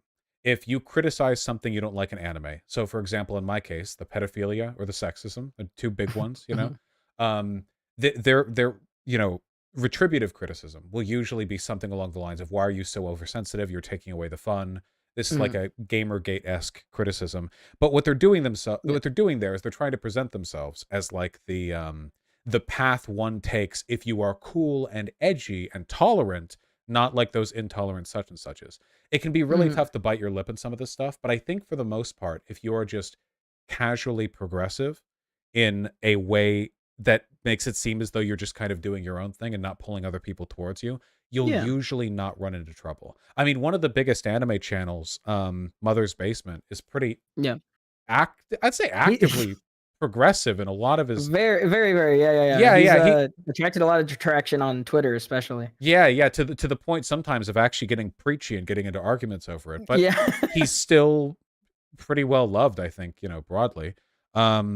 I'm trying to think. I don't follow the anime community that much because of the aforementioned pedophilia and sexism, but I'm yeah. That's fair. And it's kind of dead, to be honest. Most of the main anime channels that are active don't hardly talk about anime or manga that much anymore. I'm probably one of the 5 bigger ones that covers those sorts of essays and stuff. Yeah, I'll tell you why. Because the community has shifted. The otaku community is no longer the main driving force in anime content consumption. go on Twitter and see what goes viral. A fuck ton of people who are Black or Latin are talking about like Chainsaw Man or Spy X Family or whatever. A ton of normies get in on this shit. I think the problem is that like it's like the niche community thing, right? Like there are a lot of gaming channels on YouTube that are ancient and respected, but they tap a infinitesimal fragment of the like market of people who play games because they're meant for diehard fans. And like, let's be real, a lot of those hardcore anime channels are made for people who would catch fire if they saw the sun. You know, you know what I mean, right? Like these are for diehard anime fans who like follow season by season and have seasonal waifus and shit. But I think but anime is really popular. You know, especially like the breakaway shows like One Punch Man or like My Hero Academia or whatever. But a lot of the media covering it, a lot of the channels covering it only appeal to that like niche demographic. I bet there's going to be sometime soon another couple of like breakaway anime channels that find a way to get people involved from a casual side, you know? Yeah. I mean, and I don't want to be super casual like either. I kind of divide in that place of the where it's not like waifu baity and not like horny baity. I feel like a lot of them are like horny bait channels. Yeah. Or just stay like I want to talk about just thematic analysis because I feel like that's respected with movies and TV shows and even video games. But I feel like with anime, it's not overtly common or people are very dismissive of it. But I feel like there's a big audience for it. I mean, no, for sure. No, wait. Sorry, I'm having an idea now. No, I fully agree. When I say casual, I mean who you appeal to, not the depth of the content. One thing that really strikes me here, it's like entryism. A lot of people who watch anime will only watch a couple of hit shows a year that they hear are good. They don't like browse my anime list and check top charts and go like, okay, let's check out, and go through like 3 or 4 a season or whatever. Only psychos do that. But if you do, then you're okay. But you know what I mean. So I think that a lot of those people, they don't know how to get into adjacent media consumption because there isn't really like an entry point to spread interest in this. The main thing that I'm thinking of is speed running, because the number of people who do video game speed running is pretty small, very niche. If you take a look at like the number of people watching those attempts live, not that big. Seriously, like it's a niche community. But then you go on YouTube. I'll watch those Elden Ring speedruns when it was coming out. Oh yeah. And there are analysis videos like Carl Jobst, who the millions of views on like or the other one, Summoning Salt. And it's like, here's a speedrunning achievement nobody knows about, nobody cared about. 5 people were watching the live attempt. Here's a 3 million view video dramatizing it.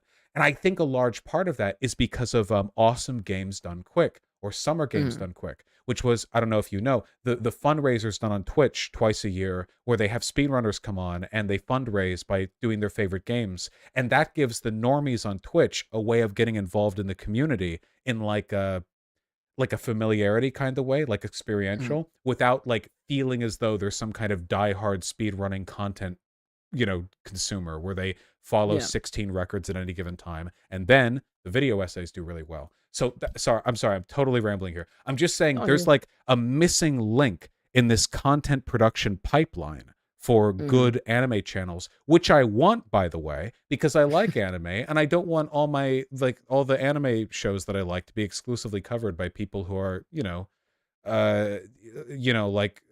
check out Anya from Spy X Family. Boy, that's a hot I don't think there's that many channels that are like that. No, there aren't that many channels that are that bad, but I feel like there's a lot of channels who intentionally drama monger about this sort of stuff. See all these people who are angry about Anya. Like there's a lot of people who do that. Well, they're doing the like right-wing thing, right? Where it's like, look at all these like normies who can't handle our edgy, elite, epic, like that shit. You get what I mean. So I'm rambling like crazy. I think it's cool. I hope it works out in terms of like reaching mass market appeal. Yeah. Well, especially like I really want to, I don't know, I want to talk about more left things.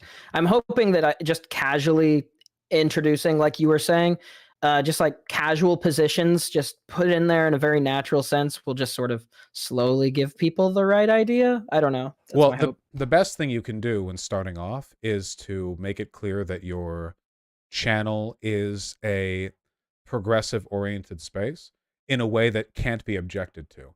So I think some of the easiest ways of doing this are to cover like more progressive or more socially aware anime and like gender trans characters properly, or just like casually mention stuff but with non-prescriptive takes, you know? Because they can't object to that, because if anyone in the comments freaks out over that, you can make fun of them and you look like the good guy because they're the ones Yeah. who got triggered first. And if you do No, that yeah. for long enough, you're known as a progressive channel and you can get more leeway with your audience, I think. Okay. Yeah. Just my guess. It'll just be a sand by sand, you know? I'm looking at like the top anime results if I look on YouTube right now. Oh, no. IGN don't understand anime, maybe. Crunchyroll Collection's always doing really well. That's not surprising. Anime Expo top cosplay, which is mostly going to be giant tits. Summer Anime 2022 in a nutshell, which is just Yeah, most of that's channel. gonna be Garnt stuff. Mob Psycho 103 opening, which fucking slaps, which is awesome. Yeah, it's awesome. Mob 3 is great. Dude, fuck. Wait, you're right. All of the top anime videos, if you search it right now, are clip shows. Yeah. What the fuck? I mean, there's a few anime channels that like are around and do similar stuff to like what I do, but they're mostly people who've been around for like a few years. A lot of the newer channels aren't really. Look at this. Breaking into like big. You can't finish this video. 7 million views. Cyberpunk Edgerunners, but it's just Rebecca. Studio Trigger plus Lolly plus Cyberpunk 2077 equals Rebecca moments. Top 10 best harem anime you should watch. I can't. Anime's biggest problem: women. I mean, me too, man.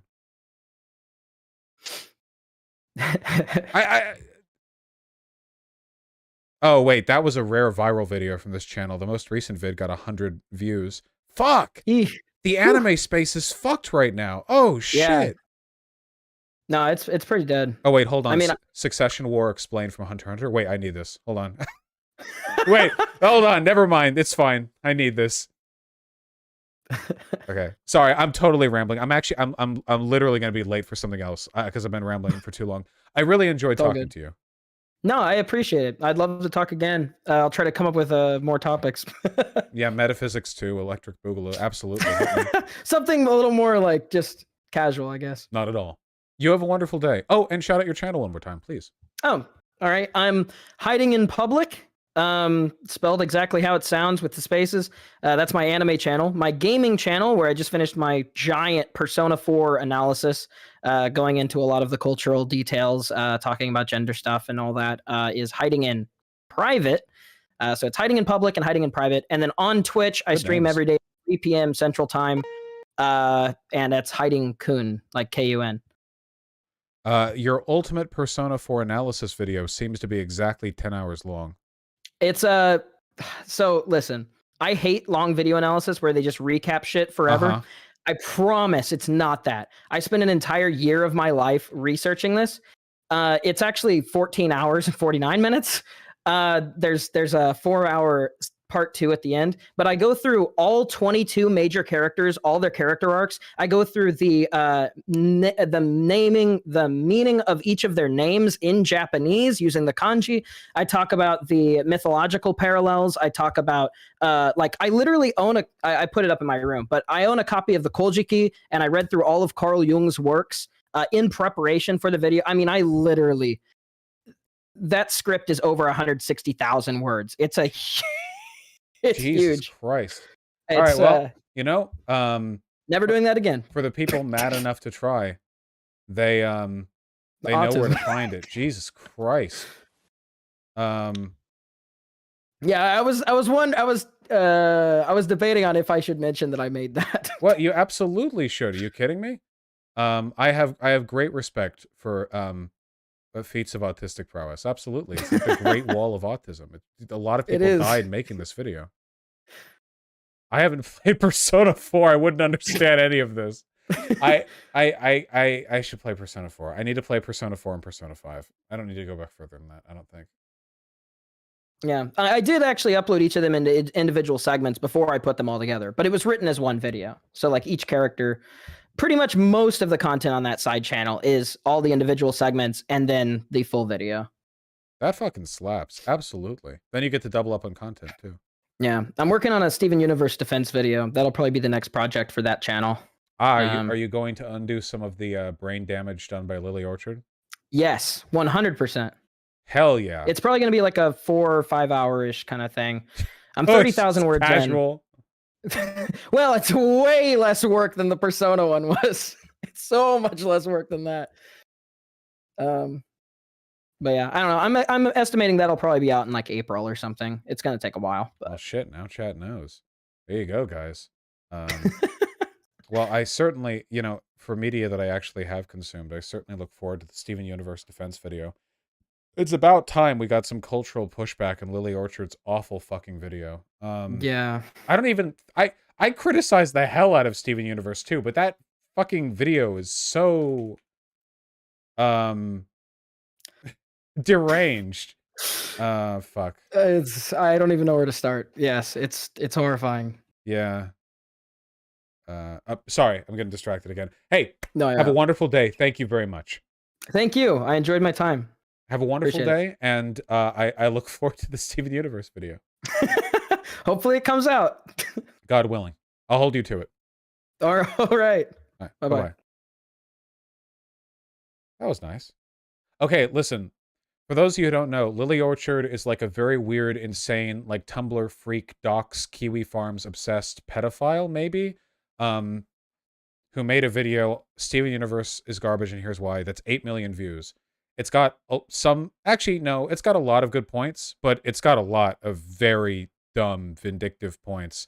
And this video got mega viral because at the time it released, a lot of people were just getting ready to turn on Steven Universe because Steven Universe was so popular.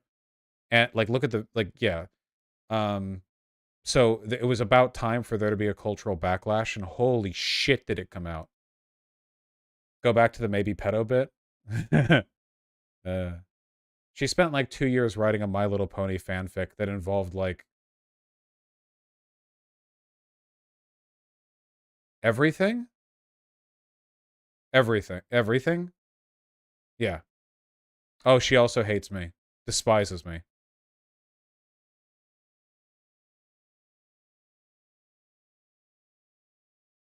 Yeah, literally underage horses. No, that was Pokemon. The MLP one was abuse, I thought. I think they both had pedophilia. Oh, yeah, there was also the underage pedophilia. Okay, it's fine. It's fine. It's okay.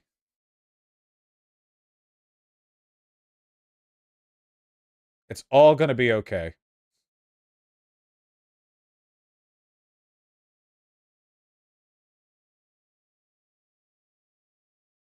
Look up people reviewing her writing tips. It's horrible. Oh, yeah. She did a big Twitter thread on writing tips.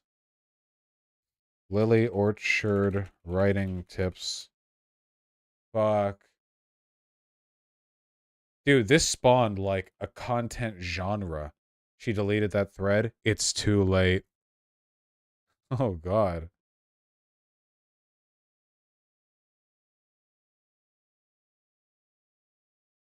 What were the tips? Hi, everybody. I watched this video. I'm Gus Agarel. They're like, number one, don't worry about spoilers. If your story is good, spoilers aren't going to make it any less enjoyable. Oh, this is Destiny wrote this. If spoilers make a story less enjoyable, it just means you are relying on cheap shock value as a shortcut. The middle point of a story is the best time to put your main couple together. Are you working on a 5-season show? Put them together halfway through season 3. The finale is the worst time because we don't get any time to enjoy the payoff. I think basically the entire thread was just her saying, like, the best way to write is to write the kind of stories that I like. And also, I like very bad stories. Friends to lovers are better than enemies to lovers, enemy every time. Victims of abuse moving away from the negative impacts of their abuse, i.e. Zuko and becoming healthier, are not redemption arcs. Zuko didn't have a redemption arc? Heroes refusing to kill villains who have been shown to actively try to murder people isn't noble, it's enabling. I agree with that most of the time, to be honest. TBH. Two women kissing at the last episode of a show after 4 to 5 seasons of trying to murder each other isn't revolutionary, it's fetishized abuse and violence. Oh, somebody's calling out Katra. Or Adora, yeah. Katra.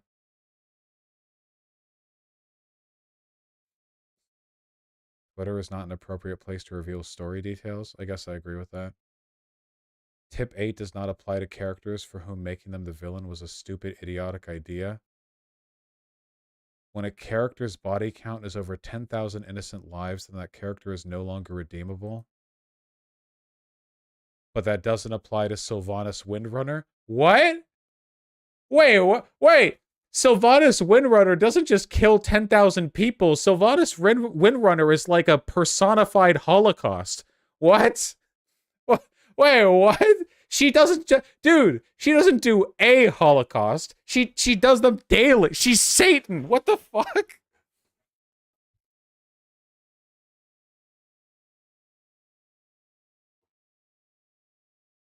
Is she at least hot? Yes, she's hot.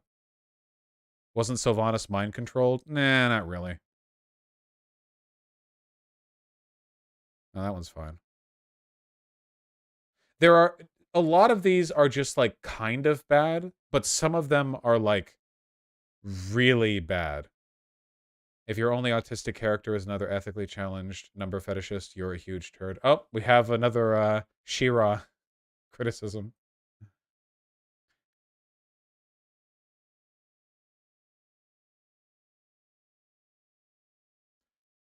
Low-stakes interpersonal conflict will always be more satisfying in the long run than high-stakes saving the world. Friends is more popular than your favorite anime for a reason. That's why Friends is more popular than Gurren Lagann. It's because it's more satisfying.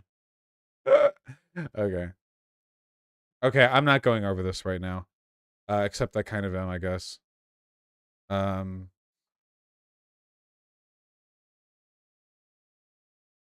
We have one other conversation to have today. Hey, wait, hold the donos. Well, you know, if you want to. Hold the donos because the last thing we're going on is a fundraising stream because the last person we're talking to is in a bad spot. So I'm going to chill for a second, then we're going to talk to her for a little bit. You got to throw it over.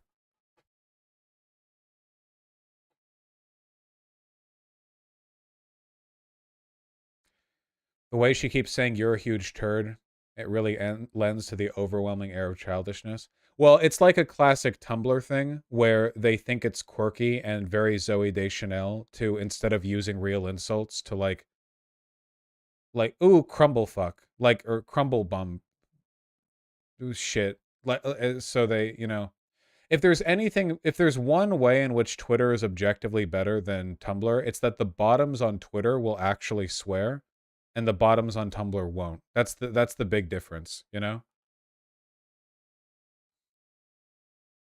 Bottoms on Twitter will say the F slur. Bottoms on Tumblr won't. That's the critical difference. Zoe Deschanel is a name I haven't heard in ages. What is she even doing these days?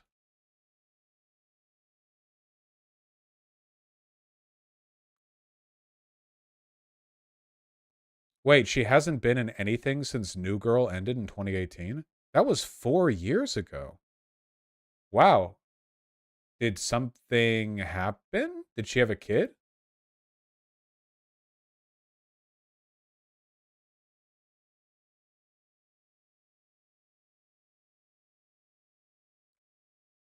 Oh, wait, hold on. She formed a band with M. Ward to form the band She and Him and have released an album, Melt Away, a tribute to Brian Wilson, 2022. Okay. So she released an album? Okay. I mean, it's cool if she wants to chill. It's not. She appeared in a Katy Perry music video. She co-hosted the ABC television series. She co-hosted Welcome to Our Show, a New Girl Rewatch podcast. Okay, she's like hardcore chillin'. Hardcore chillin'. I don't know what that is, Vermin. Residual money is probably huge from New Girl. She doesn't have to work. Yeah, well, whatever. Just fine. It's fine. You know, it's nothing wrong with her chilling. Yeah. Gay leg. Let's do it. Okay. Whoa, Tiger Fox King. I am not caught up on the most recent One Piece. Chill. Luke Vargas, thank you so much for the two $50 donos. If my math is correct, that adds up to one $100 dono. That's incredibly kind of you. Thank you. My goodness, not even a message attached. Just raw kindness.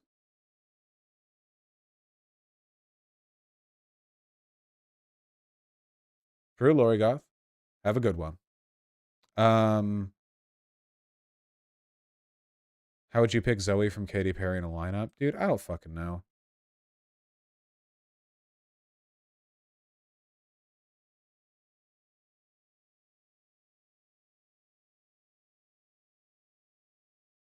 Oh, Luke Vargas donated with cute little stickers. This one says super effective. That's really cute. I can't show it because it's in the YouTube chat, which shows like my embed info. But it's really cute. It's like a little pixel guy kicking, punching. And then he does the peace sign at the camera and he says super effective. That's cute. I think that's cute.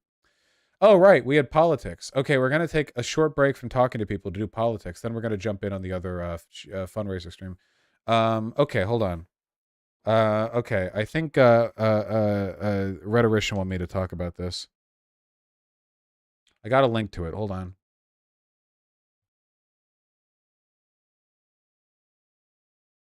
MTG said if Steve Bannon and her had organized Jan 6, they would have been armed and they would have won.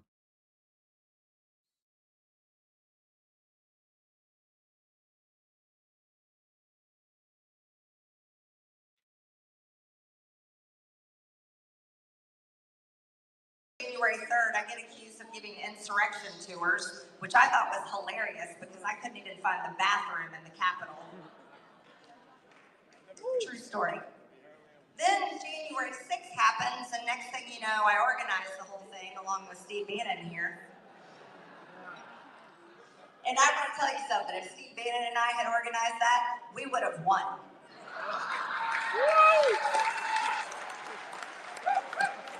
I don't know, like, what? So what am I supposed to say? This is literally a sitting member of Congress saying, like, yeah, if I had been in charge of that insurrectionary attempt, we would have won. What? At what point do you just get charged for sedition? Literally, like, seriously, this should be enough to, literally, this should be enough to oust her from Congress, like, at least, or arrest her. I have no idea in what kind of world this is not sufficient to oust a person from Congress. Not, like, literally. Not to mention, it would have been armed. Leaving aside the fact the crowd is literally cheering. Like, when they say we would have won and armed, what she's saying is we would have killed the Capitol Police in our way and then killed the politicians. I don't, at what point is it just, you, like, seriously, the DOJ is sleeping on this. Like, I can't, what, like, what, we will never be able to, we will never be free of this until the DOJ is willing to do mass arrests on the Republican Party. I have no, this is not some like authoritarian cult. These people are seditious traitors. That's not, that's not like a play on terms. That's not like me being hyperbolic for the sake of political effectiveness. This is not like some sort of disingenuous framing as a way of promoting my political position. They are explicitly saying like, yeah, you know, we would have just like taken power and killed everyone. I have no idea. Is this allowed now? How is this any different from Lincoln ousting the Confederate senators back in the day?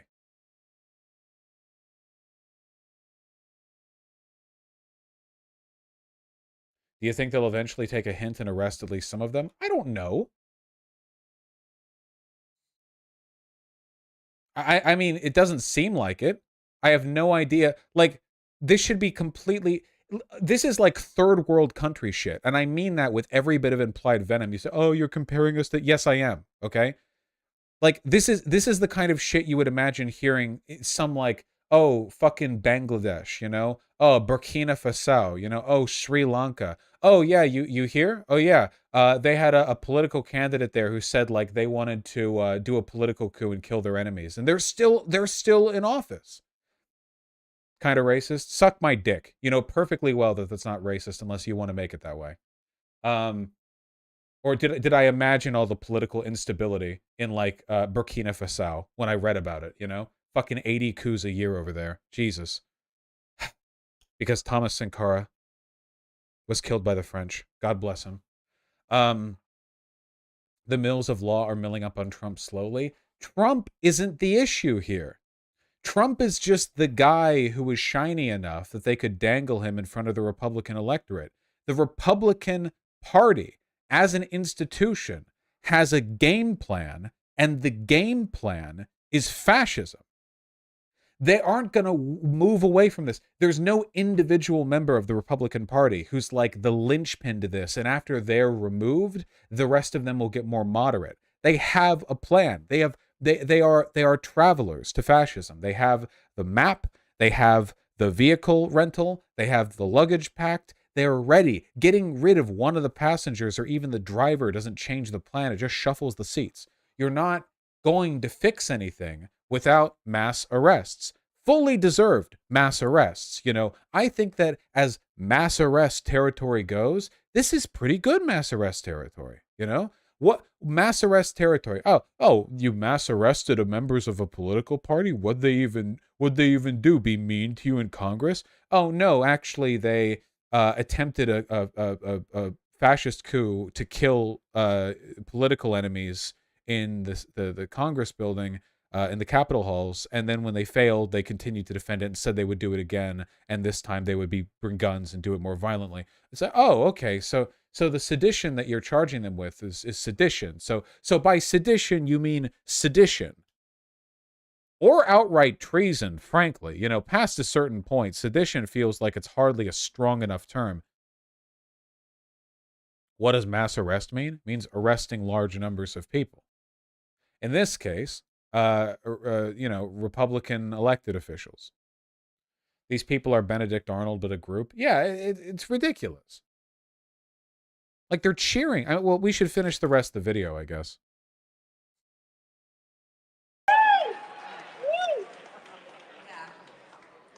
See, that's the whole joke, isn't it?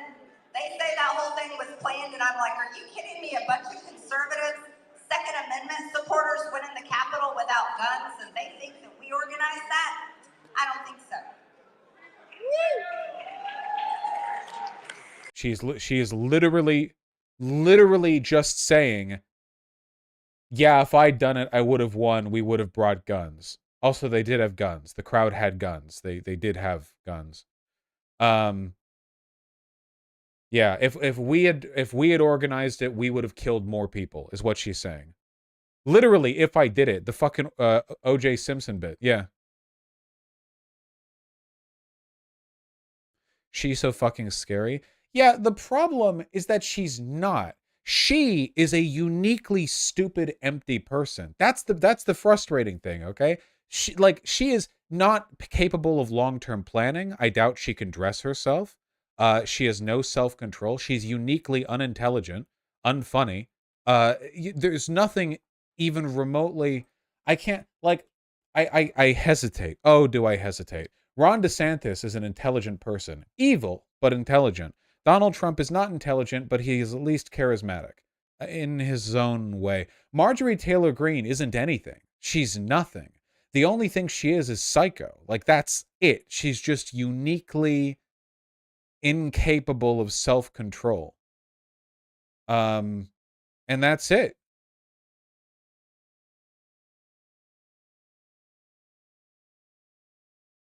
Yo, I had my phone in my pocket. I don't know how, but it donated on accident. But is there any way I can get that? How does that happen? Email me, find it in PayPal, email me your transaction code, and I'll refund it. Or your name or anything like that. That's quite a press. Hi, Drugged Peasants. Nice to see you. Sporting his winter apparel. Yeah, it is. The fucking winter of our discontent over here.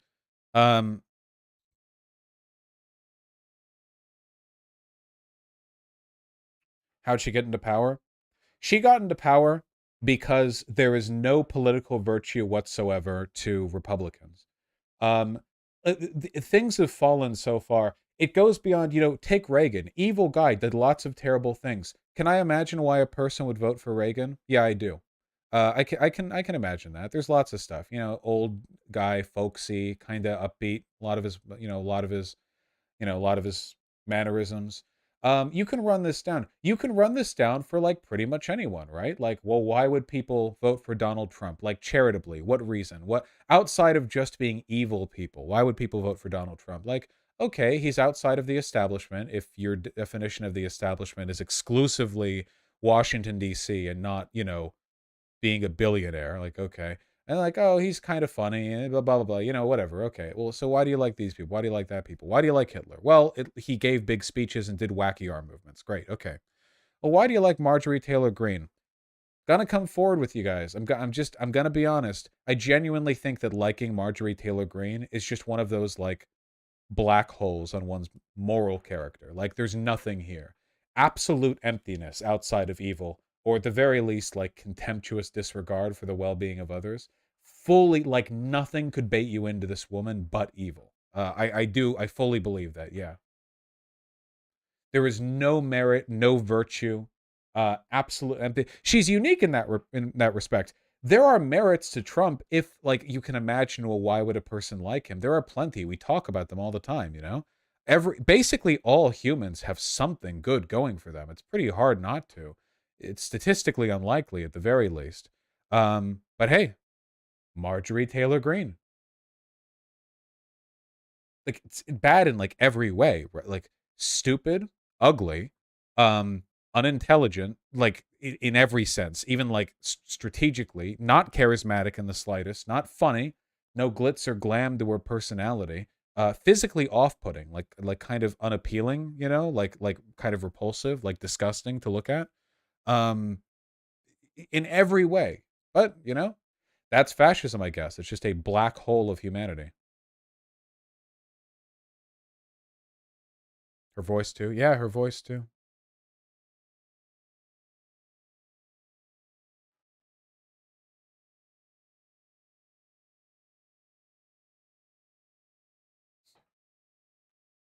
Hold your horses. There's one more thing I want to cut to, and then we're going to have our talk with the other folks. Just a sec. And no, one article is enough, rhetorician. I know I retweeted it.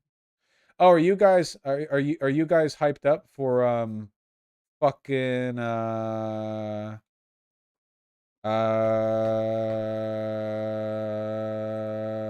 Armored Core?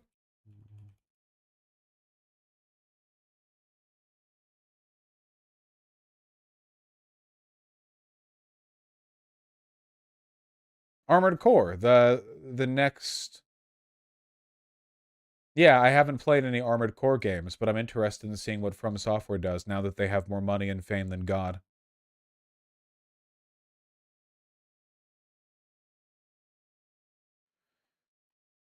All right, guys. Well, we're running into a bit of an obstacle. The problem is such, okay? I want to read this article. Critics call it theocratic and authoritarianism. Young conservatives call it an exciting new legal theory. Common good constitutionalism has emerged as a leading contender to replace originalism as the dominant legal theory on the right. The problem is that the idiots who wrote this article did not do so in a graphic novel format, and instead there are words.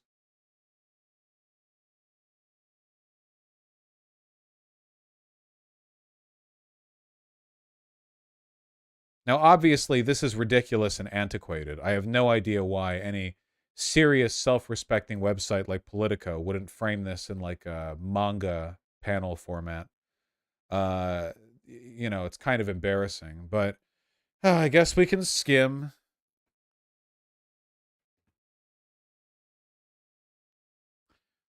Oh, we're good. Funny rhetorician.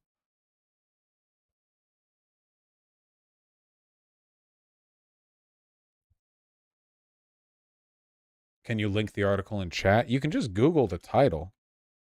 Oh, ignore all of the asterisks and such and such. Can we talk about Armored Core instead? Nope.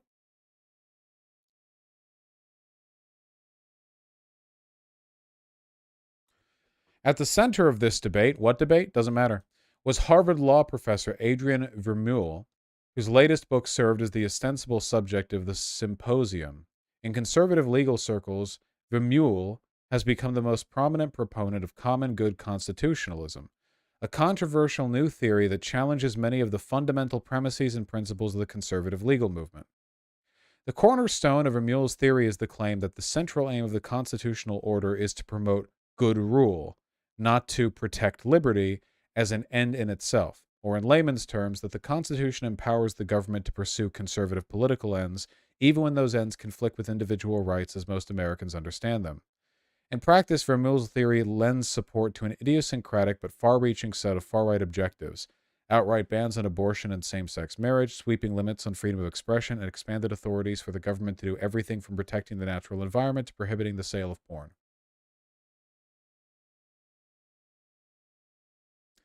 But if the symposium's nominal subject was Vermeule's new book, which shares the name of his theory, its real concerns were much broader. Since it was published in February of this year, common good constitutionalism has become a flashpoint in the broader intra-conservative debate about the future of the conservative legal movement. So as I've said before, the conservative legal theory is whatever it needs to be in order to promote conservative political policies, because conservatives are more politically foxy than liberals. Conservatives recognize that there's no such thing as an apolitical interpretation of the Constitution, so what they have done is dishonestly pretended that their highly partisan interpretation of it is actually an original interpretation, or originalism. The basic idea is that they will do and say whatever they want, but they will frame it as what the Founding Fathers would have wanted: an apolitical and completely original, like down-to-the-roots interpretation of constitutional law. And obviously through this, just coincidentally, an originalist perspective on, constitutional law just coincidentally happens to mean that you keep agreeing with the conservative, like far right opinion over and over and over. Just, again, coincidentally. This just sounds like BS. It is. If you take a look at the legal justifications of many Supreme Court justices who are conservative, you will find time and time again that they are insane. You do not need to be a lawyer to look at many Supreme Court, conservative Supreme Court rulings and justifications to find like very obvious logical holes. One of the best places you can learn about this is from the 5-4 podcast, the podcast on why the Supreme Court sucks. And while the Supreme Court does broadly suck, even liberals within it, conservatives are pretty shameless in the extent to which they will willfully misinterpret the Constitution to serve their ends. This seems like the logical extension of that, in the sense that even originalism does not allow for them to make as conservative a position as they would like, so they need to move beyond it. This debate is unfolding in the shadow of the Supreme Court's landmark decision in Dobbs v. Jackson Women's Health, but its scope far extends beyond constitutional debates over abortion. This conflict hinges on a more fundamental philosophical question. Does originalism, the theory of constitutional interpretation that conservatives championed for the past 40 years, provide the conservative movement with the sort of intellectual ammunition that it needs to tear down half a century of liberal jurisprudence and rebuild American law on more conservative foundations? Or is it time, now that conservatives have secured a decisive majority on the court, for the right to embrace a more aggressively and ideologically assertive legal theory? I do hate the way this is being framed. I'm sure that the article will be more critical as it goes on, but what we're talking about right here is ignoring the Constitution to push fascist legal jurisprudence. That's it.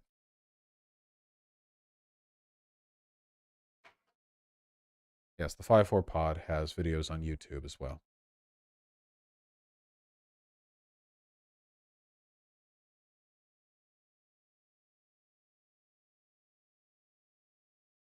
They're straddling, as they often do.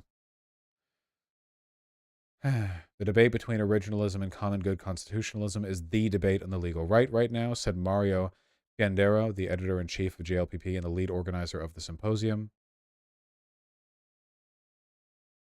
When we spoke, Fiandero made it clear that the event was not intended as an endorsement of Vermeule's ideas. The purpose, he said, was simply to bring the discussion over common good constitutionalism out into the open, fostering free and robust debate about an important issue in the legal right.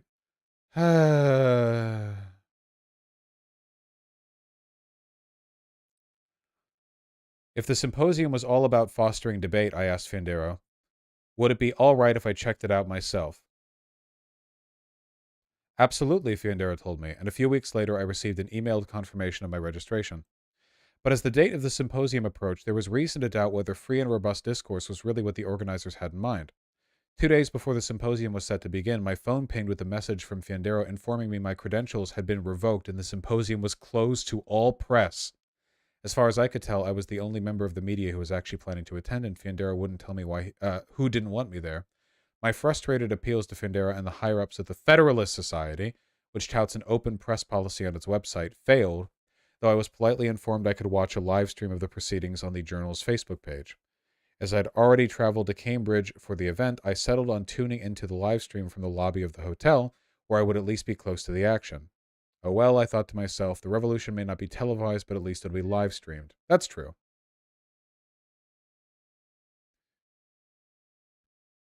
Gay and dumb. Don't care. Lots of words.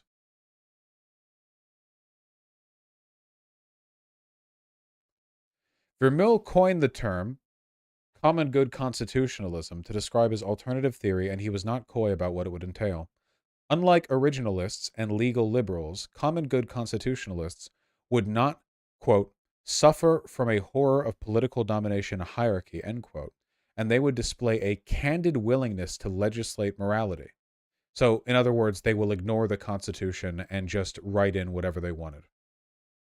In sharp contrast to libertarian conservatives, common good constitutionalists would favor a powerful presidency ruling over a powerful bureaucracy.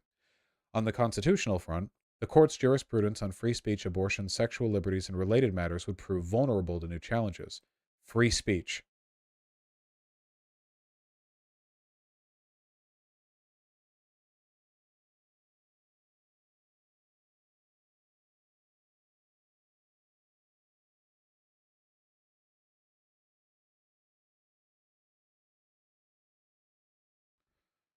Reading.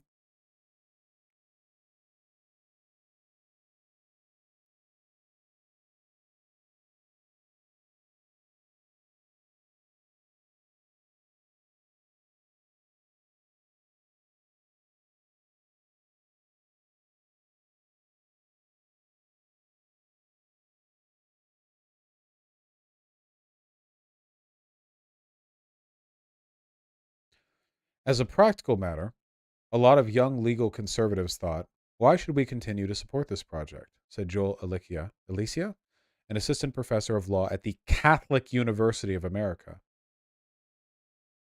This is being said after Bostock v. Clayton County, in which the court ruled by 6-3 margin that Title VII of the Civil Rights Act forbade discrimination on the basis of sexual orientation.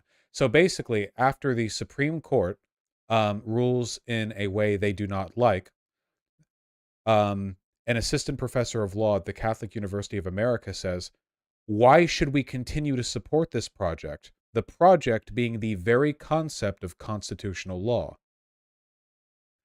There were a lot of younger legal conservatives who were more open to the idea of alternatives to originalism because they were so disappointed in the results that originalism had brought them. Listen to this. They're literally saying, yeah, we're open to constitutional fascism, ignoring the actual Constitution and just saying whatever we want, because an actual reading of the Constitution leads to outcomes we don't like. Keep in mind, there is no system that would null a Supreme Court ruling if it was utter nonsense.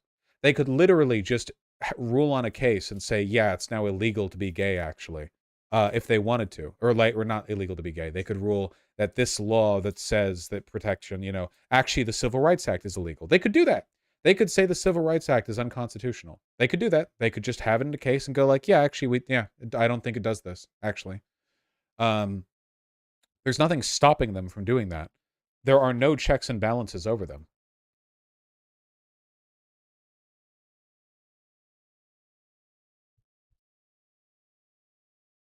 I think the thing that offends me most is the name common good constitutionalism.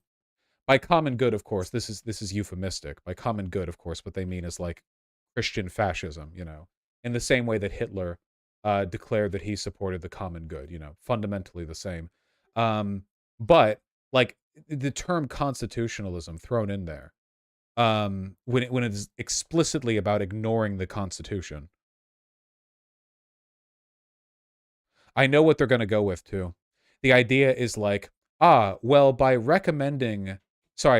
pushing for free speech and writing on its importance, the founding fathers actually cared about social well-being. But now we've found that free speech does not actually produce social well-being.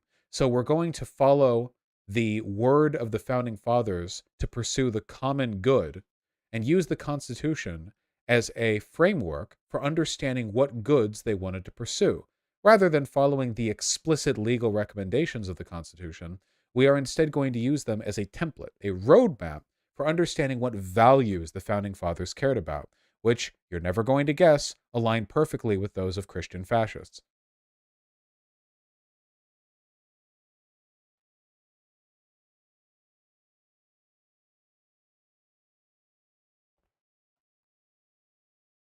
Yes, Exequio, exactly. This right here is this right here is like DeSantis over Trump, you know? This right here is fascism via proceduralism. It's a way of abusing existing systems as a way of achieving this end. Trump's not smart or patient enough to facilitate that. DeSantis is.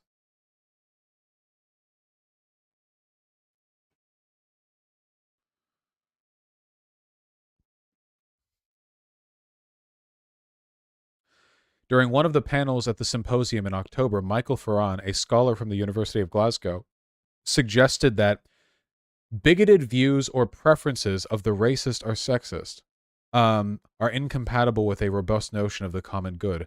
Vermeulen, notably, has not said anything so bold.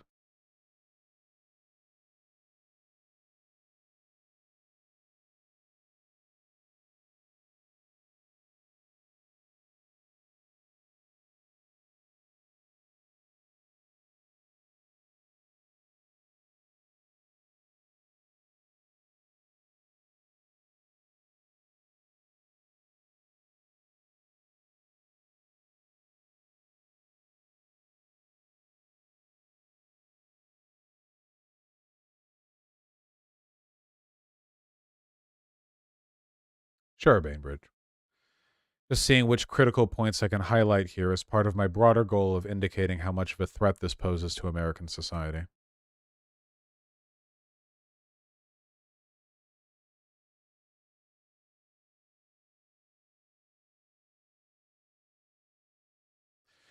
If I'm a federal judge who wants to be at the top of President DeSantis's list of appointments to the Supreme Court, but I don't want to necessarily write an opinion explicitly getting into common good constitutionalism, perhaps showing up at a conference or writing a paper on common good constitutionalism is the next best thing to be emphasizing that I am part of the project, said Michael Smith, a visiting professor at the University of Idaho School of Law, when I called him after the symposium.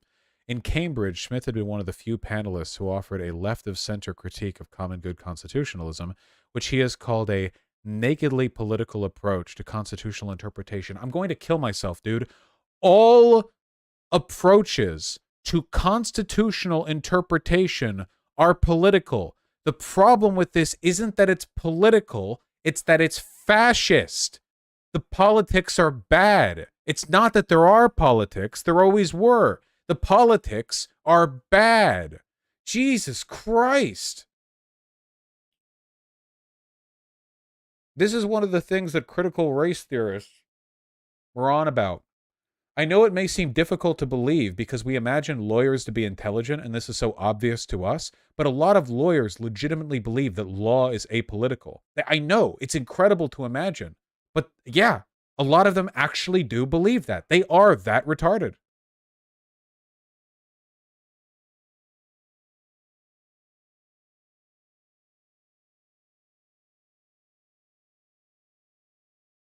He said even he was surprised by how eager an originalist judge like Ho had been to stake out common ground with Vermeulen. Wow, a guy who supported the previous conservative pseudo-legal theory to promote fascism agrees with the newer version of that same theory?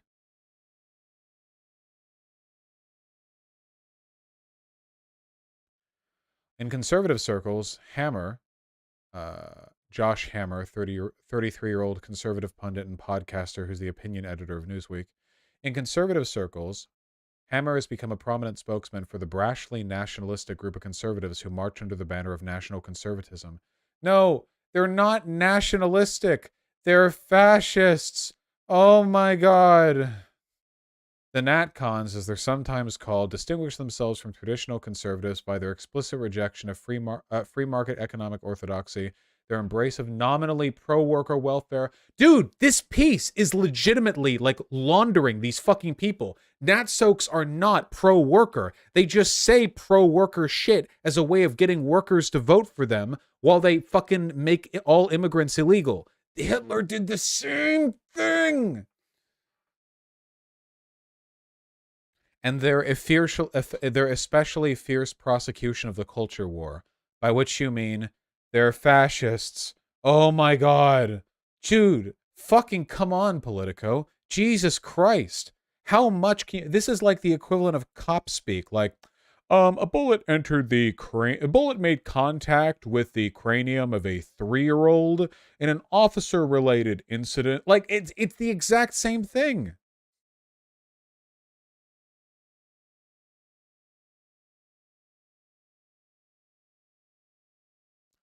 I'm sorry, I should have warned you ahead of time, but this is the only prominent article talking about this. This is neutral framing for a morally wrong thing, which makes this article morally wrong. They might as well be talking about a bunch of rapists, like in a neutral perspective, you know? Some say that sexual pleasure without the consent of another is morally wrong, but some, such as incarcerated rapist Joe Dickwaggler, say otherwise. Quote Joe, feels good, man. Thank you, Joe.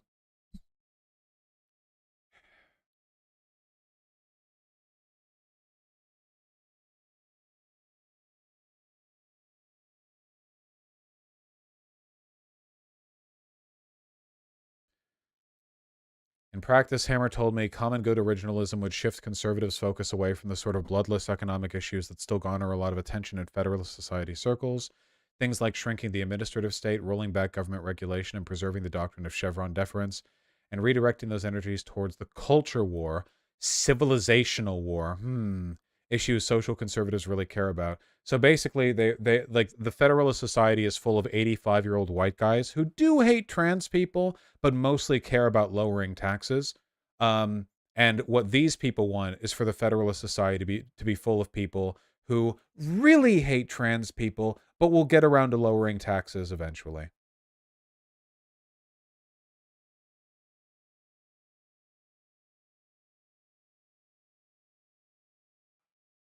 Politico is owned by far-right German newspaper owner / Fox News, Copy Bild. All media is owned by the far-right.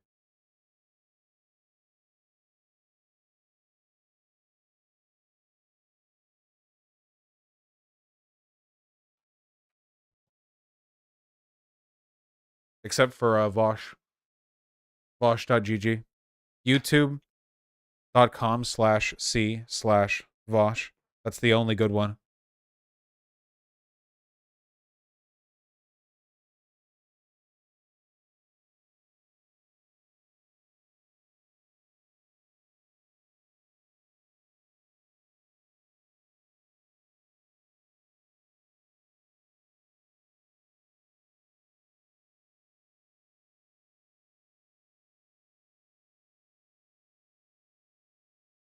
What can we do about this? I don't fucking know. Go to law school.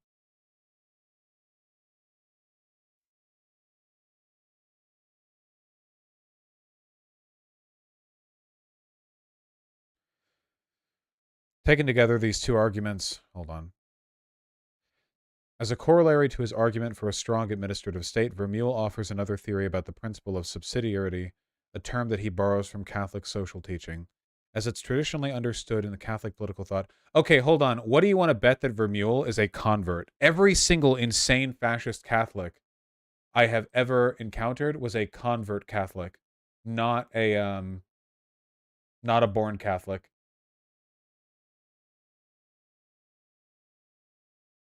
Here's the guy, by the way. He looks exactly the way you think he would. A convert to Catholicism. Every fucking time. Every Catholic convert is a fucking Nazi. Every single fucking time, dude. Do you know what the odds are of this? There are hundreds of millions of born Catholics and very few convert Catholics. The vast majority of people who convert with Catholicism are away from it, not to it. The vast majority. It's just a small sliver of the population, and they're all Nazis, and they all reject Vatican II, and all of their fucking politics come back to them being little fucking bitch boy porn addicts with male pattern baldness, who desperately, like, fucking think that if they can just get rid of all the Tyrones who keep coming in white women before they can become a true Deus Vult crusader, just like their glorious ancestors.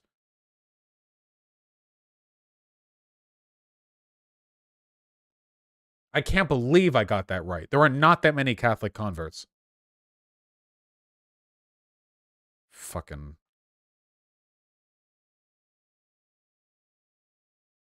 It's literally all, like, mediocre men who are experiencing, like, a crisis of masculinity. Who are desperately looking for some kind of ideological framework that pulls them away from the suicidal depression they feel over how mediocre they are.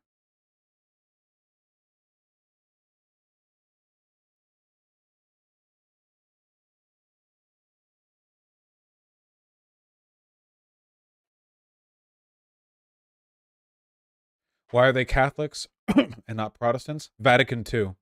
The Catholic Church, through its very nature, is more hierarchical and authoritarian because it is hierarchical, unlike Protestantism. Also, the rejection of Vatican II. Also, yeah, a lot of the Catholic converts have been more effective at marketing themselves to, like, the incels. Oh, because they're pedos as well, yeah. They're pedophiles. Also, yeah, a lot of it is more appealing to fascists because, yeah, the fascists make appeals to tradition, and the Catholic Church has, like, a very rich history running back basically forever, you know, as far as we're concerned. Whereas the Protestant church has like 18 trillion different denominations, and it's just a messy fucking, like, post, you know, Henry VIII bullshit. It doesn't have the same, like, historical weight. It's the trad aesthetic, yeah. Vatican II. Back in the 1960s, the Vatican all got together and they were like, hey, we should update some of our beliefs, including the belief that Jews do blood libel and Jews kill Jesus. Yeah, they're saying in chat, yeah. Convert Catholics, like, a ton of them reject Vatican II as some kind of, like, reformist, liberal, degenerate, blah, blah, blah. And a lot of them are just Nazis, like, fully just Nazis.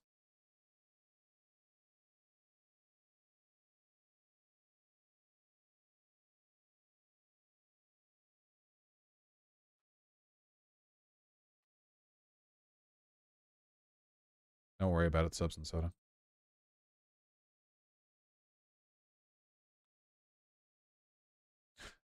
Nevin and this person has me blocked.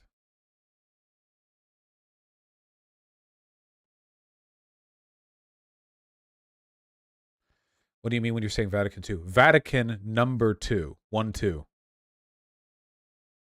Here's Pew Research.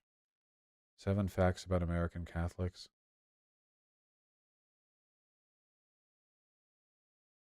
No, a lot of Catholics are not bad. Seriously. Catholics as a group, I would prefer to Protestants. Catholic converts are a very small subsection of Catholics. Catholic converts, they don't practice Catholicism. They don't go to church. They are religious purely in the sense that it has given them an aesthetic and cultural like weight to promote Nazism. Nick Fuentes is a perfect example.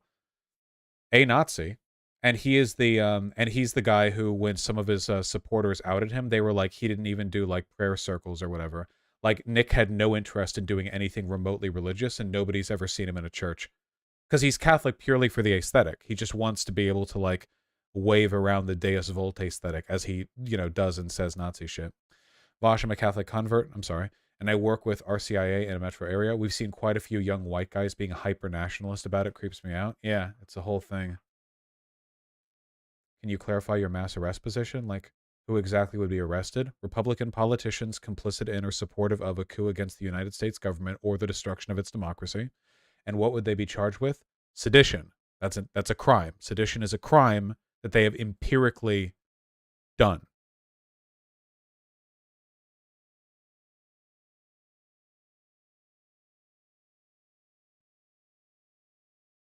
What was I doing?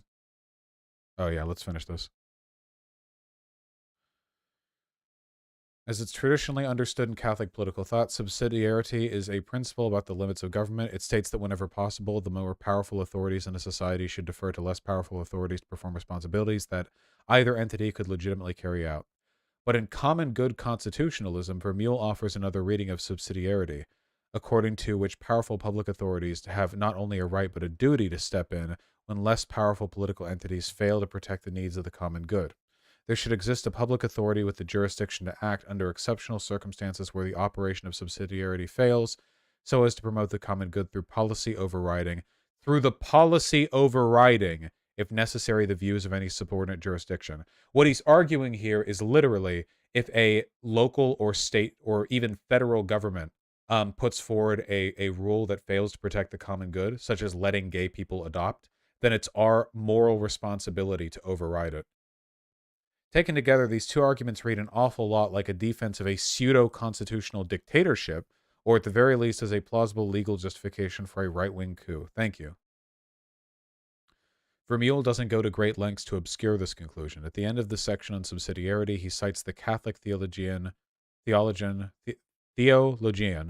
Johannes Mesner to argue that in some cases a limited form of dictatorship may be compatible with the principle of subsidiarity. I love conservatives adopting a legal theory whose creator is literally just saying, yeah, dictatorships are like hey, they're cool with my theory. By the way, hey, just to let you guys know, like my ideology, like what I'm promoting here, the thing other conservatives are buying into, it's okay. Like dictatorship works with it, you know.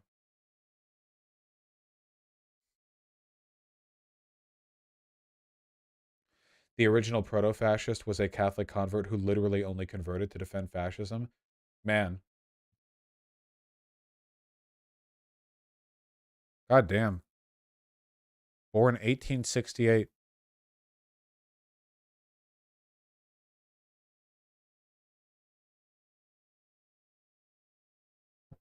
What a wacky guy.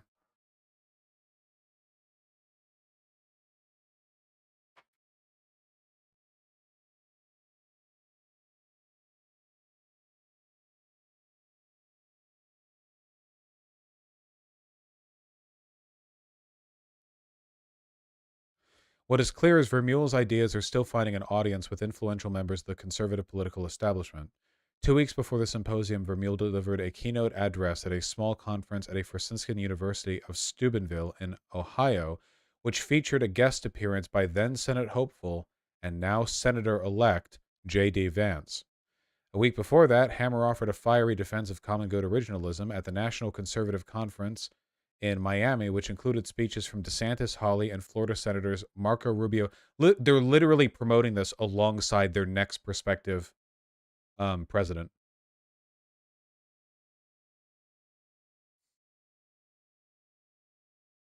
Their legal scholars are literally just saying, I'm okay with dictatorship.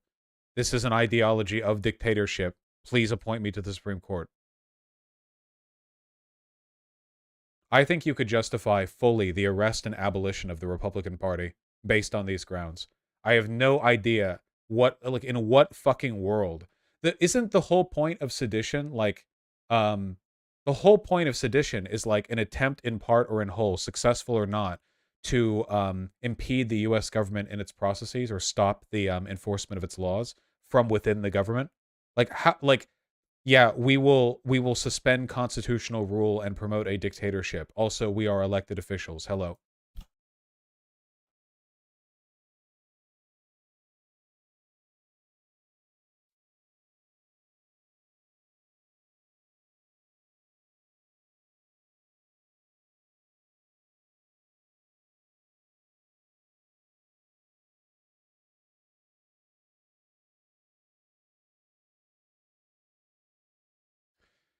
As I left Cambridge, it was impossible to know which side of the debate had it right, the skeptics or the boosters. Really? Thank you, Politico, for your spectacular ending. I really appreciate that. At the end of this long essay on a bunch of pseudo-legal intellectuals arguing that we should promote dictatorship and ignore the Constitution, I don't know. They had some good arguments on the left, on the right. But as my train back to New York lumbered through New Haven, I couldn't ignore the reminder of what had begun there in 1982. A handful of conservative law students, legal scholars, had already transformed America's legal landscape once. Who's to say they won't do it again? Thank you. Really appreciate that. That's phenomenal. That's fantastic. As I left the Nazi conference, it was impossible to say who was right, the protesters or the Nazis on stage.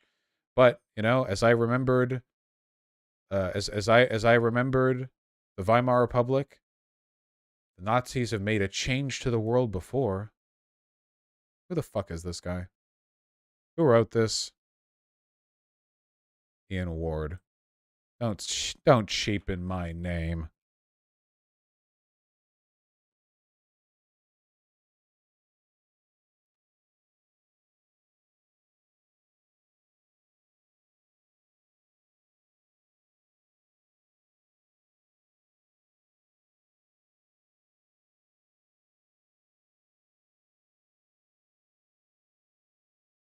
What the fuck is this?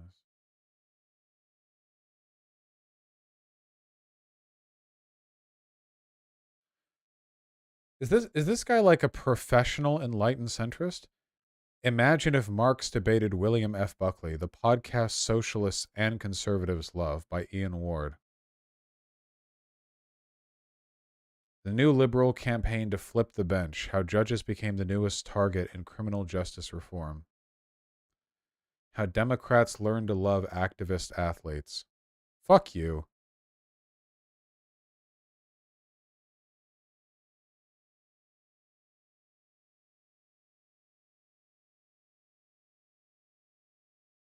Jan 6 was just the beginning for the Proud Boys.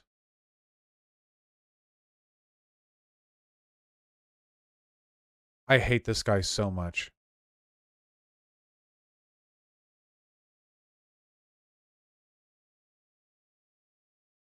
Liberals should be worried about the conservative comedy scene. Literally, the right is getting better at comedy. And the left is afraid.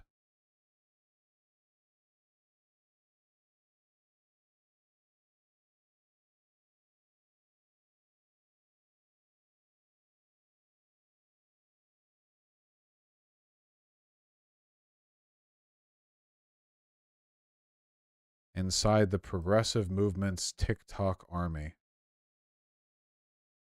Are Gen Z social media influencers changing the face of progressive political activism or just finding new ways to carry water for the White House?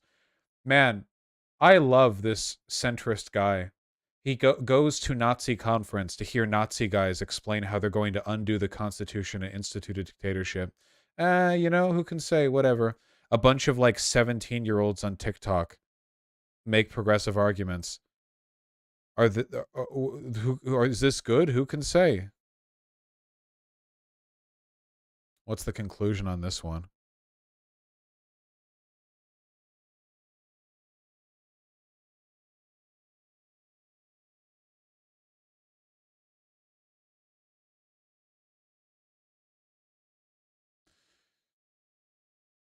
Would you call him a Nazi collaborator? No, I wouldn't call him a Nazi collaborator.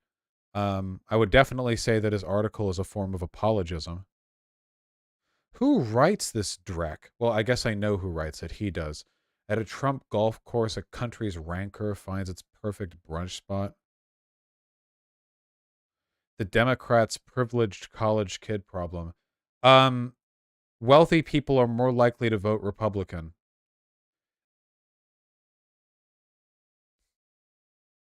This is such a like psyop. College students are more likely to be progressive due to education and youth. But but like people who have children in privilege are more likely to be Republican. How progressives are knocking out local judges across the country. How a DC bar became a haven for the Proud Boys. Is there anything on this guy that isn't just him promoting himself?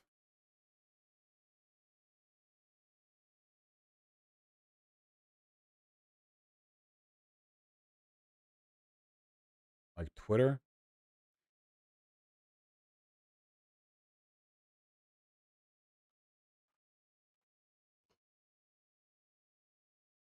Hold on.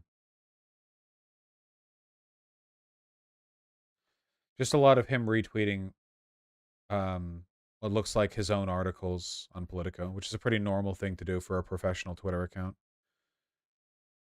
Or anything like more... What about his likes?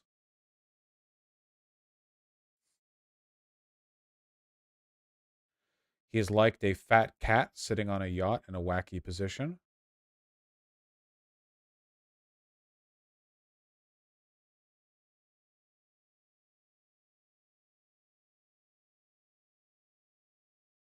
Some sports stuff.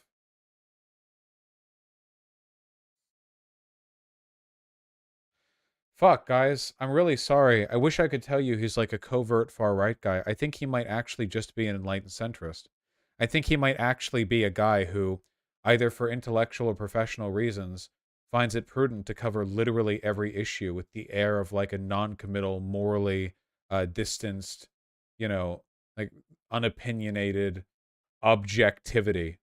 Oh, I hate this guy more than anything in the world.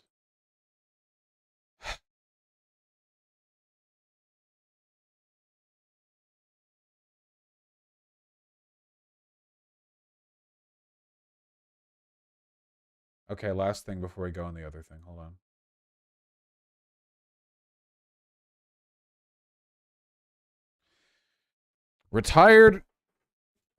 Retired Navy SEAL made famous after coming out as trans announces detransition destroyed my life. Damn, that sounds like a skill issue, huh? Well, let's hear it out.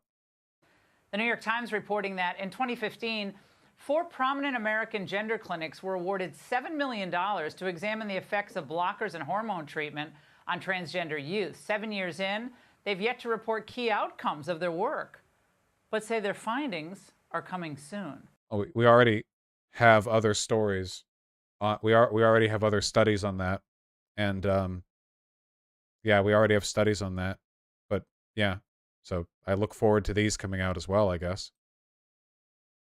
Now, even more scandalous, the involvement of the American Academy of Pediatrics. Just to give you a sense of why they're one of the most dangerous health advocacy groups in the country, they're quoted throughout this entire article as fully on board with the treatments being administered to minors. While their official guidance on tattoos is that children under 18 don't have agency to make a sound decision. That's remarkable. Yeah. That's because tattoos are purely cosmetic and not medical. And trans healthcare stuff is medical. We give young people deference when it comes to their ability to make decisions on medical issues because their non-involvement or their lack of decision making can be just as harmful. Like it's not a cosmetic thing. That's how it works. I'm not aware of any medical reason to get a tattoo. There might be one. I don't know it. Joining me now is detransitioned woman and molecular biologist Kat Kattinson. Kat, I really hate how it does this zoom in, zoom out thing every time I pause. This person's face is terrifying. I have no idea why their eyes are so big. I don't know why this is happening to me, but okay. it's good to see you again. I want to get your sense about the safety of puberty blockers, given your own... The medical age of consent's usually like 12 to 14, but they ignore that constantly. Yes, please remember that the medical age of consent is lower than 18 in almost every state. It's not like difficult to imagine why. Like, imagine if you are a kid and you have abusive parents who won't take you to get like your vaccine shots or like necessary medical stuff. You know, like you should be able to go to the doctor, and like there should be legal mechanisms to allow you to make those decisions yourself. You shouldn't just have to like fucking die because your parents are irresponsible. This doesn't apply to tattoos, I don't think. None of this works there. Own experience, and then I wonder why you think it has taken so long for the media even to question this. Oh, wait, hold on. Now I see why this looks so uncanny. This person has a face filter on. Look. When she nods her head, her face and her head don't rotate at the same... Look, I'm almost certain of this. Look, look, look. Sure, thanks for having...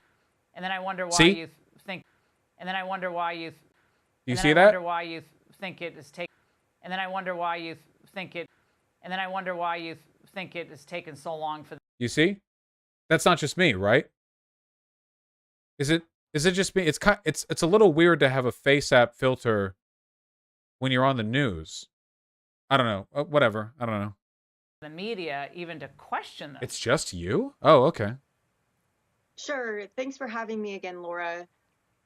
So, puberty blockers have been used for other conditions Really quiet. before gender dysphoria, but there have never been any clinical trials or controlled studies on their use in children with gender dysphoria. This is incorrect.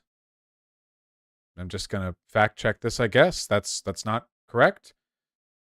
We've seen studies on them in terms of the likelihood of kids who use puberty blockers going on to take hormones, and the likelihood of them reporting positively on their experiences and them feeling better and lower suicidality.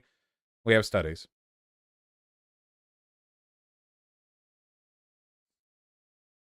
And given that they're administered later in this cohort, there are some risks, there's some increased risks, such as osteoporosis, stunted brain development, and infertility as well. So okay, hold on. So this is not true. First of all, in terms of osteoporosis, from what I understand, if people take puberty blockers, they will not get a puberty, and the lack of puberty will mean that their body lacks vitamins the body normally gets at that time period, which can cause bone density issues. There is a solution. You stop taking the puberty blockers and take hormones, thereby giving you the hormones that help your bones be strong. If I remember correctly, there is a study on the effectiveness of hormone blockers, the likelihood of a person getting bone density issues, and the age at which they begun taking hormones to transition. And generally speaking, the prescribed medical path that leads to the lowest risk of bone density problems is the one in which you take the hormone blockers and then you take the hormones to transition. Issues can come about if you take hormone blockers for a long time and then don't take any hormones to transition, or if you are just not taking the necessary vitamins. But this seems like a pretty solvable problem. Secondly, stunted brain development. Not true. There are studies on cis children who have gotten precocious puberty and took hormone blockers for that reason. And it was shown that if you take hormone blockers as somebody with precocious puberty, it will slow down your brain development to meet par with people in your age group. Meaning that because you get precocious puberty, your brain development accelerates because you're getting the puberty. But then when you take puberty blockers, you regress back to the mean, which is where you should be at that age, and it doesn't have any long-term effect on your brain development. Again, there was a study on this. Just lying publicly, it's fine. Whatever. Wait, what? Here, I'll draw a chart right here, just so you guys know. Just a sec.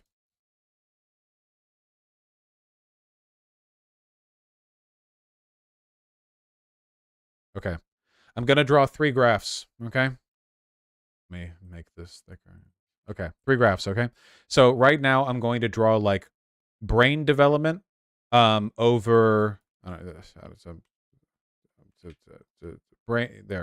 No. Okay, we'll just do this. Okay. Brain development. And then right here is when you're like 20 or something. Okay. Nah, here's where you're 20. Okay, that's 20. 20 and 0. Good? Great. Okay. Fantastic. Okay. Now for red, all right, I'm going to draw somebody with precocious puberty. Okay. Start off the same at 0. Okay. But then, whoa, precocious puberty. Whoa. Except getting precocious puberty doesn't mean that you end up smarter. It just means that you go up sooner, but it levels off. But there are other consequences to precocious puberty. You understand? Like, it could be detrimental in other ways. So now I'm going to show you what happens if you have precocious puberty, but you take hormone blockers. Are you ready? Okay. Let's say you start taking hormone blockers at like 8. We're going to say this is like 8, okay? Because you've hit puberty too early, okay? Oh, no, sorry. Let me make that a bit sharper. Like that. Now you'll notice it ends up at exactly the same point in the end. But when you started taking the hormone blockers right here, you no longer experienced the accelerated rate of brain development that you got as a product of the precocious puberty. Instead, you level off. The end result is the same in all 3 cases. So what researchers saw was that when they had cis children with precocious puberty and they would test the effects of hormone blockers, they realized there was an IQ difference. Do you see? If we measure someone right here at like 12, do you understand? They're like, oh, hold on. Wait a second. Are puberty blockers lowering the IQ of our young people? Well, no, it doesn't. All it does is prevent the rapid acceleration, then equally rapid tapering off that precocious puberty enables. Does everyone get this? Everyone understand? Are we good? Are we good? Good. Thank you. How is lying allowed on national TV? Reagan, right? I found an FDA study which says exactly what you said.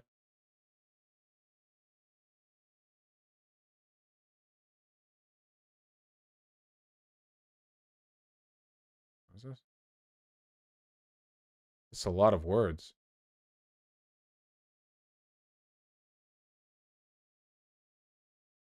Too many words.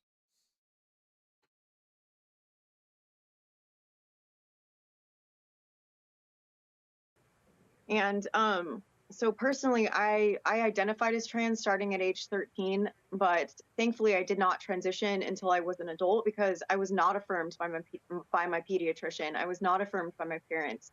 But if I had been, then the side effects after detransitioning probably would have been a lot worse. I could be infertile. I could have had a hysterectomy, mastectomy. So I'm grateful I was not affirmed because it ended up. Yeah, this bitch detransitioned after thinking they were trans for like a decade? Kat Kattinson.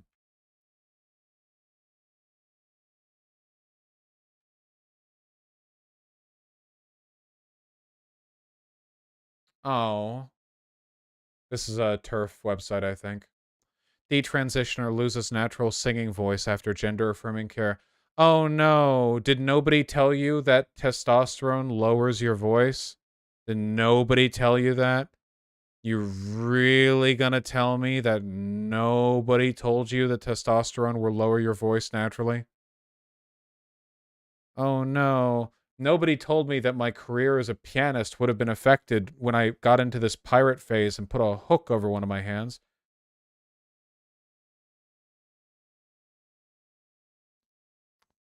Bosch, can you please show the article I sent? Did you intentionally hide it? Ha! Joshua Chandra. I had a feeling that you were acting in bad faith. So Joshua has made a critical error here. He's trying to make the argument that hormone blockers are, what is this? Hormone agonists? What the fuck am I even looking at right now? This isn't what you looked at earlier. The earlier thing that we looked at was this. FDA warns of brain swelling and permanent vision loss in kid taking puberty blockers. But we covered this when we went over that one gigantic article, the insane one about puberty blockers. What was it from? Was it from Vox? No, it wasn't Vox. It was Reuters. It was a Reuters article. It was a Reuters article. Yeah. And we went over that, and then we took a look into the ways in which activist groups have bullied the FDA into adding bullshit warnings to puberty blockers, because puberty blockers aren't officially what's the term? Licensed? Not licensed. Listed? Approved for? What's the term? What's the term? That Politico journalist is a part of some think tank / venture capitalist abomination called Silverado Policy Accelerator. Dope. Off-label versus on-label use, yeah. Thank you. So where's this? FDA recently added a warning, reports post-millennial. Okay, so where's the...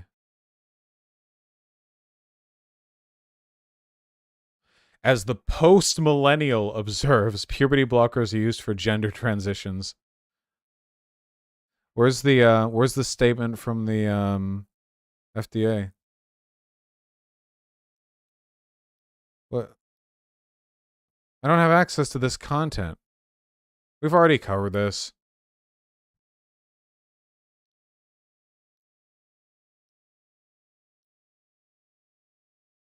As the New York Post notes.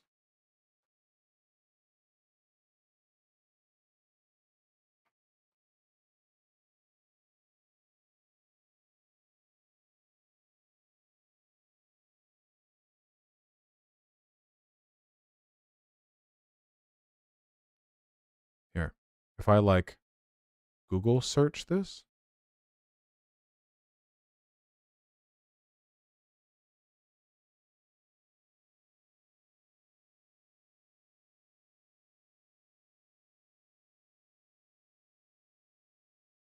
Here's the gated FDA PDF full form. Ah, fuck yeah, thank you. Food and Drug Administration has added a warning about the risk of pseudotumor cerebritis. A new warning recommends. Now, why'd they do this?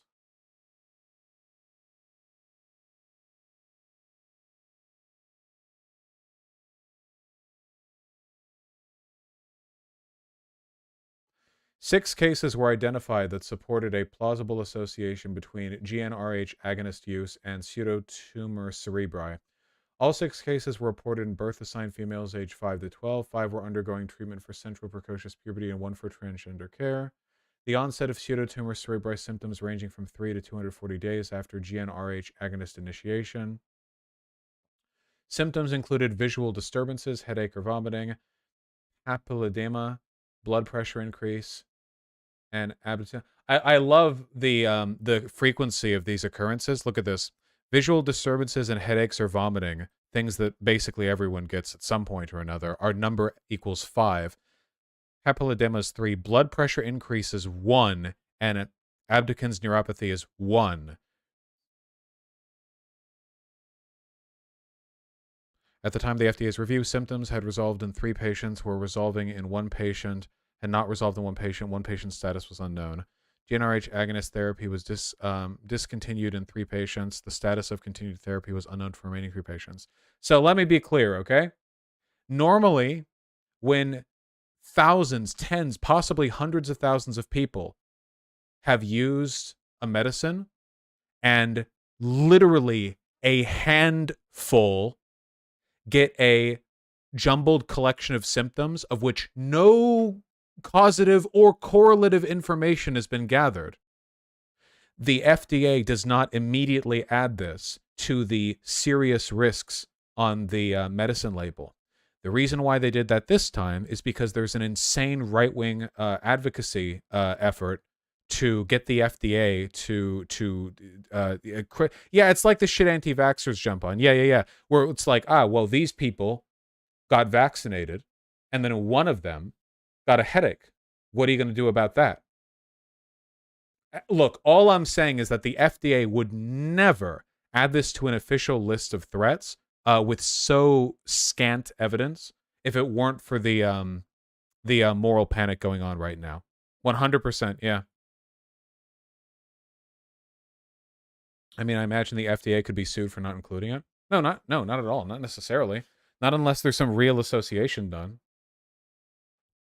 Bosch, all patients do not report back results. Results are always limited in reach. No, Joshua, come on. Don't pretend you know more than this than I do. I know enough about FDA reporting to know that they do not take a literal handful, especially when these symptoms don't even apply broadly here. Visual disturbances, headache, or vomiting? And then what was the article that you linked again? What hold on. How did they phrase that in the right-wing article that you just happened to find as a fan of mine who wants to have a good faith conversation on da-di-da? Brain swelling and permanent vision loss in kids taking puberty blockers. No. The FDA is a political organization just like all others. There is no way in hell. Listen, if they adhered to this level of scrutiny for all kinds of medication, you guys realize that all medicine ever would have every side effect, right? You know that, right? Like, oh, 5 people had headaches or vomited while taking the medication. They had headaches or vomiting within 6 months of taking the medication. Let's put a risk here. You know, like, you gotta... Yeah.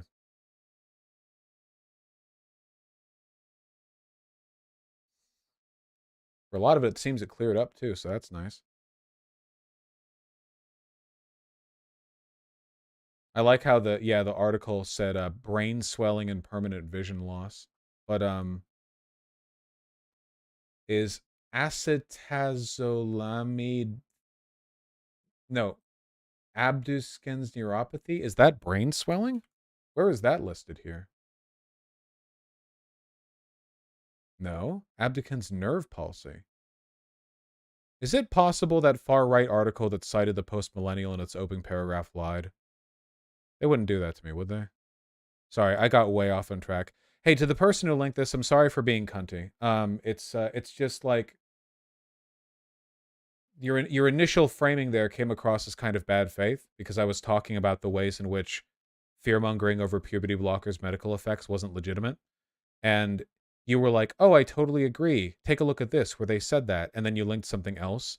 So I think your intention was for me to look at your article and go, see more evidence. And then I put it on the screen, but then it's evidence that epically owns me. And then I'm like, wait. And it's like an own, you know? I think that's what you were trying to do. Which is why I read it on the side. I was going to ignore it, but then you pressed the issue, so now I'm spending time to indicate that I think the FDA was not impartial in their assessment there. Okay, sorry, I love you. Well, actually, maybe you seem kind of like a dick, so yeah. Yeah, CJ Rex, but it's a possibility that people who take any medication get any condition, you know, so there has to be some kind of, like, correlative risk. Otherwise, they would say everything for everything, right? I can't believe nobody told... Oh, they left the stream? Nice, yeah. We know why they're here. I can't believe this fine lady was never told that testosterone lowers your voice, even though apparently she wanted to transition for years and years.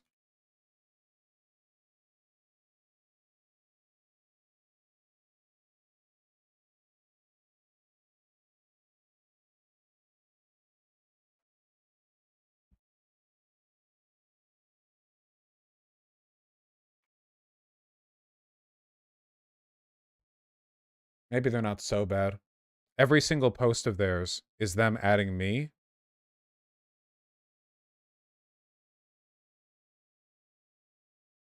I think we in the left are brain rotting. They seem to keep wanting me to watch stuff that impugns the left. Haha, point taken. Much more interesting to see your thunder thighs.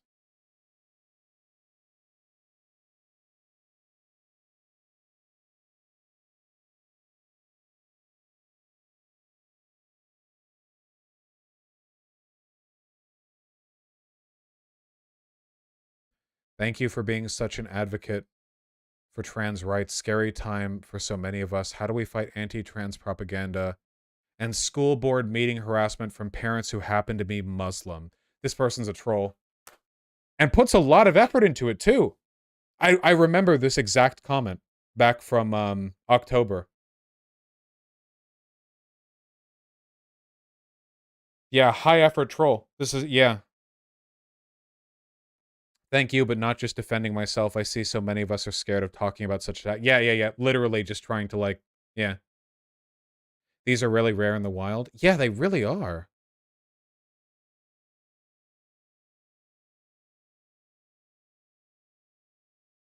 Wait, they were here for the Reuters article. They were one of the people who pushed me to go through it. They wanted me to go through the Reuters article and epically get owned by it, except I spent 2 hours tearing it apart.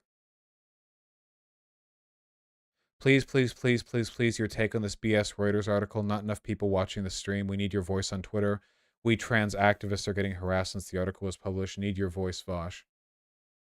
Why do lefties have such a despicable foreign policy understanding? True.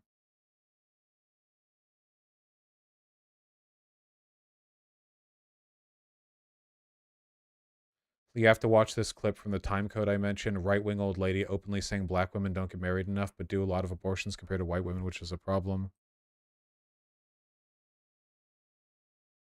Love you, but do you want to apologize to us about your early unresearched celebration of the rail worker union deal? Wait, I know this person because they keep adding me. I remember a lot of these messages. Out of hundreds of thousands of messages in chat, I remember a lot of these. They're always just here to troll.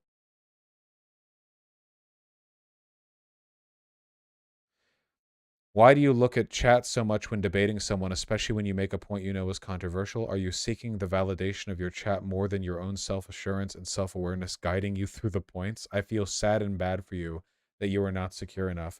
Okay, I don't remember reading that. I probably would have banned them for that one.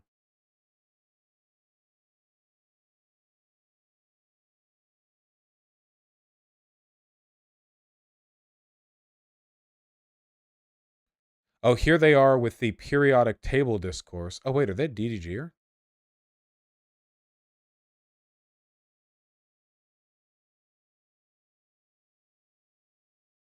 Trying to get me to argue with the Sam Cedar crew.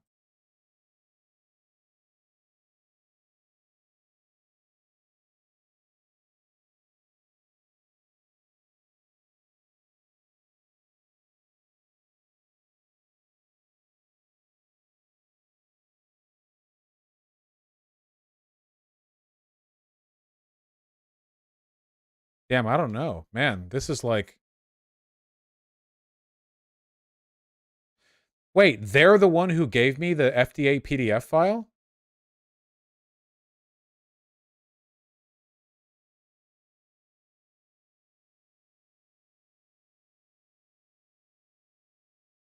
I think they're just retarded. No, they're a troll. See?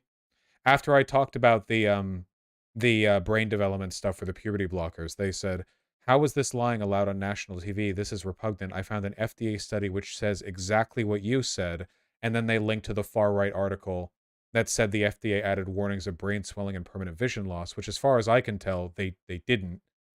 So yeah, the goal was to bring it on and be like, oh yeah, see, this agrees with me. And then it doesn't. I'm like, yeah. But then they provided the full PDF?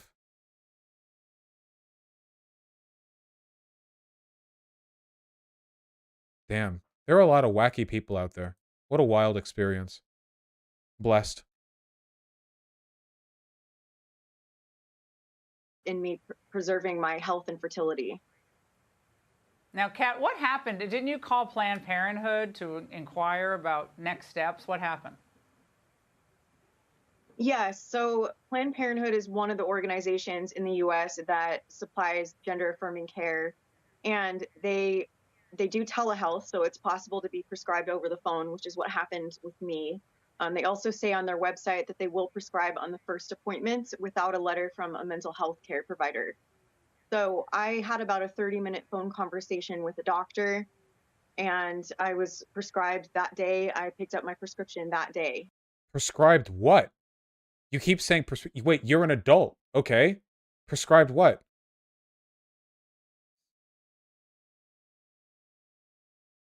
She has a YouTube channel, by the way, and it's literally all, like, anti-trans stuff. 100%. All of them are, like, my detransition story, which apparently has been going on for, like, a year or years. Okay, detransitioner loses natural singing voice. And by natural singing voice, do we mean the ones present in these videos with, like, 1,000 views? Greetings, Earthlings. I have been sent here to serenade you. Just kidding, I'm not going to talk in the alien voice the whole time. But, in today's video... Why is it so quiet? We're going to... outer space. Dark theme, though.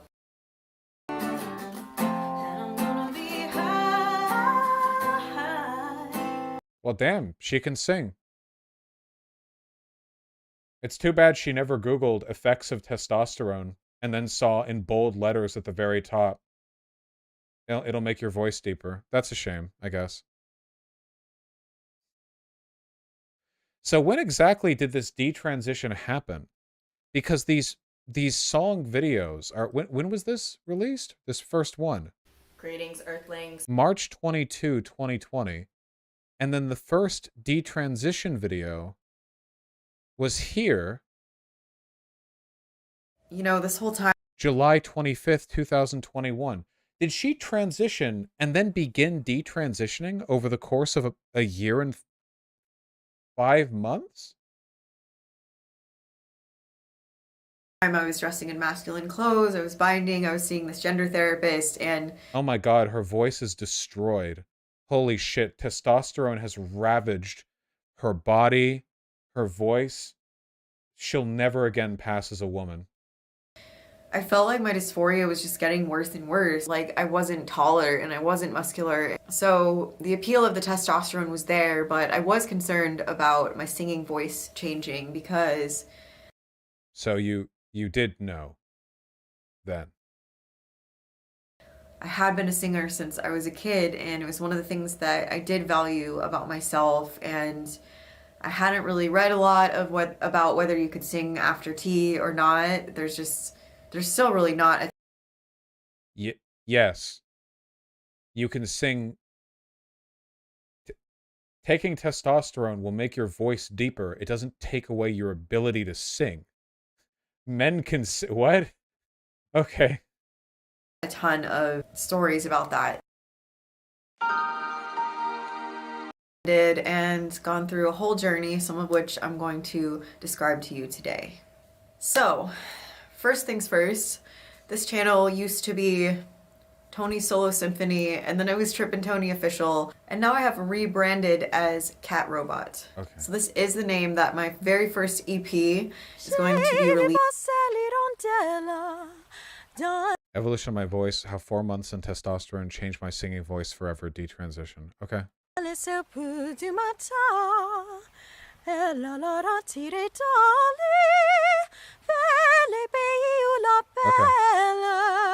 fine. Okay, it's, yep. Okay, you can sing better than me. It's fine. Okay, pre-T. Alright, that's singing. We've confirmed. Okay. Yep, alright. 1.5 months on T. Also, I was drunk in this clip. Well, that's not exactly a fair comparison then. Come true. You sound like a song. My God, this reminds me. This is the same You're just singing in a lower, what is the term, key? Yeah, you're just singing in a different key. You're still singing.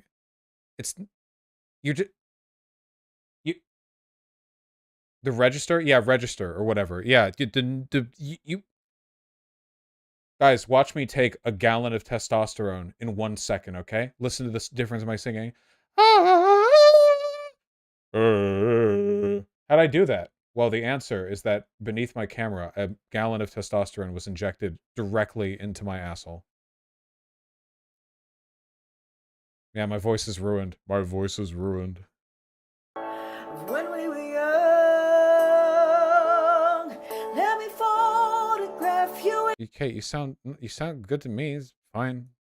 Your smart mouth, drawing me in and then kicking This is a different register. It's this. You need to sing the same song for us to know how your voice changed, because otherwise you could just be doing a different song. You know how in one song there can be differences in how deep it is.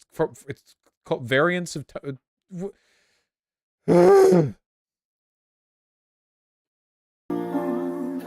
Often dreamed of a far-off place where a great warm welcome would be waiting for me.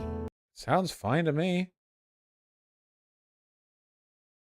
It sounds fine to me. It sounds like a nice singing voice. But I don't even know if the voice has changed because we're not singing the same song. You could 2 months into detransitioning. Yeah, I'm not here to step on this lady's journey or whatever, but it really looked like a haircut. I've traveled each and every highway. Is this a fucking joke? This is literally one of those like old-timey songs where the lady has like a really deep, like throaty voice. You're literally in black and white with the fedora thing. This era of singing, they had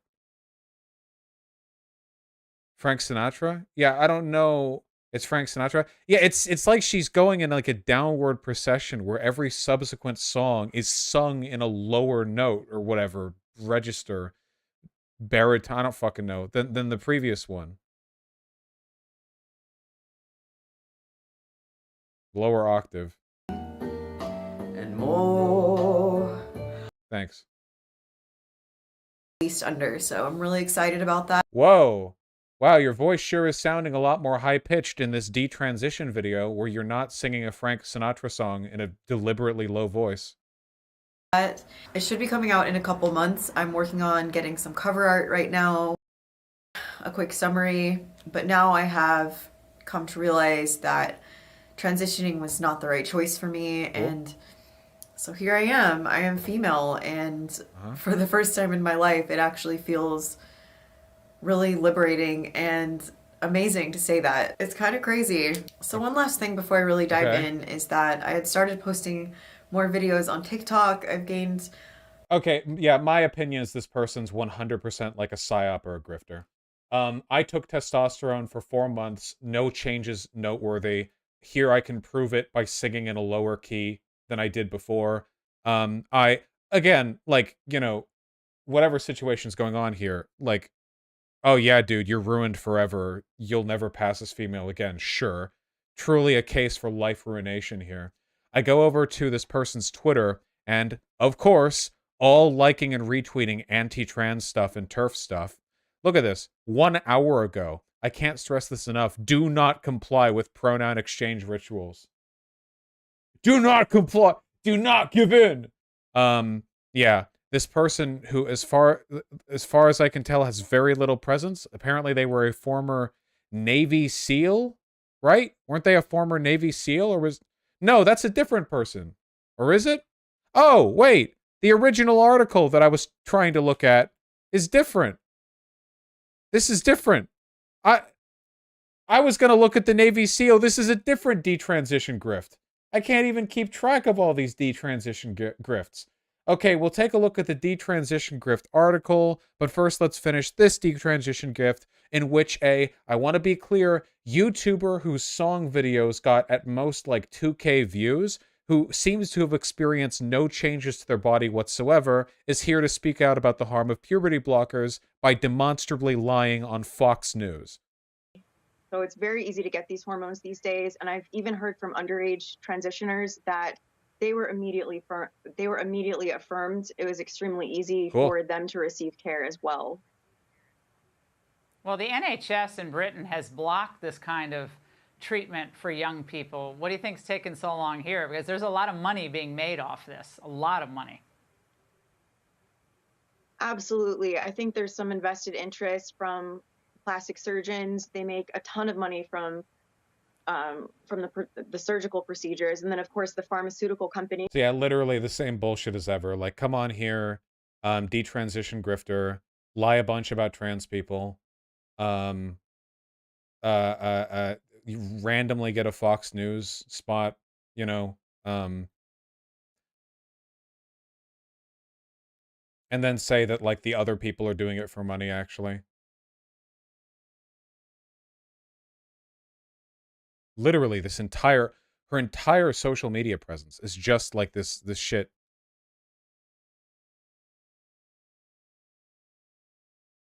They're followed by modern day debates. I wonder if they do debates.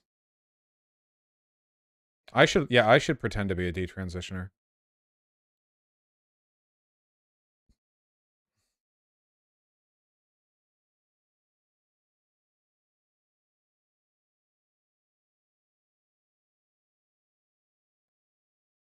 Literally every single tweet. White chocolate identifies as chocolate. This person's entire identity. Oh, wait. Oh, no, no, okay. They linked a modern day debate convo. Not they were on modern day debate.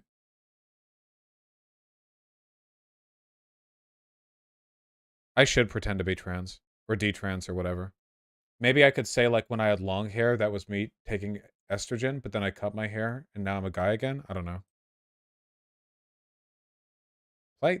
These are funding research into gender affirming care. For instance, Jack Turbin, who's one of the most prominent researchers into gender affirming care. He's being funded by Arbor Pharmaceuticals. Shouldn't it be expected she would go through an anti-trans phase after detransitioning, kind of like how anyone who leaves a religion or changes their political stance might go through a phase of rebelliousness? No, because leaving a religion or changing your political stance implies a moral or political disagreement with the institution or group that you have left, whereas detransitioning is a personal medical choice that doesn't have any bearance whatsoever on the validity of transitioning. It's totally artificial. You can always call these people grifters. There are real detransitioners out there, but holy shit, man, these people are dimes a dozen. These people who pop up out of nowhere, have no like broader media presence or whatever, just suddenly pop up as detransitioners and instantly and immediately have social media personas completely dedicated to conservative approved anti-trans talking points, who then get featured on like the whole conservative media circuit. It is 100% aside. Yeah, they come out here with media training. They come out here with random connections to a bunch of like far right publications, news sites, whatever. And oftentimes all of the shit like they're complaining about, they're actually talking about the industry at large rather than their own experiences, you know? Like, reminds me of that last one on Twitter who was like, look at testosterone, it ruins your body. I'm balding. And then like it turns out they were balding before. That person admitted they were balding as a cis teen female.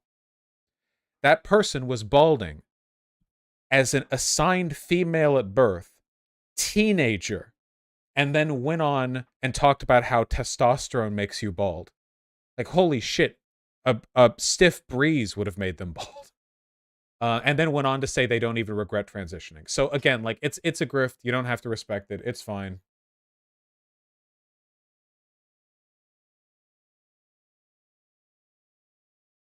And what's this with the fucking Navy SEAL now? It's always something. Navy SEAL Chris Beck came out in 2013 as transgender. Anderson Coopin did a special on CNN about it. His story was used as propaganda.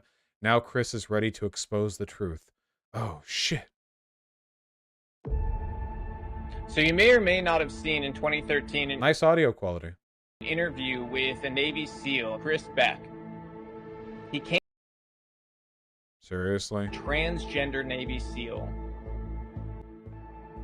But why we're here today is because of everything happening in America with this transition craze that's going on with kids.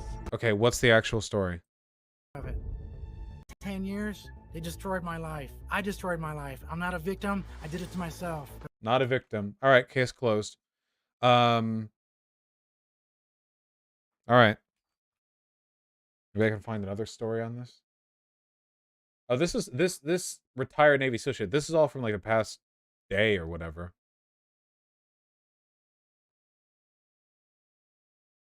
From the New York Post. Fuck, I have another thing to do. I've been putting it off for so long. A retired Navy SEAL who became famous nearly 10 years ago announced he is detransitioning, calling on America to wake up about how trans health services are hurting children. Everything that happened to me for the last 10 years destroyed my life. I destroyed my life. I'm not a victim. Okay, I don't think this is a grift. This is just sad. This is somebody who transitioned as an adult, probably fully willingly, but because they were a Navy SEAL and were fully dipped in conservative media, probably had conservative friends and family, I imagine their life really has been ruined because they're trans. Like a huge proportion of detransitioners detransition because of social pressure, like nobody accepts their new identity.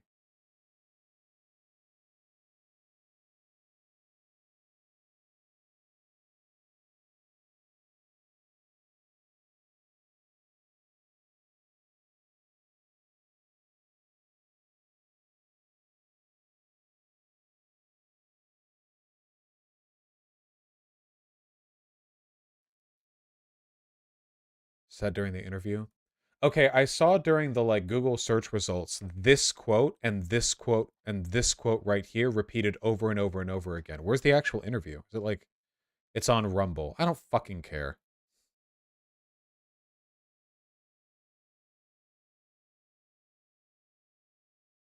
The next day you're on hormones, the same hormones they're using for medical castration for pedophiles. That is not how that works.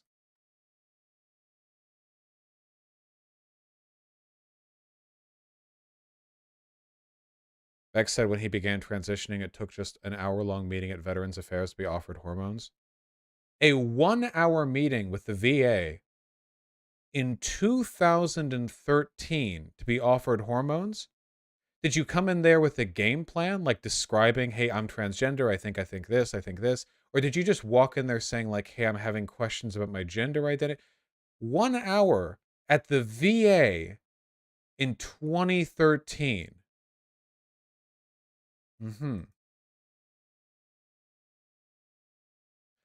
I walked into a psychologist's office, and in one day I have a letter in my hand saying I was transgender. That's not how that works. I was authorized for hormones. I was authorized all this other stuff. Keep in mind, this guy is like a 30-year-old Navy SEAL. So in terms of like, you should have figured this out by now, this guy has got the most possible. Like, okay. I had so much going wrong in my system when I started taking those. He added, some of that was paid for by the VA, and I'm sorry to the American people that I did that.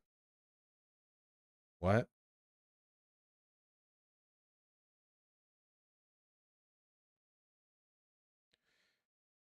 I've been off of hormones for about 7 years now.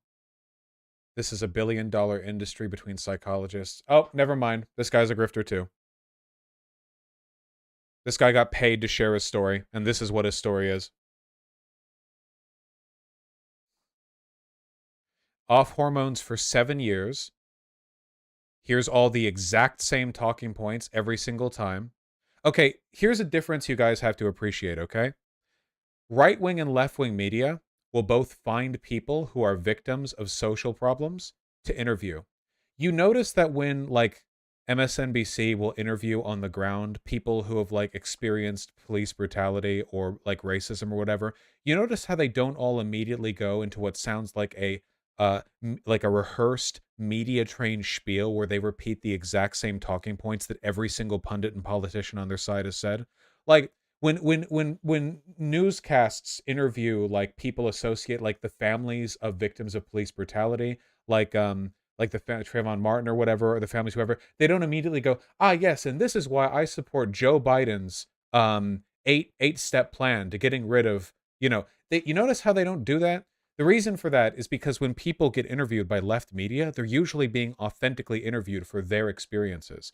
But for some fucking reason, every fucking detransitioner ever who shows up on right-wing media, curiously, has the exact same talking points every fucking time. It's very weird.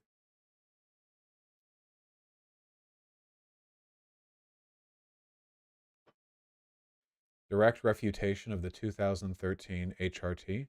What? Anderson Cooper. What are you linking? What is this? You want me to just watch the whole thing? There's not even a video here. What do you want?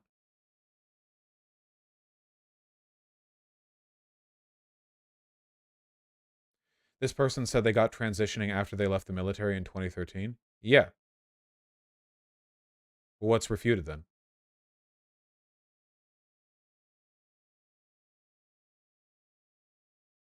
Look, whatever. We got it. Did you talk about the journalist already? No, that got away from us. They're claiming in 2022 they got transitioning in the army. Oh, wait. Well,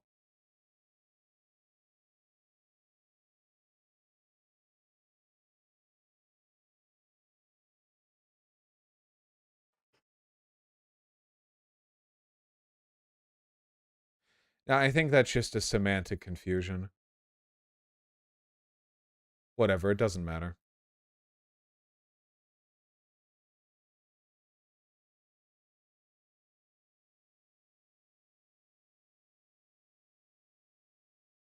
Wait, if they haven't taken hormones and they're a detransitioner, why are they still presenting female?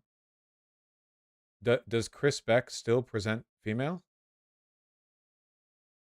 On June 1st, he appeared on the episode of the Joe Rogan podcast. Chris Beck, Joe Rogan. I would assume that he presents male now. You guys are not going to believe. Seems pretty masculine, I think. Ruined. Will never pass as a man again.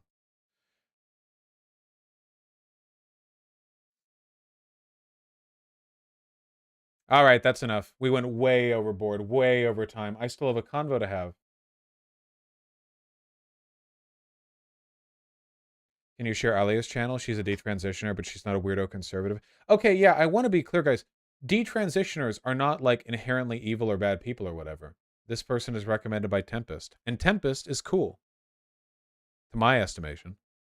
There's nothing wrong with being a detransitioner or, like, publicly talking about detransitioning. Or talking about, like, your difficulties with detrans or any there's nothing wrong with any of that, okay? I'm just talking about the very predictable template of people going like, yeah, I of my own volition as an adult decided to transition and somehow this is everyone else's fault. And also now I'm suddenly popping up with all the conservative talking points and doing the right-wing media circuit all of a sudden. Fucking yeah.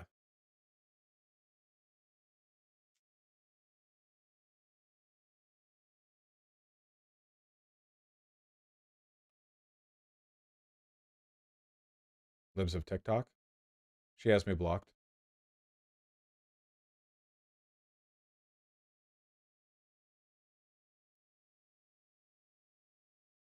What was this video?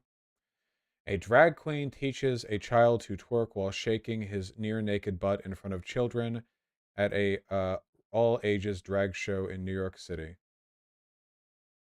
Is that what's happening? Kind of. I think this is inappropriate. Do we just cap off this long meandering segment with this? I think this is inappropriate, yeah. Whoa! Shut up! They're wearing, like, panties? Yeah, I don't think you should. You shouldn't do that. That's pretty fucking weird, I think. Probably not good. I don't think this is a drag exclusive problem. Is this even a drag show? Like, I mean, I don't even know if they're telling the truth about that.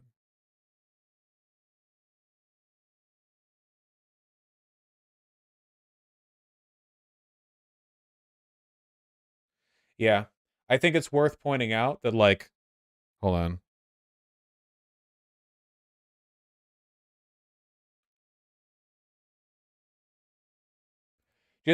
Just remember this, okay?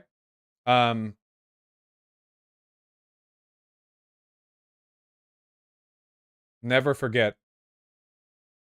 It's that if you've ever seen a chick dance in a bikini in public, you've seen the exact same level of depravity that we just bore witness to.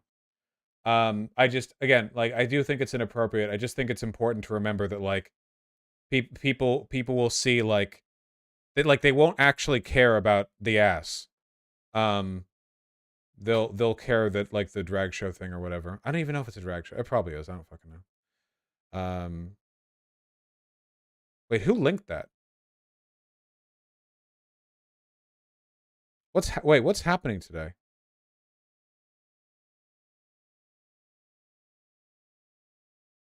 What's happening?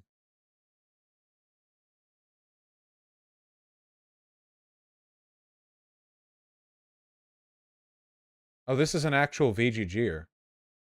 I can tell because their chat history is retarded. Why'd they just drop that?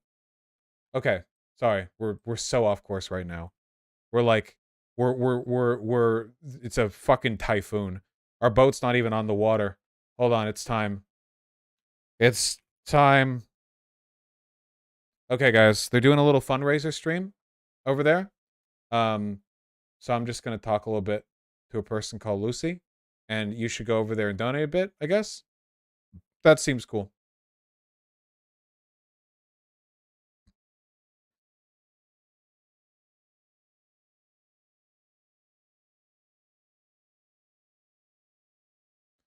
Waiting room, arena of blood. Wait, how many fucking people are here? Demon Mama's in the arena of blood. What is all this?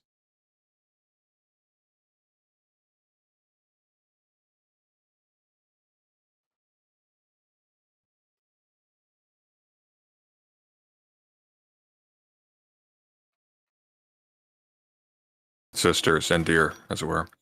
Hello, Vosh. How are you? Hello. What's happening?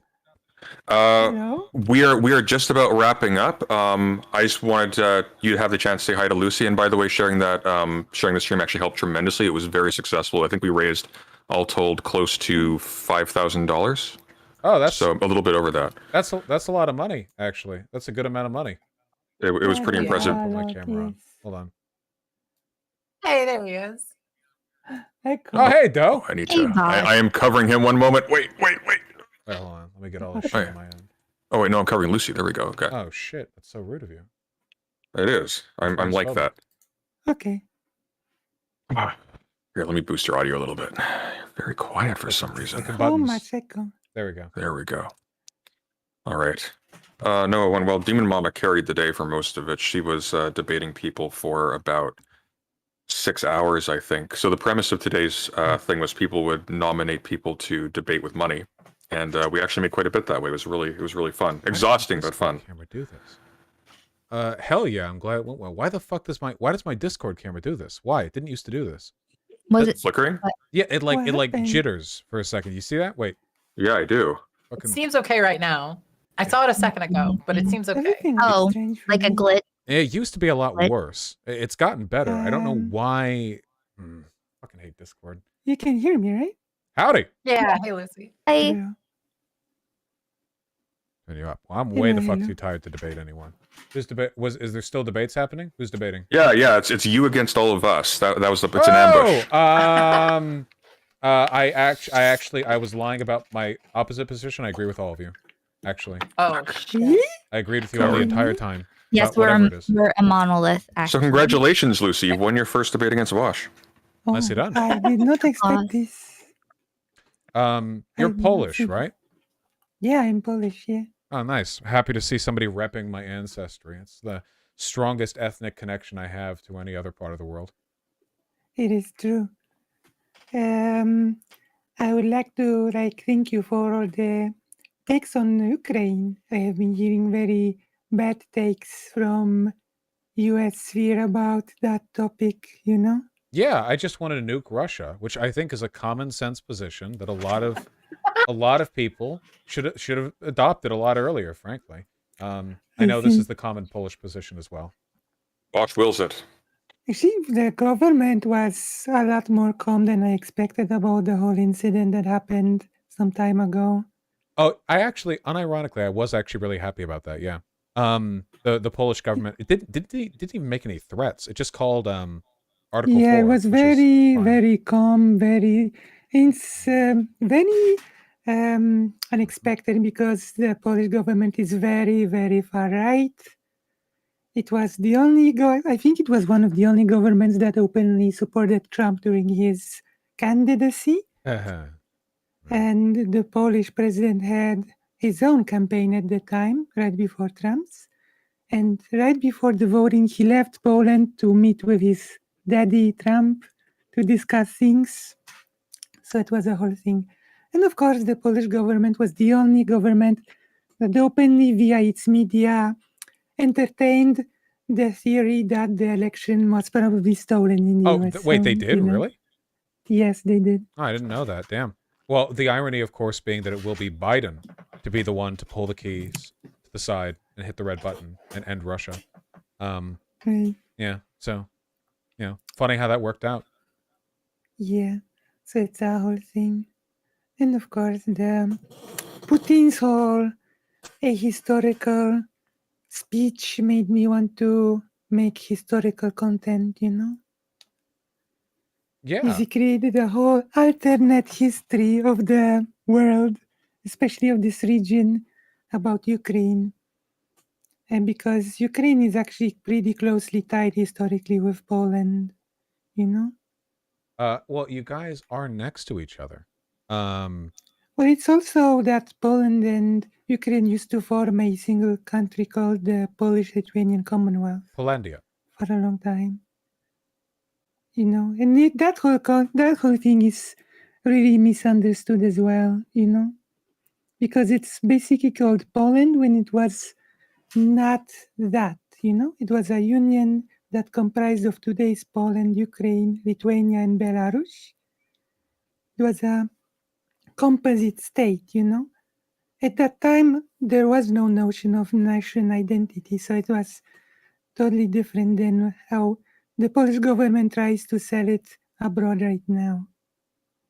Yeah, I imagine that getting annexed by the Soviet Union probably didn't help much when it comes to identity, nationality, and border scuffles that have kind of defined East Europe for like hundreds of years. That kind of probably fucking sucked a little bit, getting rustled up like that. Whereas borders haven't really changed in Western Europe for shit. But the fact is, not for a while. The fact is that the Ukrainian national identity emerged at basically similar point as the Polish one did in the 19th century. Wow. After the partitions. So the whole Lenin thing is like, okay, we had good story, but the truth is that Ukrainian people wanted their own country before the USSR decided to invade and annex it. Yeah, well, I mean, it's been a tussle for a long time. Hopefully, this marks the end of, at the very least, like Soviet imperial aggression in the space, and maybe that'll keep things solid for a bit. I don't know. Maybe I know, Vosh, you've been streaming for a very long time. Not as long as you guys, so I have no right to complain. Oh, you can always complain. Lucy's been streaming longer than all of us for some reason. But I just wanted to make sure that just very quickly before everybody forgets and we all go to sleep, Lucy does have a fundraiser that is linked in this stream, and I think it's also linked in Lucy's stream, where you can you can directly help her mom recover and get therapy. She was hit by a scooter, and Polish healthcare is not good for that. So she needs to basically be out of work for a year. So we're close to the goal. Anything you can do helps tremendously. Like I have nightmare stories of the whole healthcare thing, She's been talking to me. Actually, Vosh, if you ever want to have like a talk with somebody on European universal healthcare, that's wealth of information firsthand at this point. I've been hearing really interesting stuff. Not pleasant stuff, but yeah. No, I imagine not. Is this a Polish specific donation website? It is, but it does accept international donations. We looked long and hard for one that did. How do you pronounce what currency do you use? Polish złoty. You can translate it to Polish goldens, basically. Polish złoty? Zloty. Złoty, yeah, because złoty means golden. Golden. It's a ZLOTY. Polish goldens, basically. Polish goldens. That's fucking sick. Yeah. It's been like that. All right, chat. You know the rules. Okay, you got to go make more Polish goldens. Yeah, the wackiest thing, like the craziest thing that happened was there was a lady lying in the hospital next to mom, and she was sleeping, we thought, and the nurse came to inject a drip, with medicine, etc., to the lady. And then she left and everything was fine. And the lady's daughter was like, nobody sleeps like that. What's going on? We have to call the nurse back. And it turned out that the lady was not breathing at all. And they tried to resurrect her and she just died. Yeah. This is not And- accepted healthcare practice, I assume. This is a fuck Well, up. no, but yeah, but the weirdest thing was the nurse didn't even notice and injected the lady, like just left as if everything was okay. And the doctor, It's amazing what's accepted when there's no money. like to the grieving daughter, the doctor was like, "What do you want from me? I'm here alone with 3 nurses and it's a Sunday." Well, yeah, I mean, it's in a way, I mean, I don't want to necessarily say I feel bad for the healthcare workers too. It's, I guess, I mean, the system is a product of its funding, and Yeah, it's a systemic problem. Right, It's the hard outcomes to will even to be blame those people, It's like that's the really painful part of it all, that they are overworked, underpaid. It's a really horrible system that a person has to work under. Well, So, my yes. critical strategy here in the States is to simply never have to use a doctor or any medical service Yeah. at all. It's going great for me so far, I understand, sometimes people say like luck gets involved or, you get old eventually, but it hasn't Yeah, I happened to me mean- yet. Maybe it never will.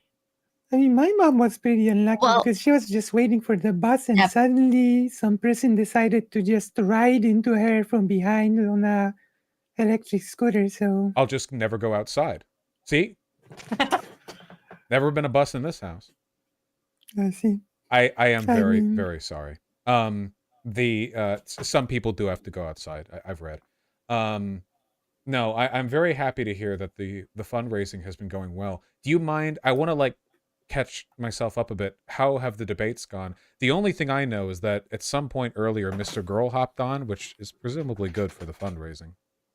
It was. Like all the debates. He got kicked off. He got paid to get kicked off, or we got paid to pick him up and then to bring him back, and then So this is a bit of a first for me. So I've talked with Mr. Girl before, and I've been very careful every single time I have to set terms. But this time, the nature of the beast was, oh no, thank God. It was actually surprisingly tame, all things considered. But it was. Gender's not real. And wait, what? What's not real? Hey, the Mr. Girls debate. Gender's not real. Okay, Gender me as a and- concept, it's fake. Yeah. Oh, hey, Man good. doesn't Me and exist. Demon That's not a Mama gender. debated Mr. Girl about how his gender takes and how he says that he's a gender abolitionist, but really it just means he only wants male, female, just two things that are the same thing. Man, It doesn't. people really fuck the term gender abolitionist. I swear to God, they're really trying to do me dirty on this one. It's on it's on purpose. He I mean, it's the same reason that Turks call themselves gender critical now. True. And I read a shitty political same thing. article earlier written by a guy called Ian. I tell you, they're doing it on purpose. Yeah, just to By- get you. Yeah. By the end of the whole debate, I was wondering, does he realize that I am trans? Oh wait. Did Mr. Girl realize? Did Mr. Girl realize? Yeah. He probably didn't think about it. Oh, I don't think he hates. I think, okay. I've been psychoanalyzing since I watched this Jordan Peterson thing yesterday. And I realized that they are extremely similar as far as the things that haunt them. It's like everything is out to get him, including gender. He's like, I'm going to have gender inflicted on me, so you have to be inflicted by my perception of your gender. And this is just a world that he lives in where, I mean, it did not come up in the debate, but it never came up, but he did brag about turning his partner cis and that he could talk anyone out of being trans? Oh yeah, don't get me wrong. He I is missed like that. the most Here's- transphobic person that I've talked to probably on the internet. Here's the one thing I'll say to his credit, okay? He regards trans women the exact same way he regards cis women. Like No, not the same way, but bad. Bad, but I think similar. Listen, I they're think all it's cis like- to him, so it's all equal, right? I don't know. He's a weird little freaky freak. I don't know. He Literally said says gender is not an identity. Gender identity doesn't exist. If like there's XX and XY, and if there's any amount of like, you know, miscoordination between that and genitals or anything You're like just that, something then else. you're just not Something a man or a else. woman. You just need to see it for yourself. And yet his you just name need to is- see it for Yeah. yourself. It's just cope. Mr. It's Girl. super- Curious. Yeah. Indeed.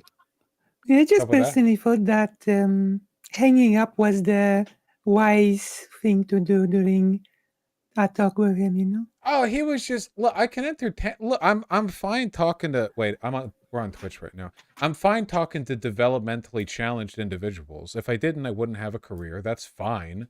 But the weirdo fucking little girl takes. You know, that's it's because you know there are like there are weird people, and then there are people who know they're being like socially deviant and they get off on doing it publicly. And I Yeah. don't want my platform to be like an exhibitionist jerk off sesh for like creepos, you know? Yeah. It's true. Some wacky types out there. Unless they're paying for good cause, which is my one exception. Oh, sure. Oh, if you can bilk them, you know, then that's fine. Oh, and we did. I think he brought in like close to $500. That was not negligible. Thank you, Mr. To- This scale. yeah. Humanitarian. Ian, why are you contribution. Josh, why are you deceiving us? Ma'am?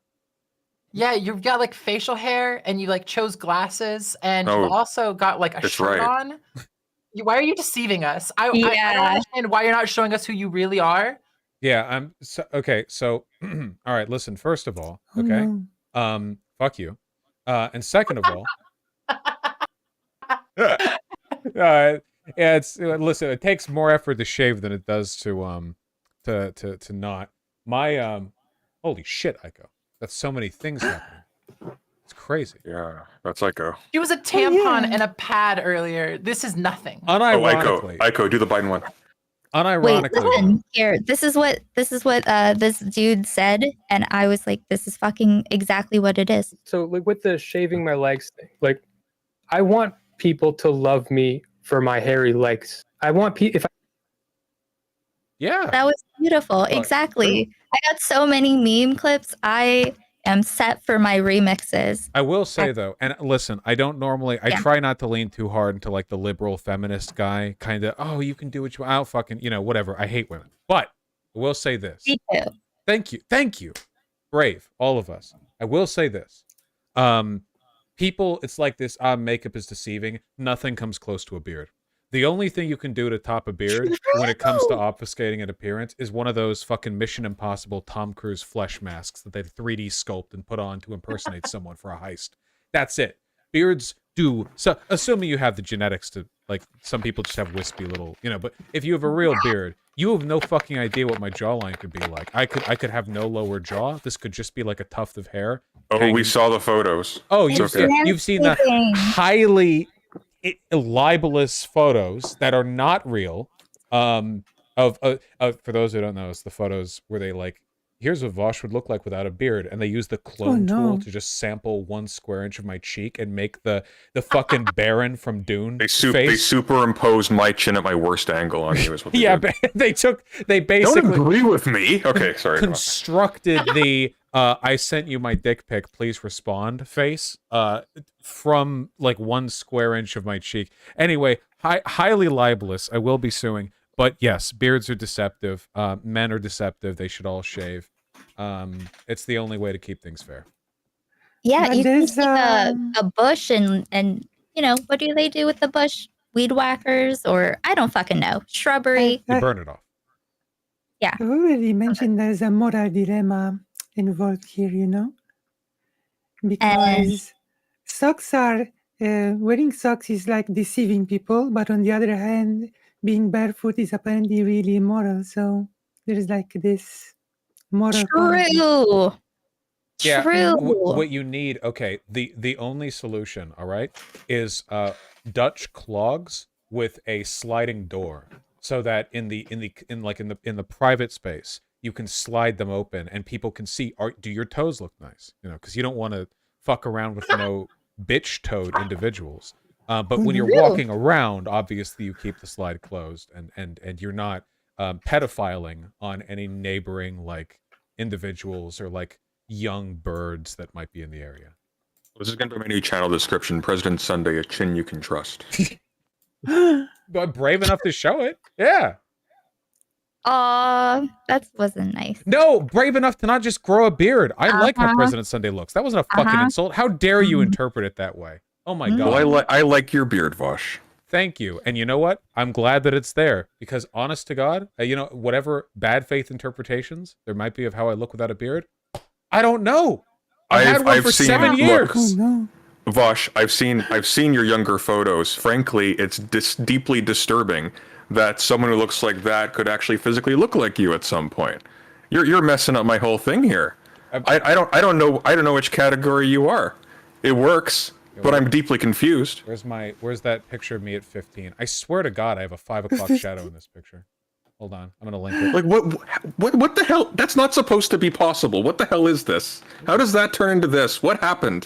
What did you do? What devil did you worship? In general. Ah, there you go. God. Hell yeah. Let me see. Where is it? I What a put good in picture. general of your Discord server. Oh my gosh. I was dressed up for Halloween as an emo kid. You got that one in the suit where you got like your hair shorter and you almost look like a taller Hawes. Here we go. There we go. Oh no. That's the cleanup. But it's that was a decade ago. I have no idea what I look like without a beard now, because I'm a liar. I'm a cheat. I had a teacher who had a beard the whole year, multiple years, and I had him twice. And the second time I had him, he was doing something. He came in as a lobbyist, and it was the only time I've ever seen him shaved. And I swear to God, he fucking scared me. It was unironically frightening. Hold on a second. Wait a Jump minute. scare. Okay. None of you fucking explained the goddamn context for why everybody was talking about deception in the first place. I'm sitting down here listening to this. I'm like, give him the context. Give the man the fucking context. No, not I don't know the context. I don't know enough. I'll pick it up. I'm retired. I'm retired. I don't know enough of the Hi, context. of DM. this. Okay, last one. This is the fake, What's this? libelous I'll do it. Photoshop Oh, of no. me. This is not a real picture. Someone made this. Love you, chat. I look like a Pawn Star guy. Oh my God. What happened to your chin? We don't know if it's true or not. Oh, that's not true. No. See, that's not true at all. What'll happen is if Vosh were to take an electric shaver, right, and just start going, he would eventually just come out the back of his head, and there'd be nothing but hair on the inside. Yeah, just fully, just like a trimmed hedge. This whole thing. Exactly. Like, there are a lot of Photoshop Wait, beardless pictures of how me. much? Why? How much does someone need to donate for you to shave? No fucking shot. If I ever get like crazy ripped, I might go for it just to see how much I can push out the cheekbone. But no shot. That's Oh my branding gosh. right there. They'd have to pay me for the year it would take to regrow it. It's a year, huh? And I've got I editors. can't grow one out. It drives me insane. Just everything goes wrong. I break out. I've got sores everywhere. I'm itchy constantly. Can't stop touching it. It looks good. I actually can grow a full one. My face is Just hates itchy me. when I shave it. It's just whatever you're not used to, I think. Yeah, you mentioned that. I don't understand that. That's alien to me. It's the total opposite. I can't imagine having like a carpet on your face. It is kind of weird. I don't really think about it though. I mean, yeah, I don't know. It is kind of weird, I guess. Especially right around your mouth. But I guess you just get used to it. It's like conceptually strange. It's like having a beak. Some people have tits. I don't get it. Do you hit them on stuff? I don't know. I hope. Oh, well, some people probably like that, I guess. If I sit in this chair any longer, I think I'll get it. Oh, God. What? No. I said last time. Some people not at all times you get kicked in the balls is a bad time. And what? That was a terrible lesson to learn. I used, when I was younger, I used to think that was like an existential fear that I'd have to contend with my whole life, you know? Because getting stepdad? Yeah, well, when you're like 12 or whatever, you know, at this point, like getting kicked in the balls is like the funniest thing for your demographic of movies. So the threat of testicular crushing is posed to you in media everywhere. I've never been kicked in the balls. I've never. What about quicksand? What Where's about? all that? Why do you think that's Yeah, where's the quicksand at? What the Where's fuck? The quicksand? Falling anvils? Where? You know. I've never sat in my balls either. So I mean, you know, maybe when I'm very old. Yeah, I guess. Yeah. Sure. Okay. I'm sure it's a very cold climate there.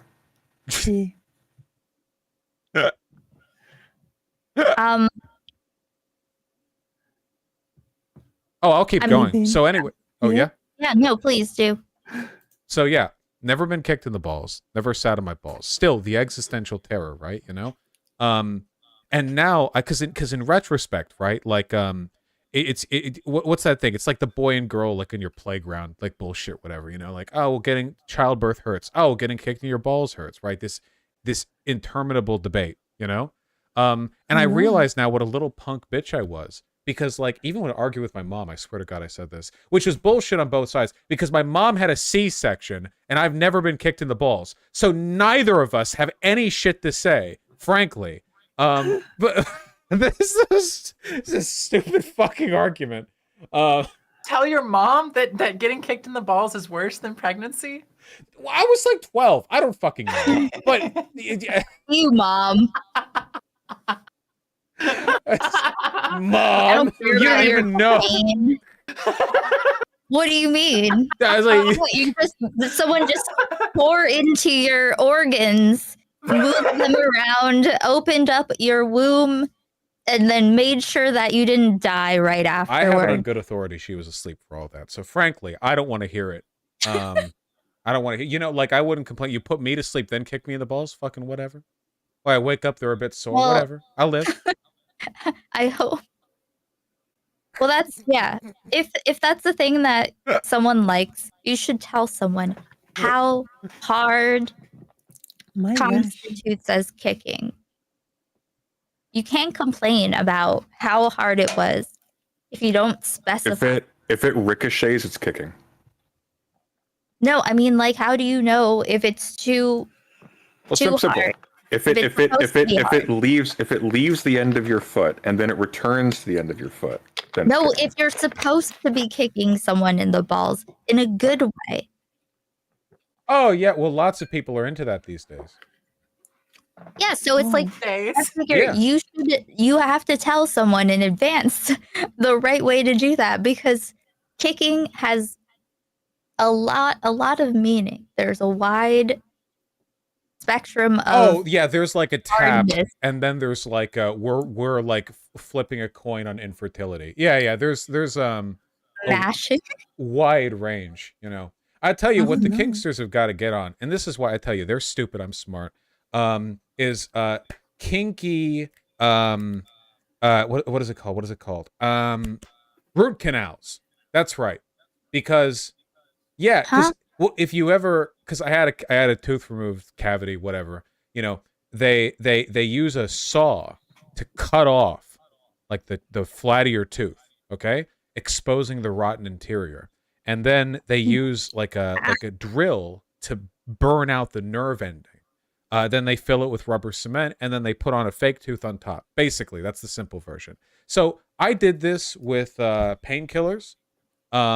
And I hated every second of it. I was miserable. You do that shit without painkillers, a masochist's going to be busting fat ropes the whole way through. Oh my god! I think that's like tooth pain. Tooth pain is like a spiritual pain that you cannot be sexually aroused by. It's just it's like a law. No. Look, if you're out there and you're Of course, you're going to disagree. Just try to sexualize it, okay? Just take it, twist it until you've got that sex angle. You're good. You're perfect. Yeah, they've got the angle. Handle your problems through Okay, that. so Angle saw Doe, on we've your established. tooth. Doe, you cannot go to the dentist anymore because that is now a sex act in public. Oh, definitely. It has been for years. If it's the door, wait. If the door is closed, though, is it in public? No, Doe's sweating when it realizes that its dentist is a child. And they're like, wait.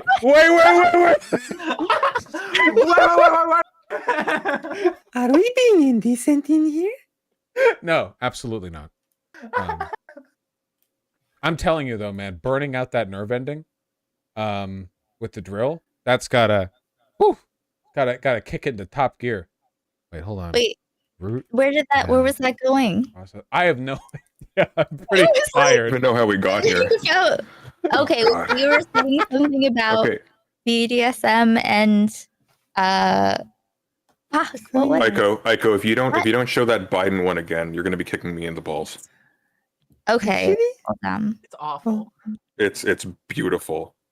Actually, along the side of this whole thing that's been happening lately, I have had the unfortunate experience of having angered a certain meager content creator, who has made a video about me. Wait, who? And I can probably guess. Bad Empanada. Oh, I wasn't gonna guess. I was gonna guess Destiny. Oh, Bad Empanada is fucking insane. What is he mad at you for? For calling Holodomor a genocide. So, okay. Bad Empanadas had an interesting history with my channel and anybody who associates me recently. So Lucy's been like a recent friend of my channel. I know she's been in Demon Mamas for a little while. I think and possibly in Doze as well. But he comes onto every single video, almost every single video, and comments under it. And then recently, Lucy did a review of one of his streams. She's a tiny channel. Like, I think after today, you just broke 400 views or 400 subs, and congratulations for that. But he went full hog on her. It was so weird. He had like a 2-hour stream, I think, just going over you. It was something else. I like Bad Empanada because so many other content creators fake being crazy because they align with political talking points, and he's actually crazy. And I feel like he's kind of an OG for that. Kind of a real. I've unironically really enjoyed some of his videos. Yeah. Like the Columbus one was like that excellent. Really 10 out of 10. Like just a great educational video. But everything after that. The thing is that among all the toxicity from his response, he actually made a pretty salient point about Iraq. What happened in Iraq was pretty bad, and it made me want to create some material about the Polish-Belarusian border crisis, Yeah. It's not talked about enough, especially now that the many Ukrainian people were accepted into Poland. It's very forgotten that a lot of refugees were just left to die on the Polish-Belarusian border without food, shelter, medicine, or anything, from Afghanistan. Yeah, no, 100%. It's like, it was very, really bad. I think what's interesting about Bad Empanada is you can tell like the rage is genuine, because if you agree with him on something, he will warm up to you like that. And I'll notice it doesn't last, but he warms to you. He will make complimentary notices in your videos. He's warring. He's fighting a one-man war. Yeah, he's fucking Rambo out there in the jungle. But his fans basically brigaded my channel. It happened. Who's Bad Empanada? I just said it. What's that? What's the meme bit? You didn't have to cut me off, and like the dinosaur age of the dinosaurs coming to the end. It's a whole fucking odyssey. He used to make good videos, but I think I don't know, maybe he has brain cancer. He lost his mind completely and utterly, and he just spends every living moment raging on social media against people he doesn't like, and he'll dislike you for any reason at all, with no provocation. We have a celebrity at 11 every time. Like every disagreement is always at 11. It's not just that we disagree. It's that you're actually like the worst person I've met.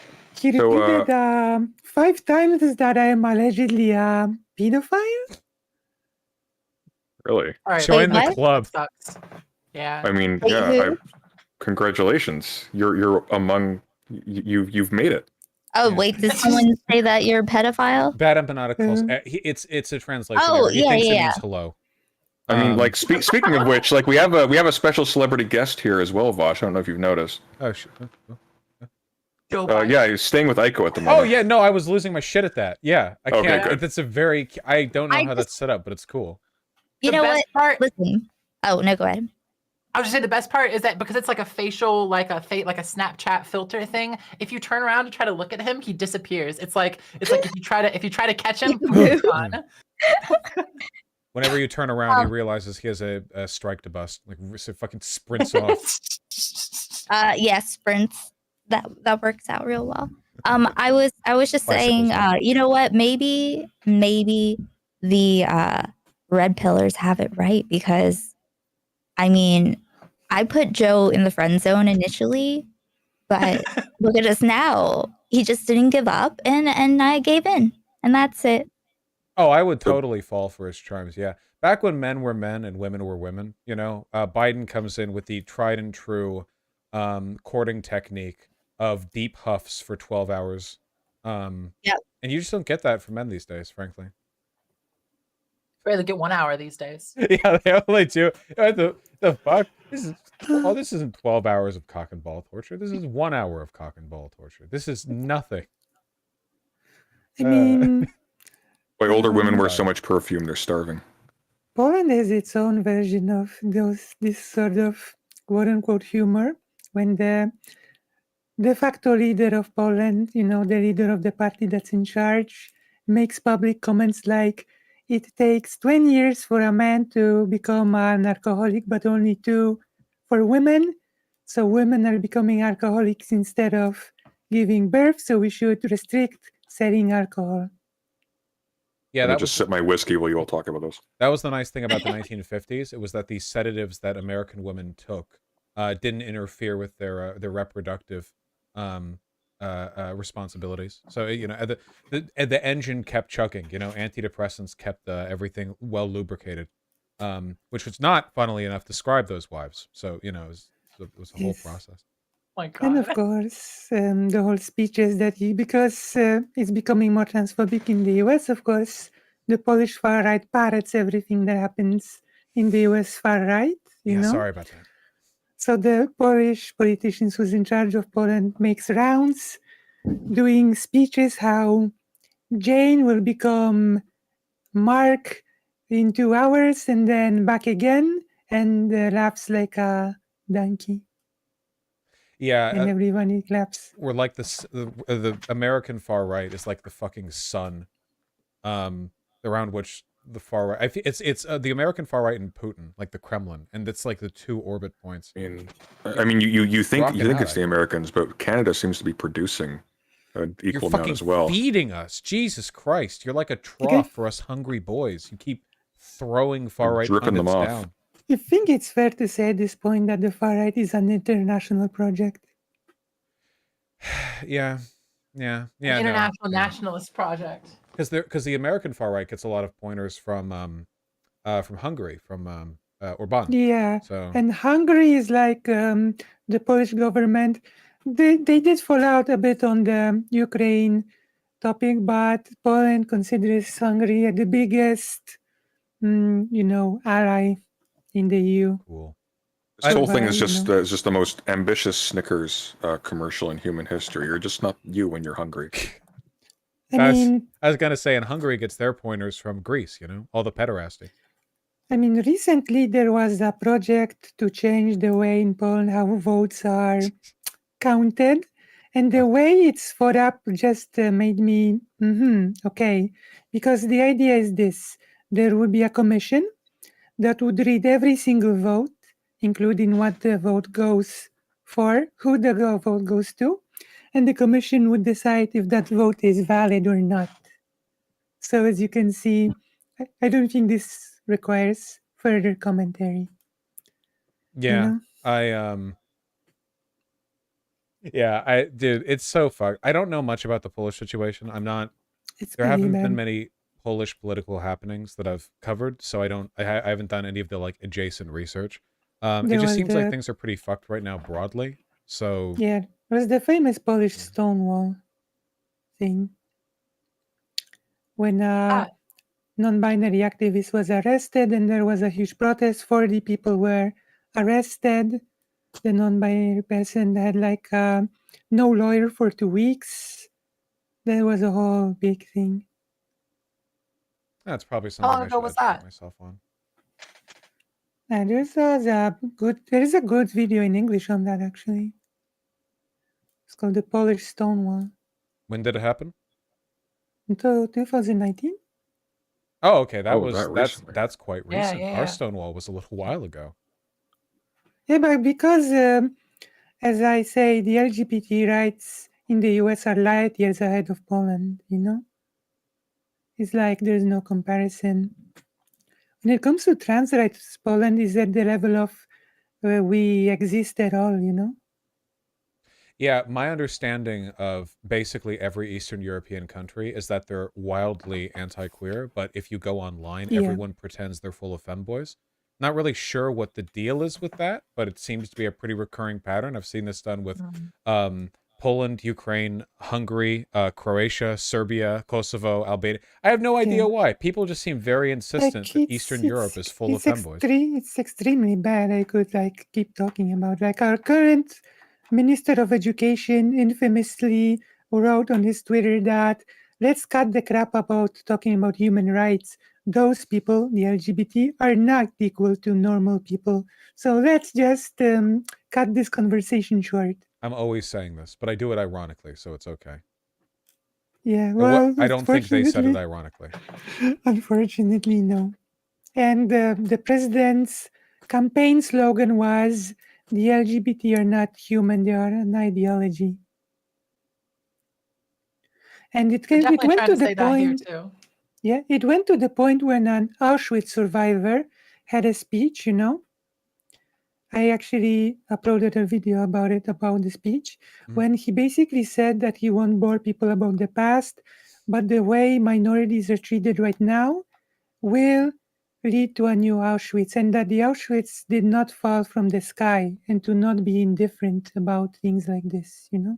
Is there another country that you want to move to if you had the opportunity to? I almost moved to Vietnam, you know, but the COVID started then.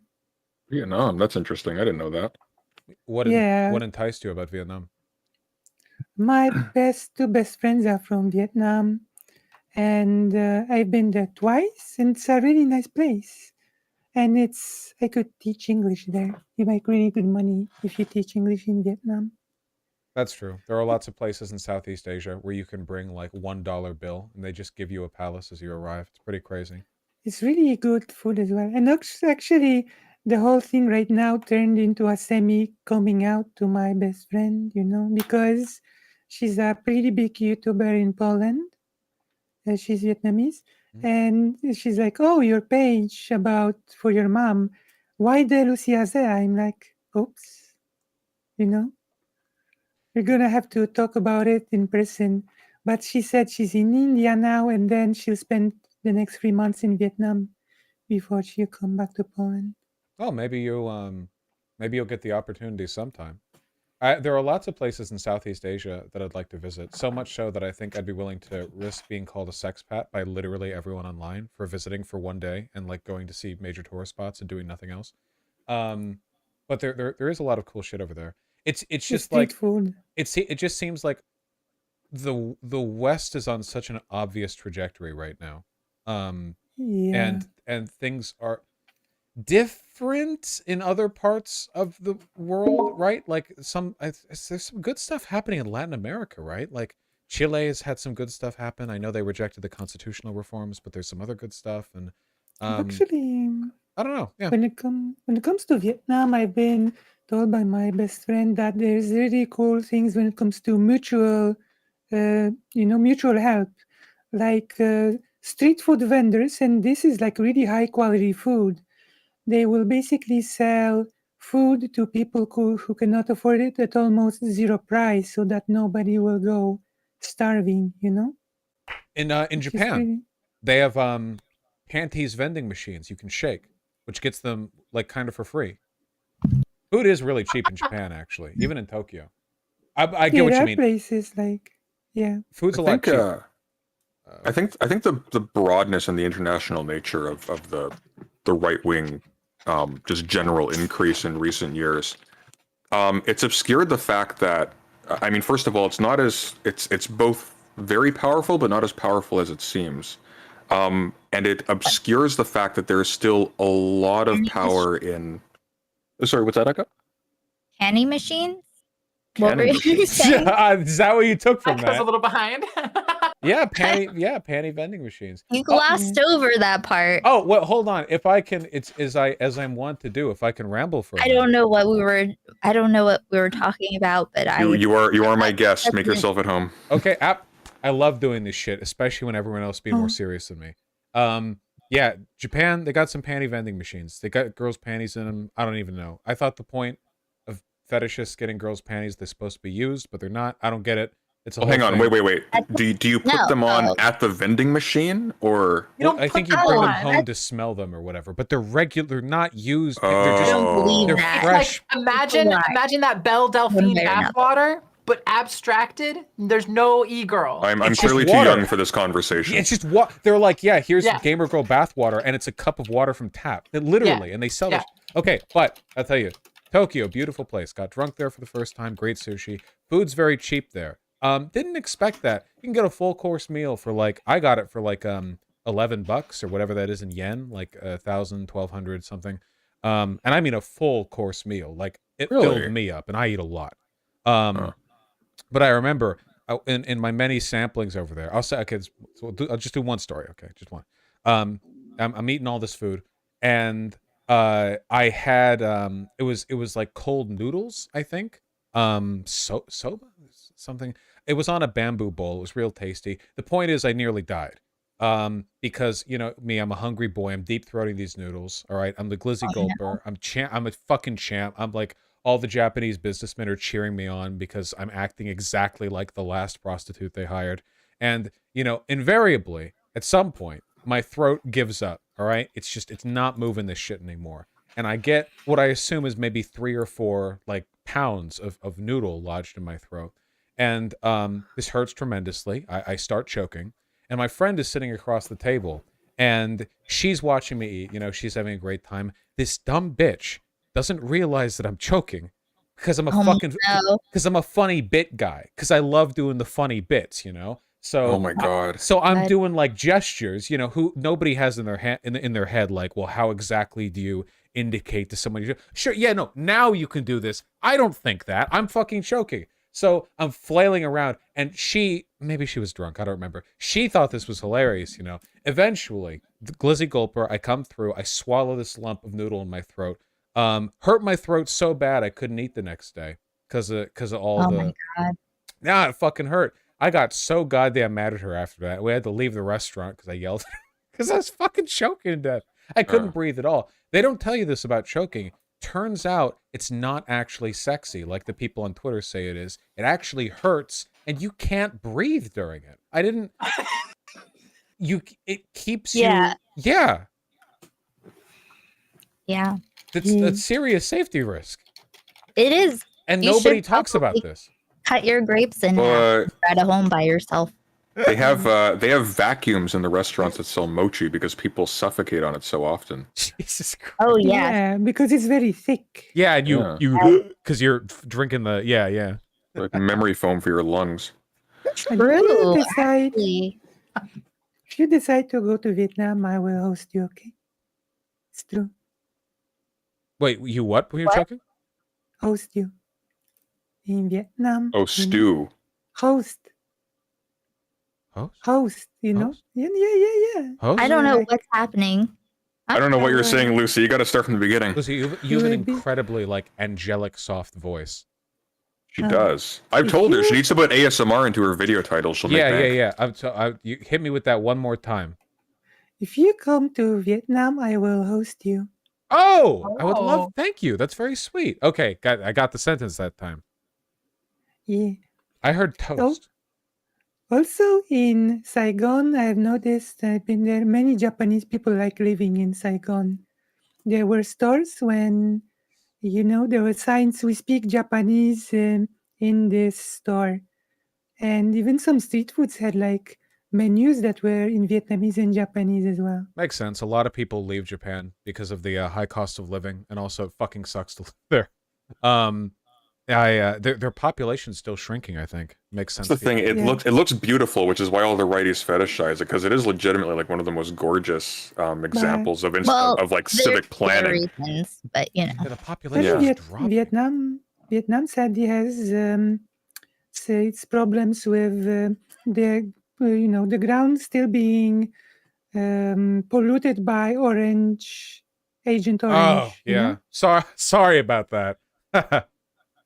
Yeah, What? and mines. There are still mines everywhere. Just Hey, don't look at me. We were just stealing land from the natives.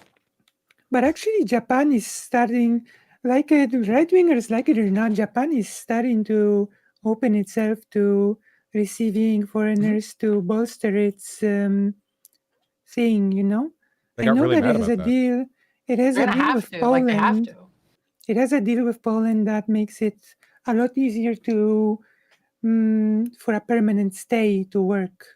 No, But then- the fact they didn't for so long is insane and also extremely racist.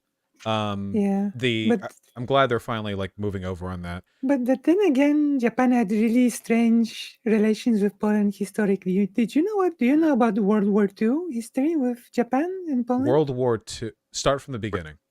Okay, so basically Poland, this is a short story. Poland basically declared war on Japan, during World War II. And Yeah. Japan's response was, yeah, okay, that's cute.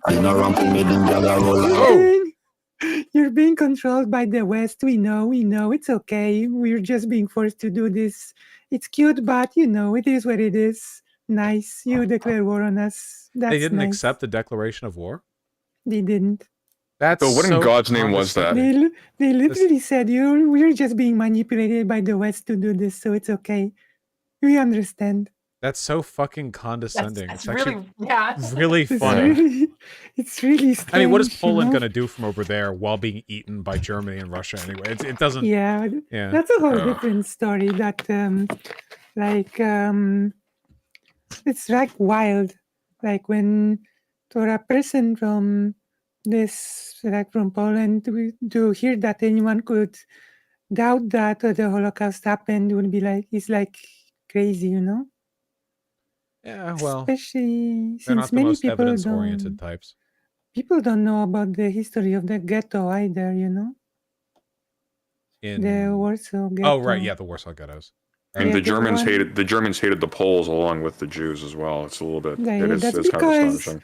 that's a thing that I'm actually studying right now: the formation of the nation states and how it basically formed in Germany the foundations for. It's not even the Nazis, Lucy. It's the liberals too. Like if you read Max Weber, if you read like his political writings, he has like whole things about like Polish workers. It's crazy. A lot of like the groundwork for the Nazi ideology was made when the German nation first formed, the modern day anti-Semitism, eugenics, seeing all Slavic people as people without culture, and many other things that sort of, like 20th centuries was a century of ethnic cleansings, because before in Europe, there were many different people that lived all over the place, without what we call a modern nation identity. And then when nations formed, they decided that they lay claim over a certain piece of land, forming nation states. And suddenly many peoples that lived for generations in a country became outsiders to the nation and part of a different nation. So they had to be expelled from that country, Yeah. It's yet, well, the whole dynamic, it's yet another piece of history that can be accurately described with the crying soy jack and the Chad, because the Germans marched into Poland, and I think the Nazis basically thought of Poles as like simian proto people. Like they expected Yeah. hair starting at the forehead, on up, and you know, and then it's like, oh, there's actually a bunch of like blonde-haired, blue-eyed Jews. You know, it's like 6'2" in Warsaw. So there's actually writings from the Nazis. They got very mad about this. You know, kind of like in the, oh well, this doesn't disprove our theory, but you know, kind of way. Yeah. It didn't help. Being blonde hair and blue eye didn't protect him from the Holocaust, as it turns out. But you know, it's And of course, there was this whole thing that there's the whole thing.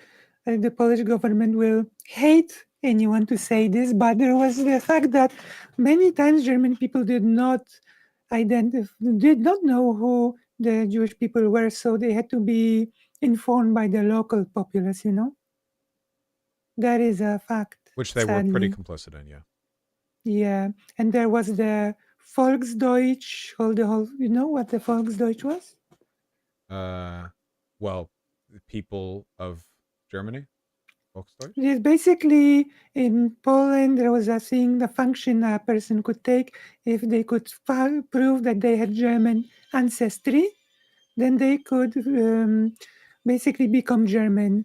There was like the status of Volksdeutsch that they could get, you know, and they were treated as German if they could prove their ancestry. So there were many Polish-speaking fluent enforcers that became Germans for proving their lineage, quote unquote, and becoming Volksdeutsch. Hmm. Well, a lot of people are still trying to do this with 23andMe. So, guess the idea was more enduring than they may have known at the time. Demon Mom is reminding me because we're coming up to midnight, and again, thank you, Vosh, for stopping by. Oh, It's been fuck, it's fantastic. midnight? It's actually past midnight. I haven't eaten. Demon Mom is reminding me that enough you Pop need Tarts. that you should check out Lucy's fundraiser. It's linked in my chat and Yeah. in the description of this stream. We're so close to the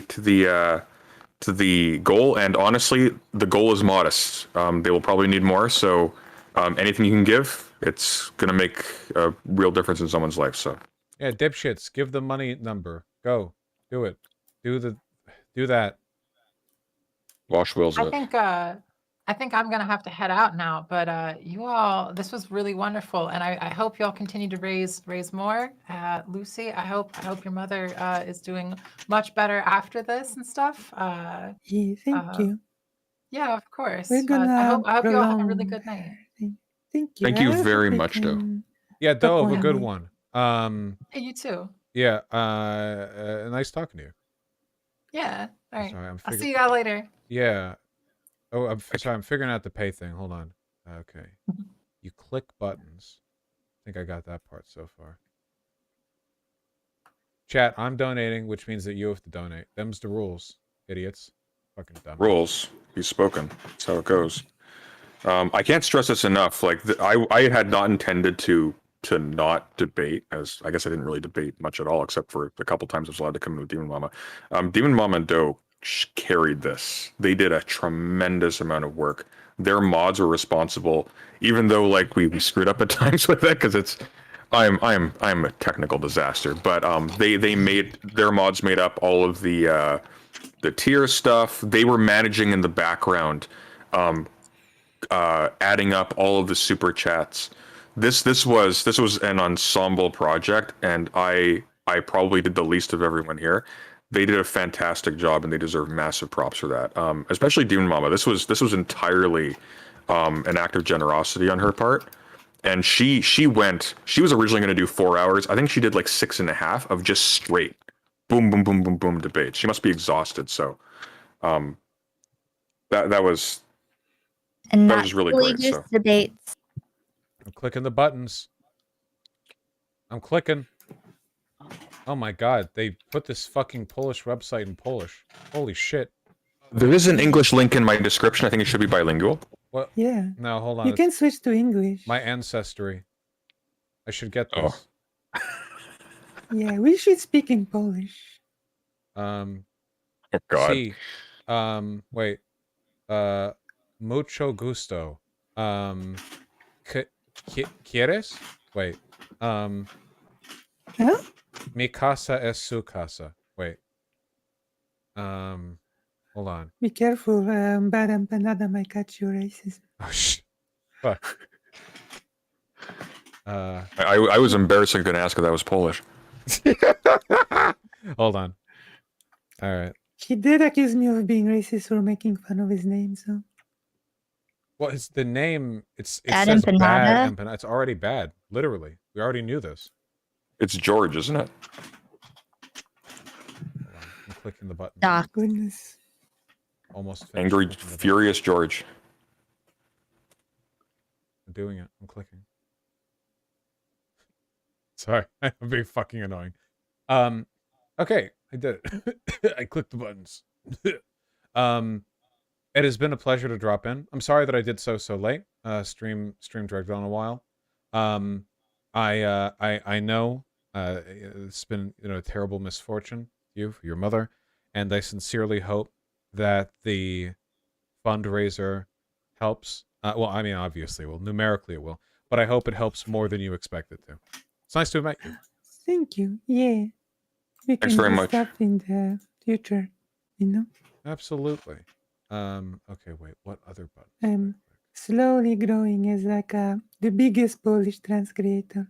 Yeah, watch out, Vod. She's coming for you. Good. I'm tired. Do it. And me. I hope you all have a wonderful night. President Sunday, it is too. always a pleasure. Aiko, nice to talk to you as well. Two. Likewise. And Farewell, Biden, sweet your prince.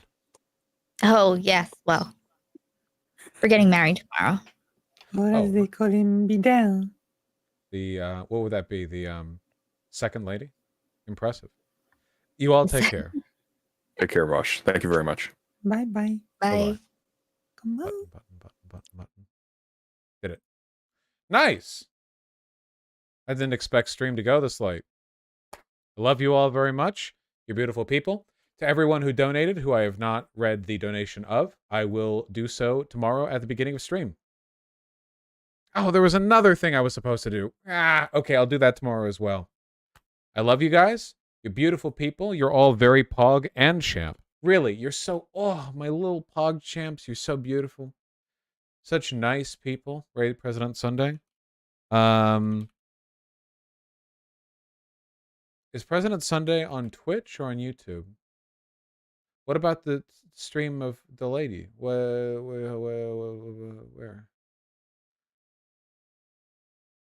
YouTube? Yeah, okay, yeah, sure.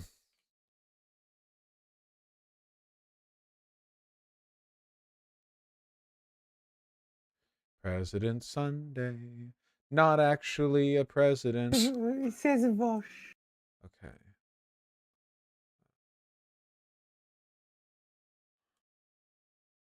But maybe he is.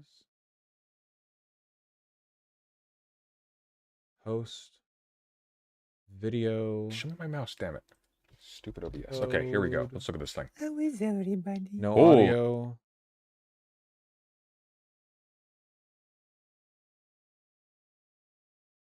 Close that. Host.